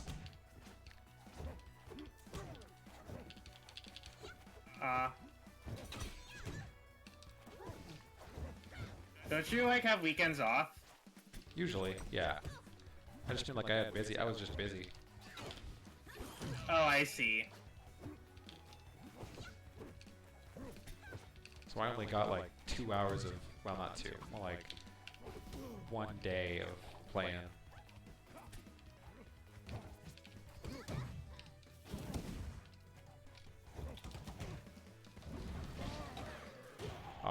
What was he cooking? It would have been really funny to cook some fleet. I wonder what fleet tastes like.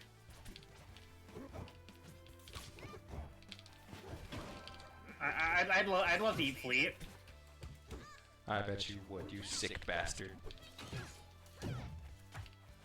Eat her out. Ayo. Ayo. I low-key might, like... Get a fleet docking or a custom... Fleet what? A fleet body pillow. I'm not that degenerate. I don't even think... I don't think... Your art book would beg to differ.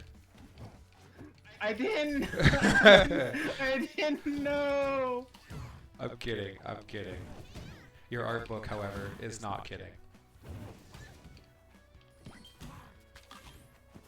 You are under investigation from the FBI as we speak. Aww. They want to know if you really want to see Fleet. Take you to Area 51 to make that real.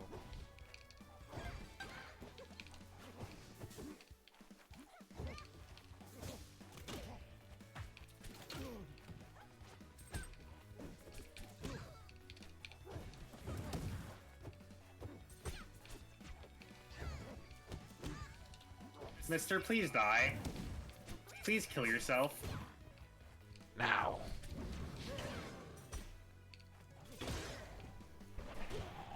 Oof. That works.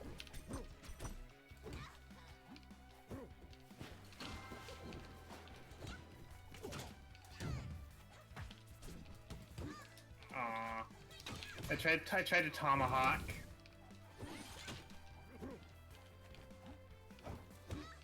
Not in there. It would have been so funny.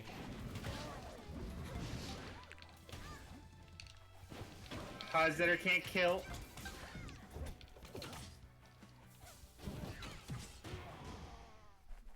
I hate... Why did they take out being able to wall jump from down special?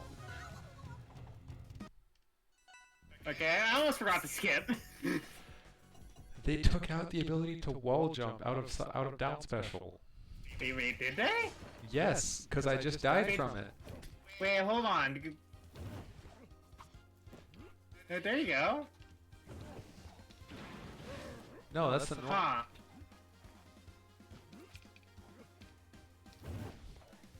Yeah, that's just the normal time that you can do it jump out of down special. It's like slightly reduced.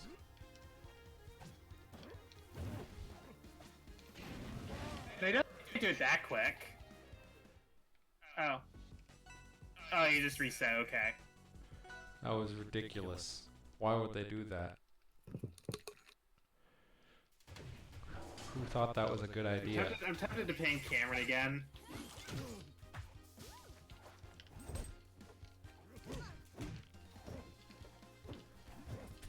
I don't think he cares enough.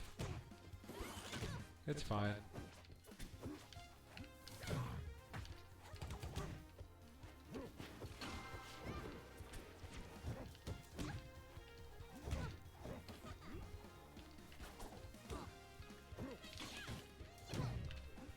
I have a question. Actually, never mind.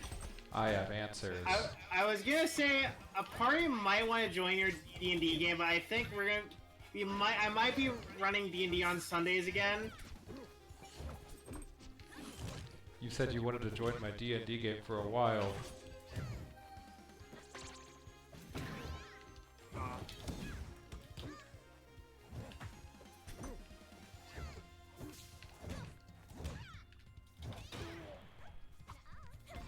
Teehee. No teehee.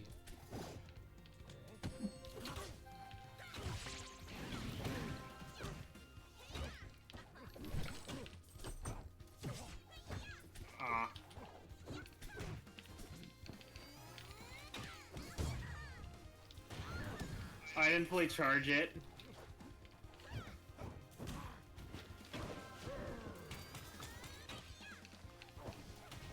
It'll come up. Imagine if it hit you. It did. I just shielded it. But like, if you didn't shield it, I'd be so big brain.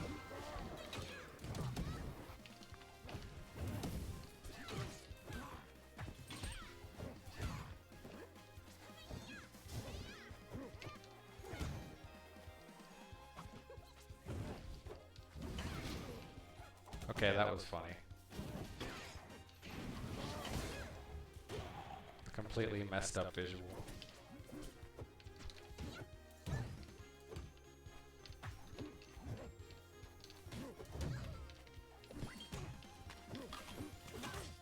Now their meat.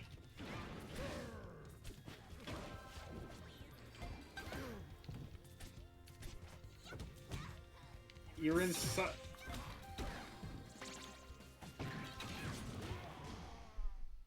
Big sad. You're in. Zetter was inside me, so I couldn't F-tilt him.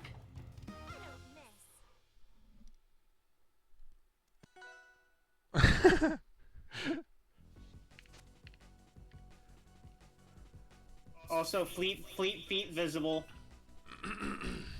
Gosh dang it. Oh, I've been playing Rivals 2 all day. Yeah. Are you done? Nah. I'm just gonna play a different character. Quick way. Huh? Oh, do you know who, you know about the Rivals, the Clarin artist, right? The Clarin artist? The artist that really likes Clarin, draws a lot of Clarin art. Never heard of, but okay. Murky tie. I might pull up, try to find a Clarin piece you've probably seen.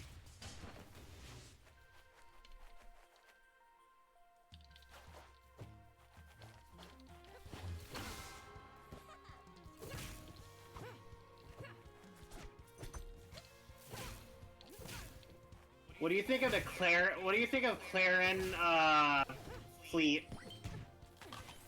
It's fine. Pretty solid 50-50 matchup.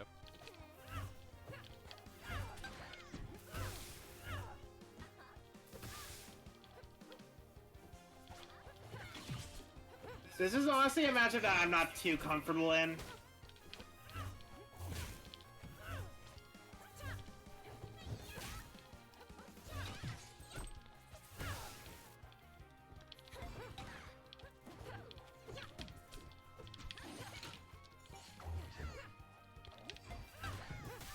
Well, especially on this stage, it's not great for Flea.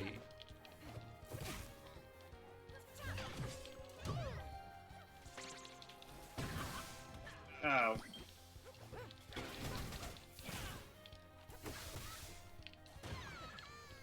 Get double tippered, teehee. I kind of wish they had the dubstep fart though. Like in Rivals 1. Made me feel like a JoJo's character.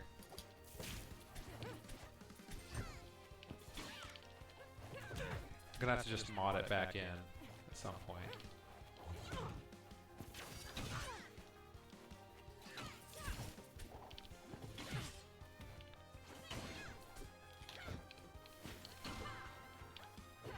Wait, where are those bubbles? There are no bubbles. I have no idea what you're talking about. I saw bubbles, I swear. I think you're high. I only get high on Mondays. Also, in case you didn't notice, your down special produces bubbles, and so does your side special. As a trail. Oh, what? You know, Why? as part of your skin. Oh. Did you forget what skin you're wearing? I did not do that. Wow, this water swimsuit themed skin is producing water. Weird.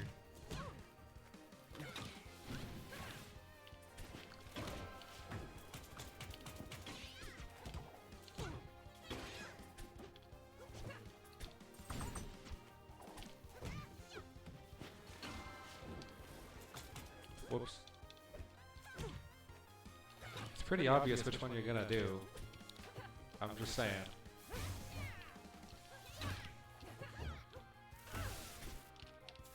Bet. And even if there wasn't, or even if it wasn't, it's still better for me to just take the 8% from a normal pummel.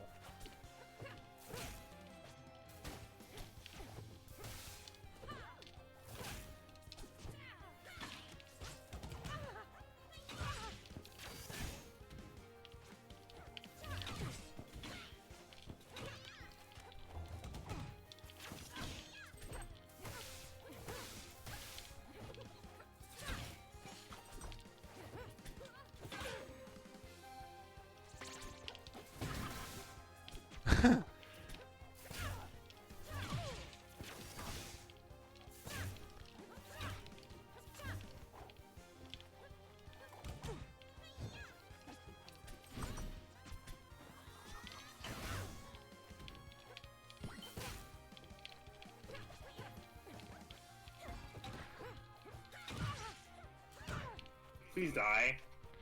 Why aren't you dead? Good stage control. So every time that you have landed a move that would otherwise kill me. Okay. Bad stage. I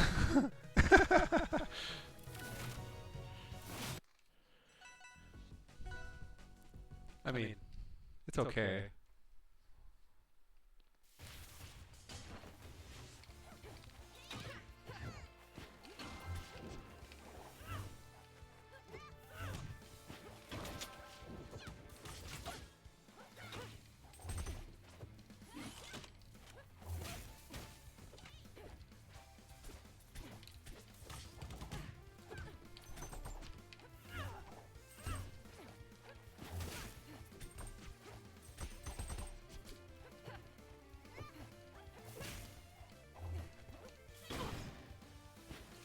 This might be like my second least favorite stage, but it probably has the best music. Yeah.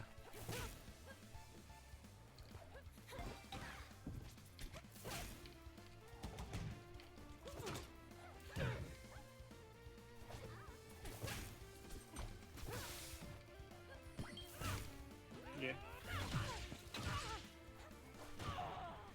Wow.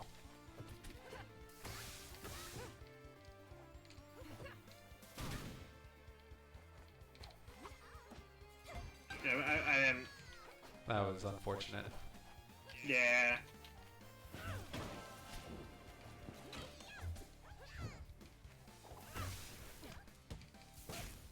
You bonked me. Yeah.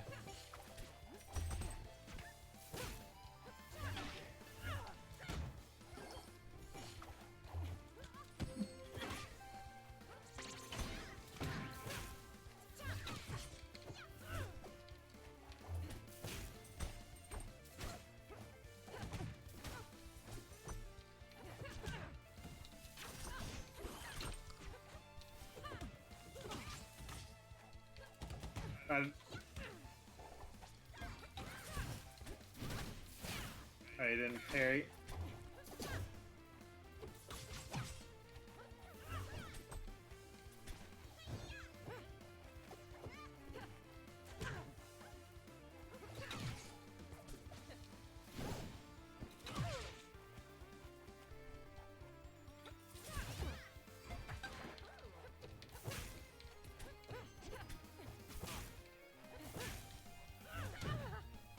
Ow.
I know I'm dead, but it was really funny. Oh. It was worth it for the clip. I want to look at. I want to see if I can find the fleet artist I was talking about. You're talking about that one Clarin artist. Yeah, one Clarin artist. Who made Mallow and Clarin and maid outfits. Oh. So you do know about them? No, I just went to the main Discord and looked up that one Clarin artist. And Did you look up that one Clarin artist? yeah. I'm looking at the Discord and I'm seeing a lot of results. Let's see what's on page 2. Some rat. It's a Clarin. That's a... no idea. That's another... I have no idea what that is. That's a character. That's yeah, but yeah, you see them all. You saw them all in Clarin and Maid. Yeah. I see a really messed up... I see... oh no, that's... Orcane is a plane.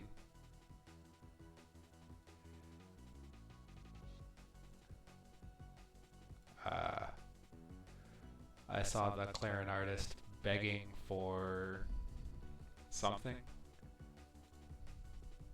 I don't know if he made this, but it just made like Clarin being gay with a random character telling Clarin, try Jello.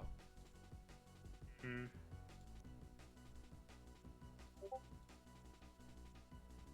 Oh, that's a copy. That's from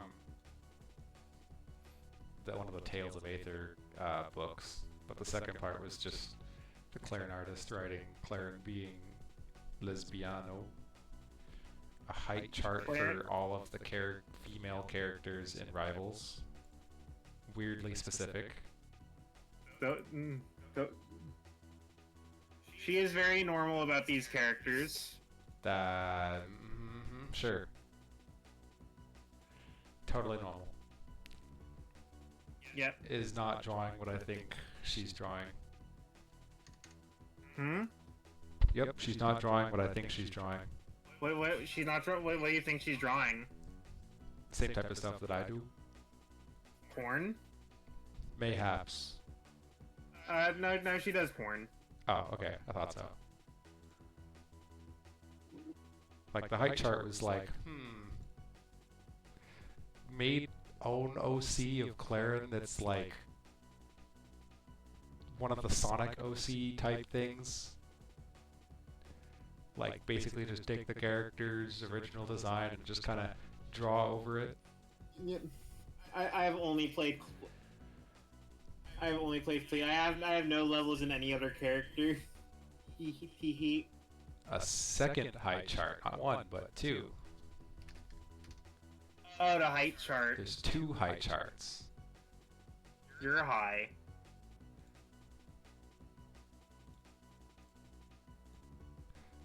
I mean, I'm actually saving that for later. Cause that's actually like, oh my gosh, what the heck is Discord doing? Or, is there any? What is? Oh my gosh, I hate my taskbar. Okay, so yeah, that's. Oh, okay, that's funny.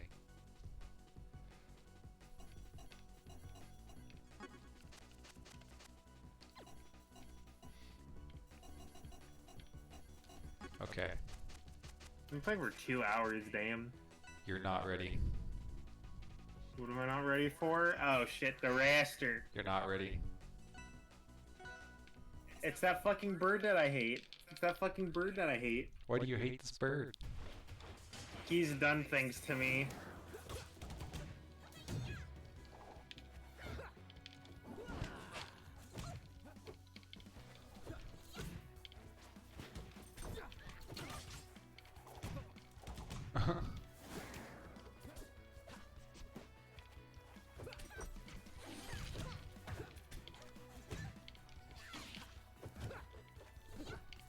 What does Raster do? Have a really... Okay, that was nice.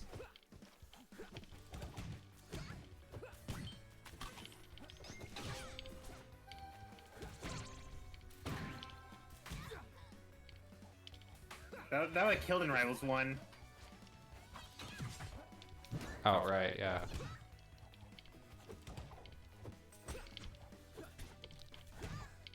At least it would have killed Ori.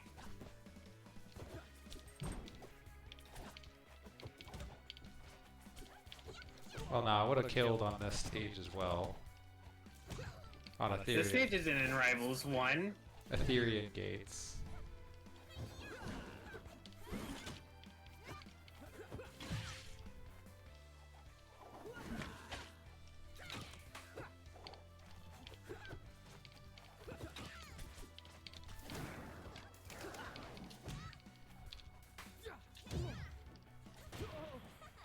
People, I was talking to Mimi.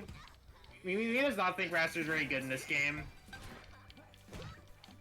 I mean, he's okay, but they're doing.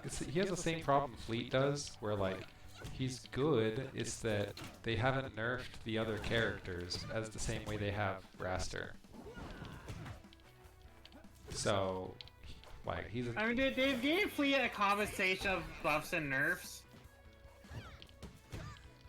The only thing Raster has gotten has been nerfs. I don't know what they've touched about Raster.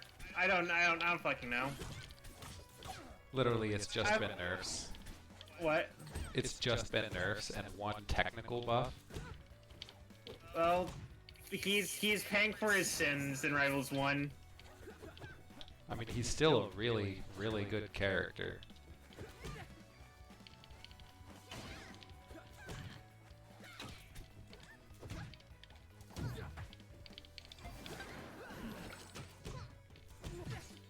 Okay, that was funny. Imagine if I converted off that. Sorry, you used a tilt. That's not possible. What? You used a tilt, so... The only tilt of yours that converts into anything is up tilt. Down tilt literally can't combo until 150% on DIN. Ayo Fleet picks. Fleet pits. Did you say pits? Pits.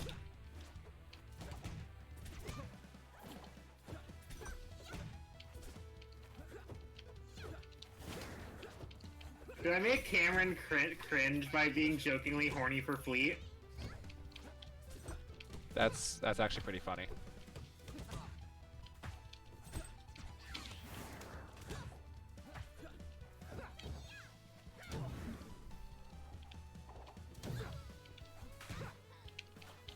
That would have killed in Rivals 1.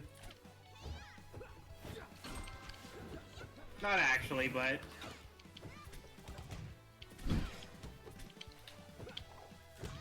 You know what? Yeah. Raster's back air to up air being a new, like, now guaranteed thing is really dumb.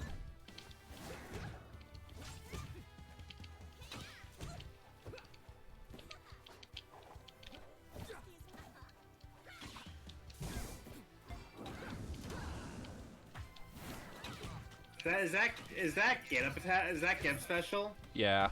It's actually really strong for kinda no reason. Like, it'll just outright kill you from across the stage if you're at 100. And I only know that because it did that to me earlier today.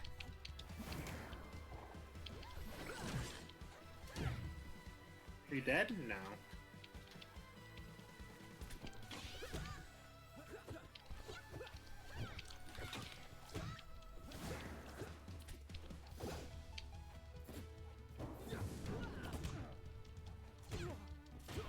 Understandable.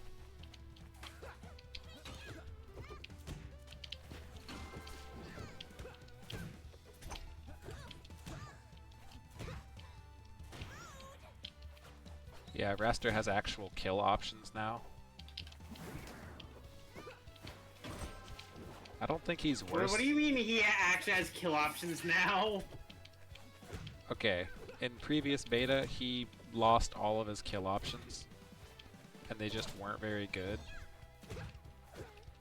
In this beta, with some of the system changes, his kill options are back, and he's more of a character. I do like the full rework, though, from Rivals 1. What? You know, the full raster rework. Like hitting him in Slipstream takes it away? No, that raster literally just plays like a completely different character in Rivals 2 than he does in Rivals 1.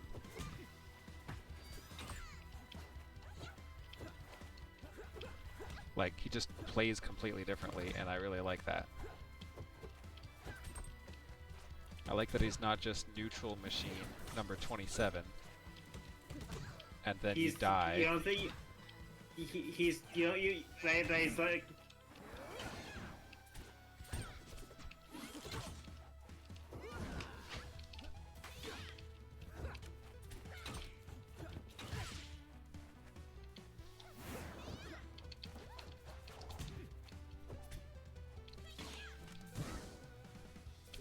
You're not scrying me. Alright, that was a sweet spot.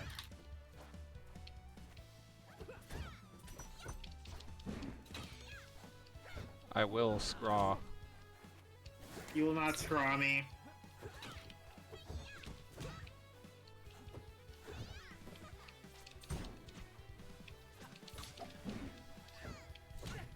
Please die. Please let me scraw.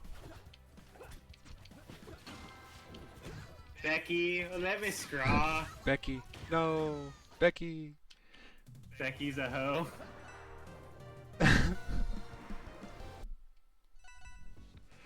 Mecharaster is kinda cool, not gonna lie.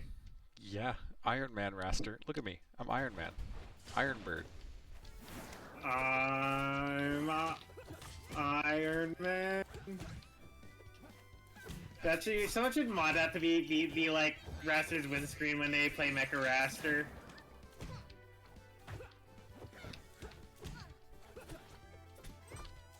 Who do you think has the best, like, of each, like, special, like, pummel, get up, lead special? Like, who do you think has the best of each? I mean, it's pretty obvious Crag's special pummel is just the best in the game. Yeah, actually, yeah. I There's- feel like Raster's is also very good. Raster's is okay, but it doesn't do all that much. Because all it really ends up doing is just making his already lackluster throws more obvious that they're lackluster.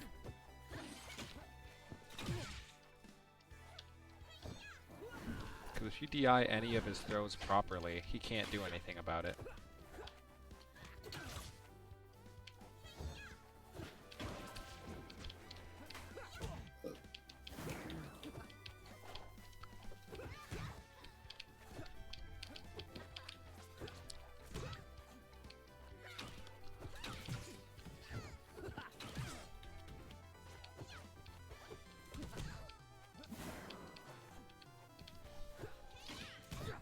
You're dead.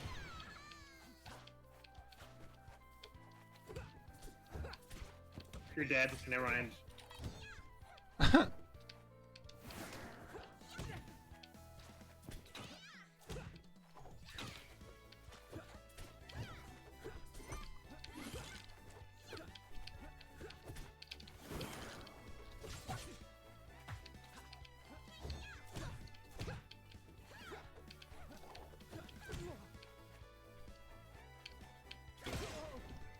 Now you're dead. I almost grabbed ledge.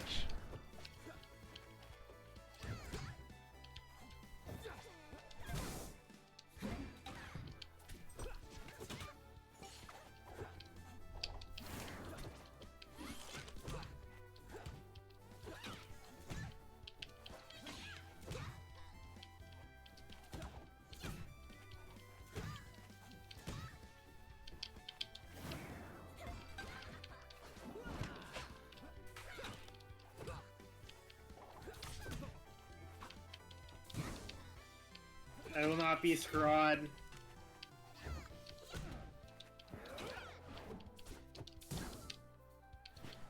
Oh. And Rivals 1, that would have scrawled.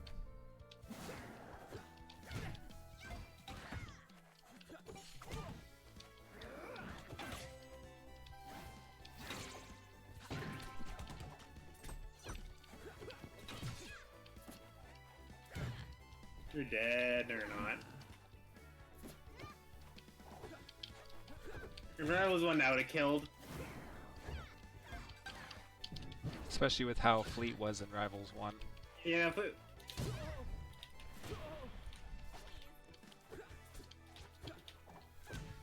Don't you love Fleet in Rivals 1? I do. I'm honestly surprised there... Actually, it might exist, but... Okay, fair enough.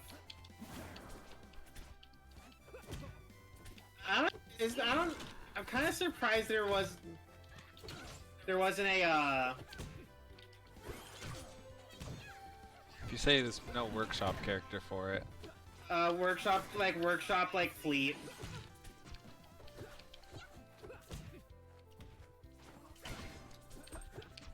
Ain't nobody got time for that.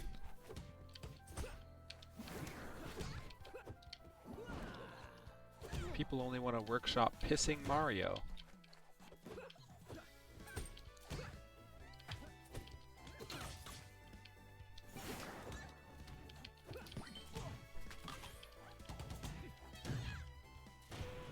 Ow.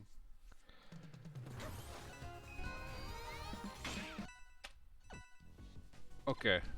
Uno más. One more? Yeah. Then I have no idea what I'm gonna do, but I'm too tired to play Rivals 2. Okay.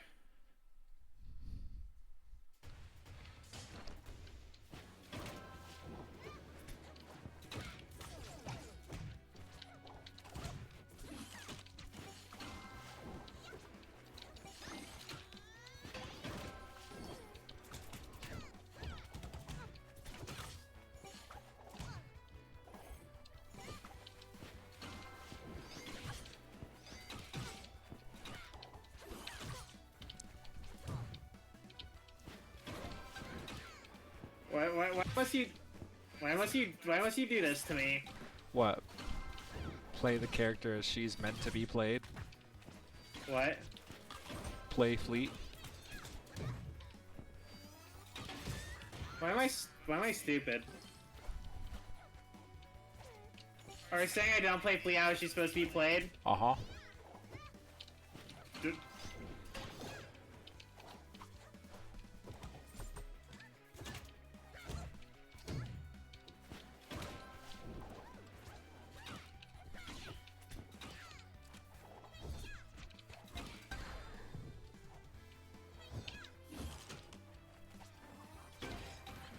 I messed up.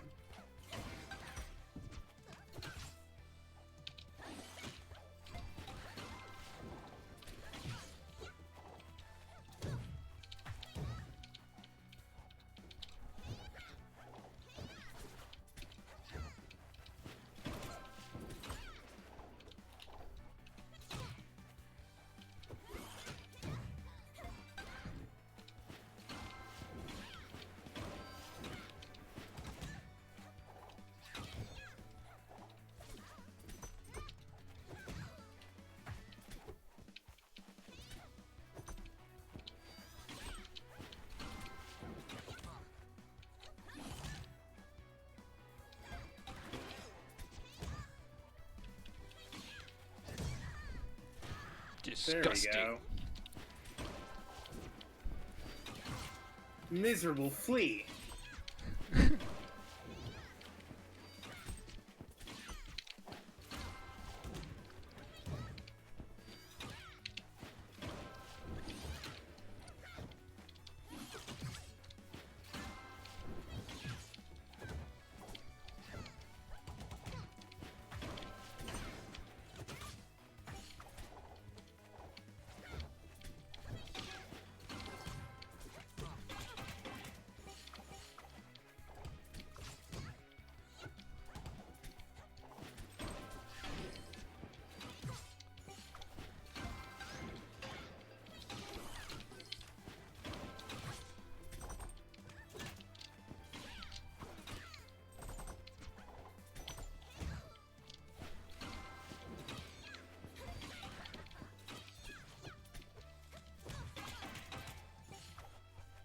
Woohoo! What a great 7%. Oh, and why did I land on top of you?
Understandable. I meant to make it a tornado. That's hilarious.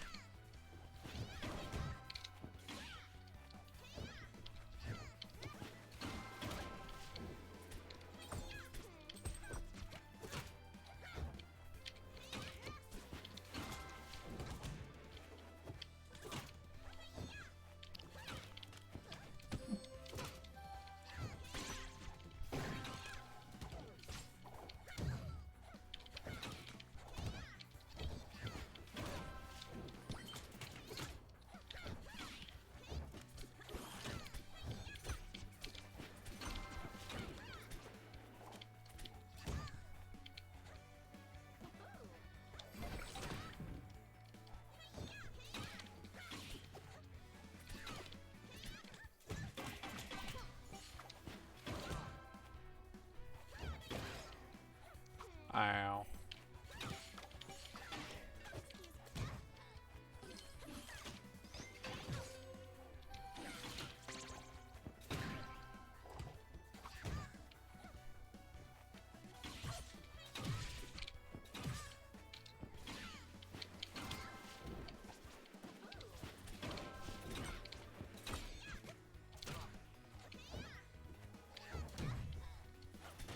No,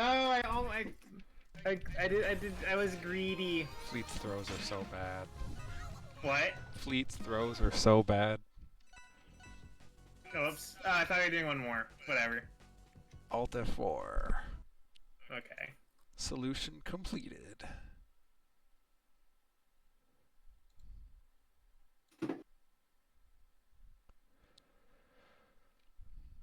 Yeah.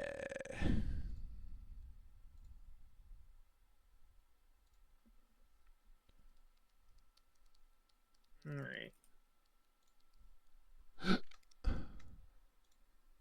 Excuse me. So yeah, I'm going to bed. Alright, good night. I'm gonna play more tomorrow. Yeah.